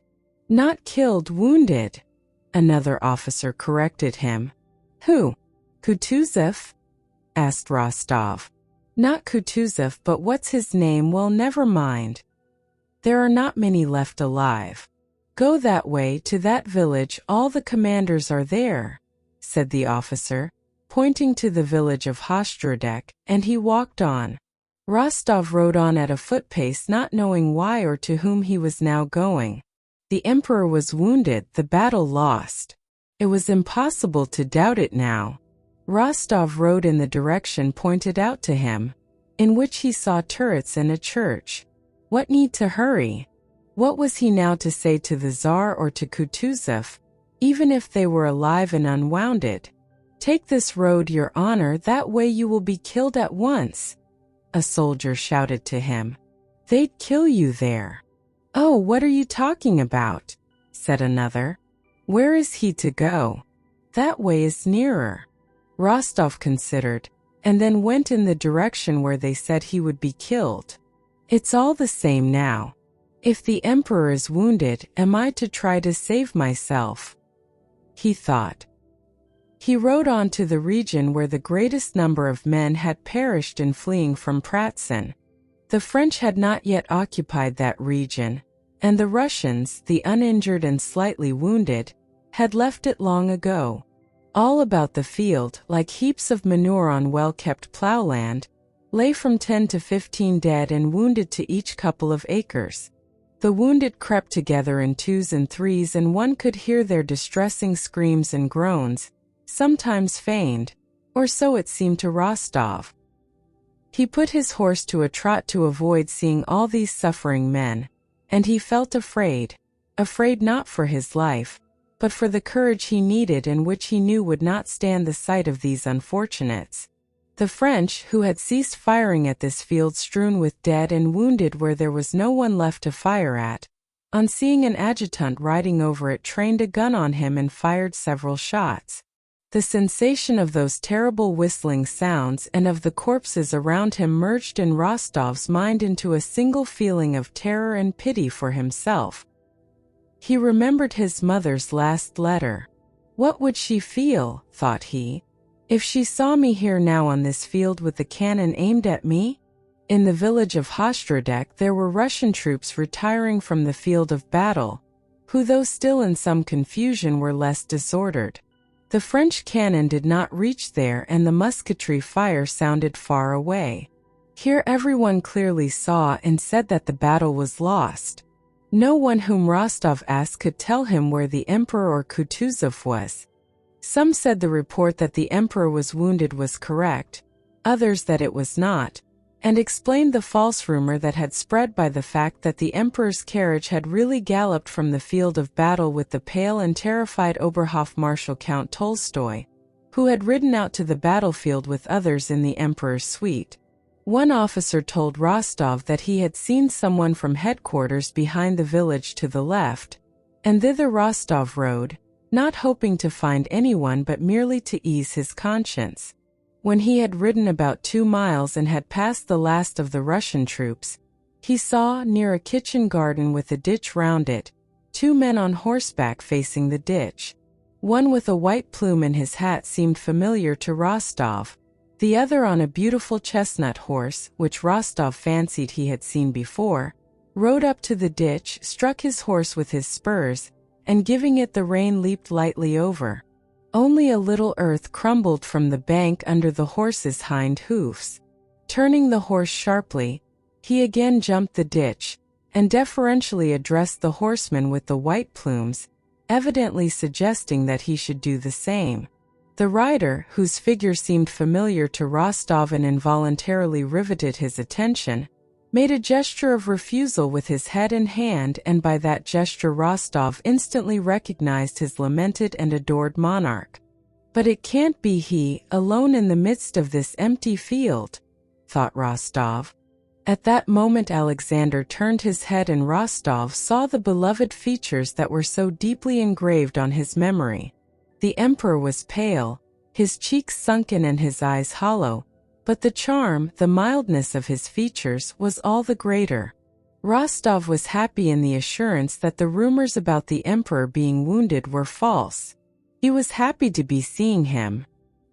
He knew that he might and even ought to go straight to him, and give the message Dolgorukov had ordered him to deliver. But as a youth in love trembles, is unnerved, and dares not utter the thoughts he has dreamed of for nights, but looks around for help or a chance of delay and flight when the longed-for moment comes and he is alone with her. So Rostov, now that he had attained what he had longed for more than anything else in the world, did not know how to approach the Emperor, and 1,000 reasons occurred to him why it would be inconvenient, unseemly, and impossible to do so. What? It is as if I were glad of a chance to take advantage of his being alone and despondent. A strange face may seem unpleasant or painful to him at this moment of sorrow.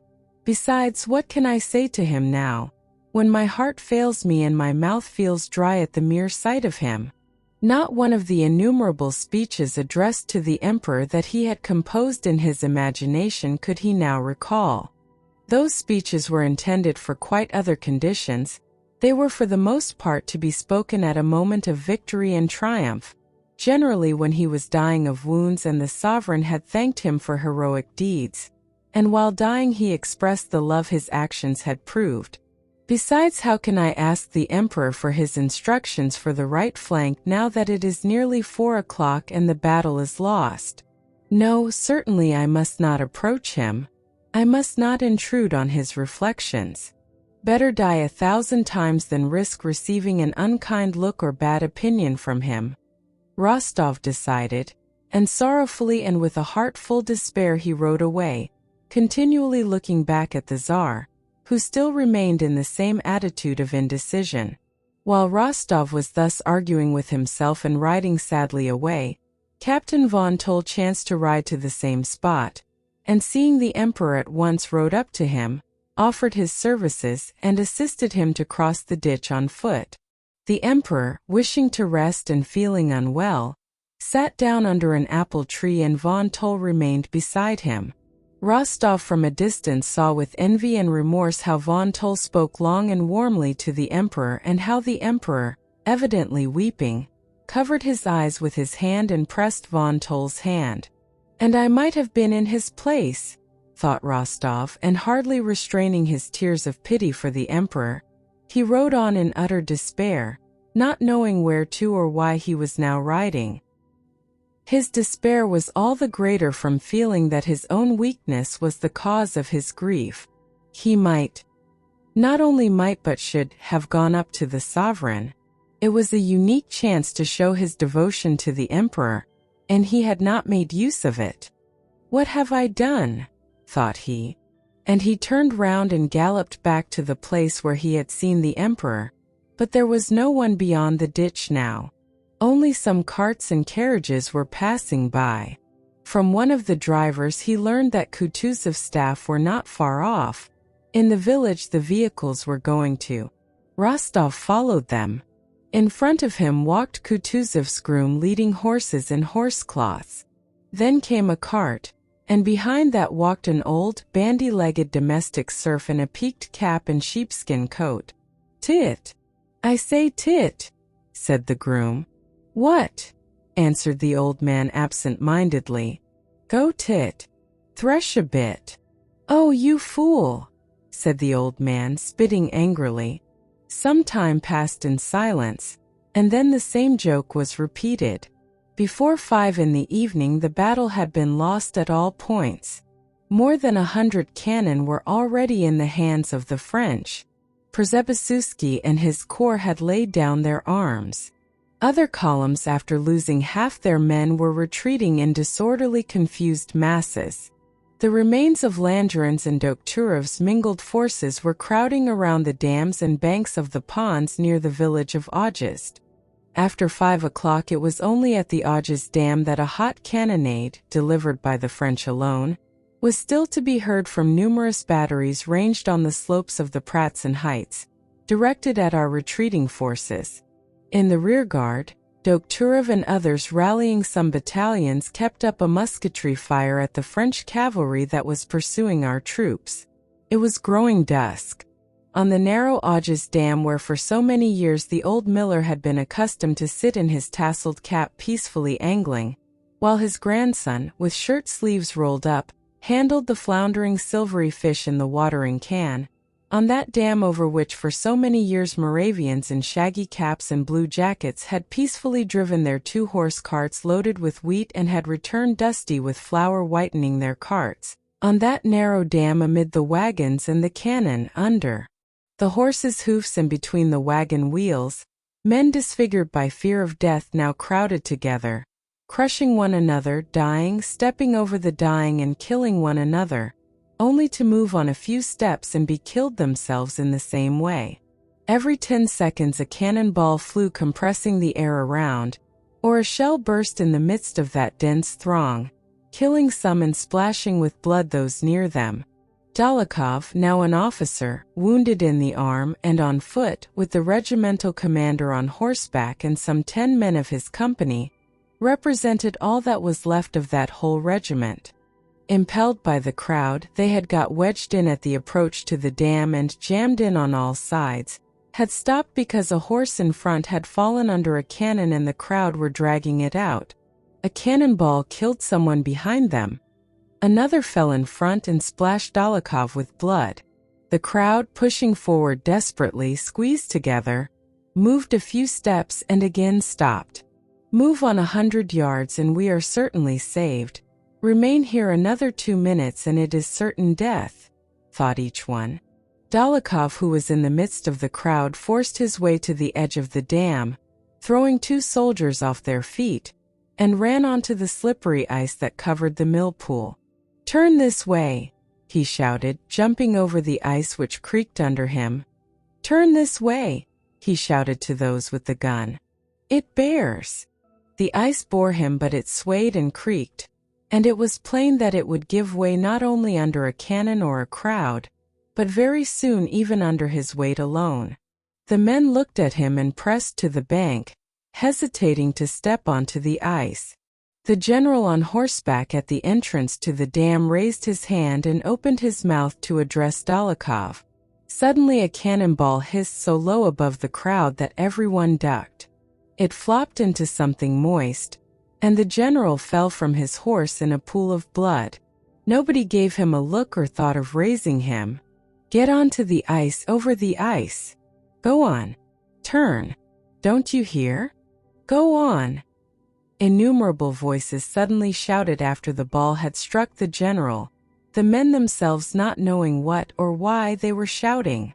One of the hindmost guns that was going onto the dam turned off onto the ice. Crowds of soldiers from the dam began running onto the frozen pond. The ice gave way under one of the foremost soldiers, and one leg slipped into the water. He tried to right himself but fell in up to his waist. The nearest soldier shrank back. The gun driver stopped his horse, but from behind still came the shouts. "Onto the ice, why do you stop? Go on. Go on." And cries of horror were heard in the crowd. The soldiers near the gun waved their arms and beat the horses to make them turn and move on. The horses moved off the bank. The ice that had held under those on foot collapsed in a great mass, and some 40 men who were on it dashed, some forward and some back, drowning one another. Still the cannonballs continued regularly to whistle and flop onto the ice and into the water, and oftenest of all among the crowd that covered the dam, the pond, and the bank. Chapter 19. On the Pratzen Heights, where he had fallen with the flagstaff in his hand, lay Prince Andrew Bolkonsky, bleeding profusely and unconsciously uttering a gentle, piteous, and childlike moan. Toward evening he ceased moaning and became quite still. He did not know how long his unconsciousness lasted. Suddenly he again felt that he was alive and suffering from a burning, lacerating pain in his head.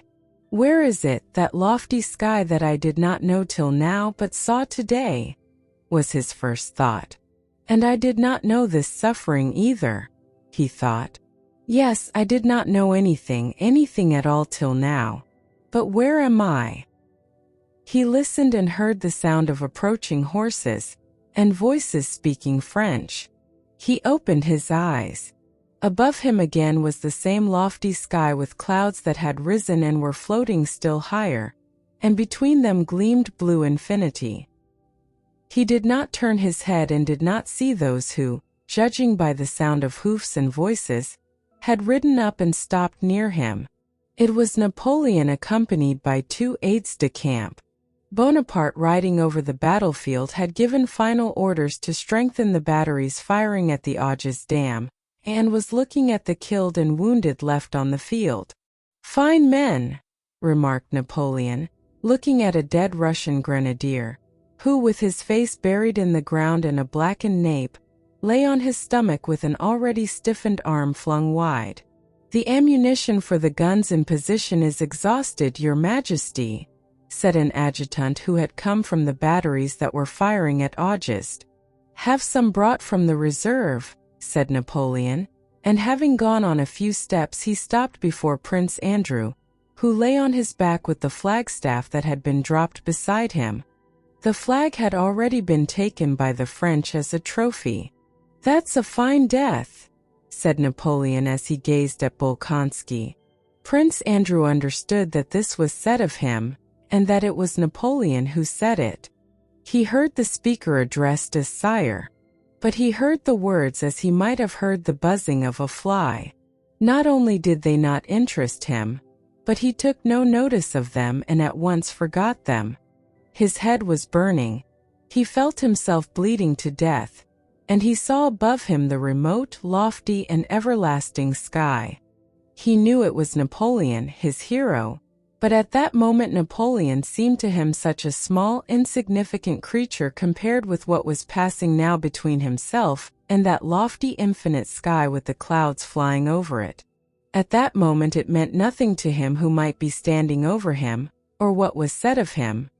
He was only glad that people were standing near him and only wished that they would help him and bring him back to life, which seemed to him so beautiful now that he had today learned to understand it so differently. He collected all his strength to stir and utter a sound.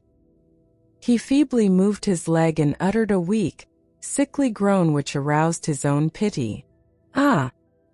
He is alive," said Napoleon. "Lift this young man up and carry him to the dressing station." Having said this, Napoleon rode on to meet Marshal Lannes, who, hat in hand, rode up smiling to the emperor to congratulate him on the victory. Prince Andrew remembered nothing more. He lost consciousness from the terrible pain of being lifted onto the stretcher, the jolting while being moved, and the probing of his wound at the dressing station. He did not regain consciousness till late in the day, when with other wounded and captured Russian officers he was carried to the hospital. During this transfer he felt a little stronger and was able to look about him and even speak. The first words he heard on coming to his senses were those of a French convoy officer, who said rapidly, "We must halt here. The emperor will pass here immediately. It will please him to see these gentlemen prisoners. There are so many prisoners today, nearly the whole Russian army, that he is probably tired of them," said another officer. "All the same, they say this one is the commander of all the Emperor Alexander's guards," said the first one, indicating a Russian officer in the white uniform of the Horse Guards. Bolkonsky recognized Prince Repnin, whom he had met in Petersburg society. Beside him stood a lad of 19, also a wounded officer of the Horse Guards. Bonaparte, having come up at a gallop, stopped his horse. "Which is the senior?" he asked on seeing the prisoners. They named the colonel Prince Repnin. "You are the commander of the Emperor Alexander's regiment of Horse Guards?" asked Napoleon. "I commanded a squadron," replied Repnin. "Your regiment fulfilled its duty honorably," said Napoleon. "The praise of a great commander is a soldier's highest reward," said Repnin. "I bestow it with pleasure," said Napoleon. "And who is that young man beside you?" Prince Repnin named Lieutenant Suchdolin. After looking at him, Napoleon smiled. "He's very young to come to meddle with us. Youth is no hindrance to courage," muttered Suchdolin in a failing voice. "A splendid reply," said Napoleon. "Young man, you will go far." Prince Andrew, who had also been brought forward before the emperor's eyes to complete the show of prisoners, could not fail to attract his attention. Napoleon apparently remembered seeing him on the battlefield and, addressing him, again used the epithet "young man" that was connected in his memory with Prince Andrew. "Well, and you, young man," said he. "How do you feel, mon brave?" Though 5 minutes before, Prince Andrew had been able to say a few words to the soldiers who were carrying him, now with his eyes fixed straight on Napoleon, he was silent. So insignificant at that moment seemed to him all the interest that engrossed Napoleon.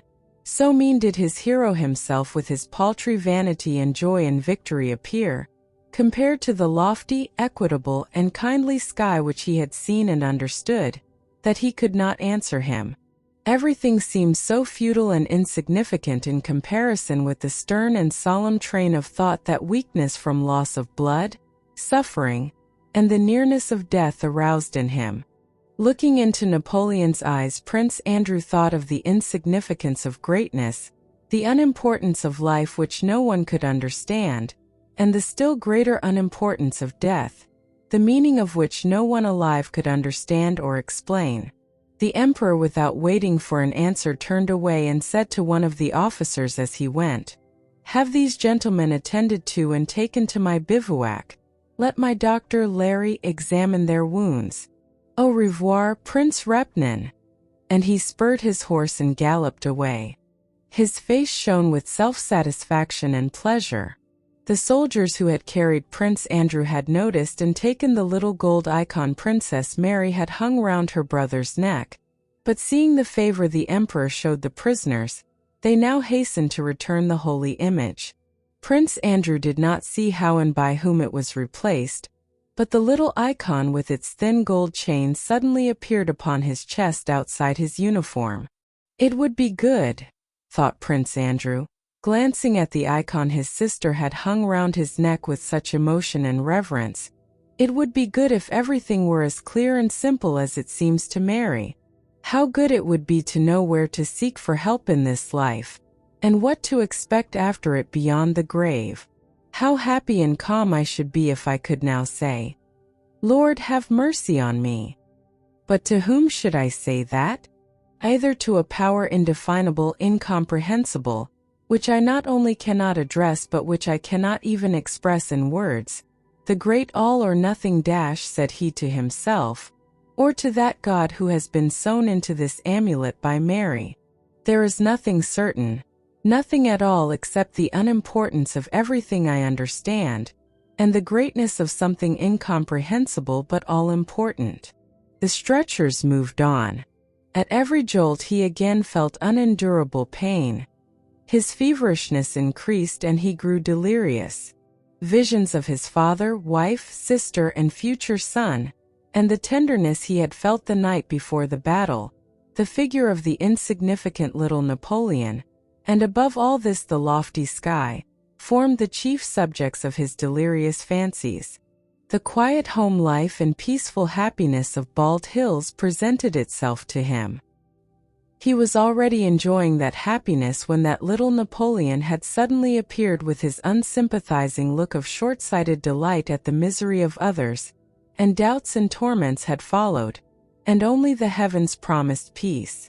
Toward morning all these dreams melted and merged into the chaos and darkness of unconsciousness and oblivion which, in the opinion of Napoleon's doctor Larry, was much more likely to end in death than in convalescence. "He is a nervous, bilious subject," said Larry, "and will not recover."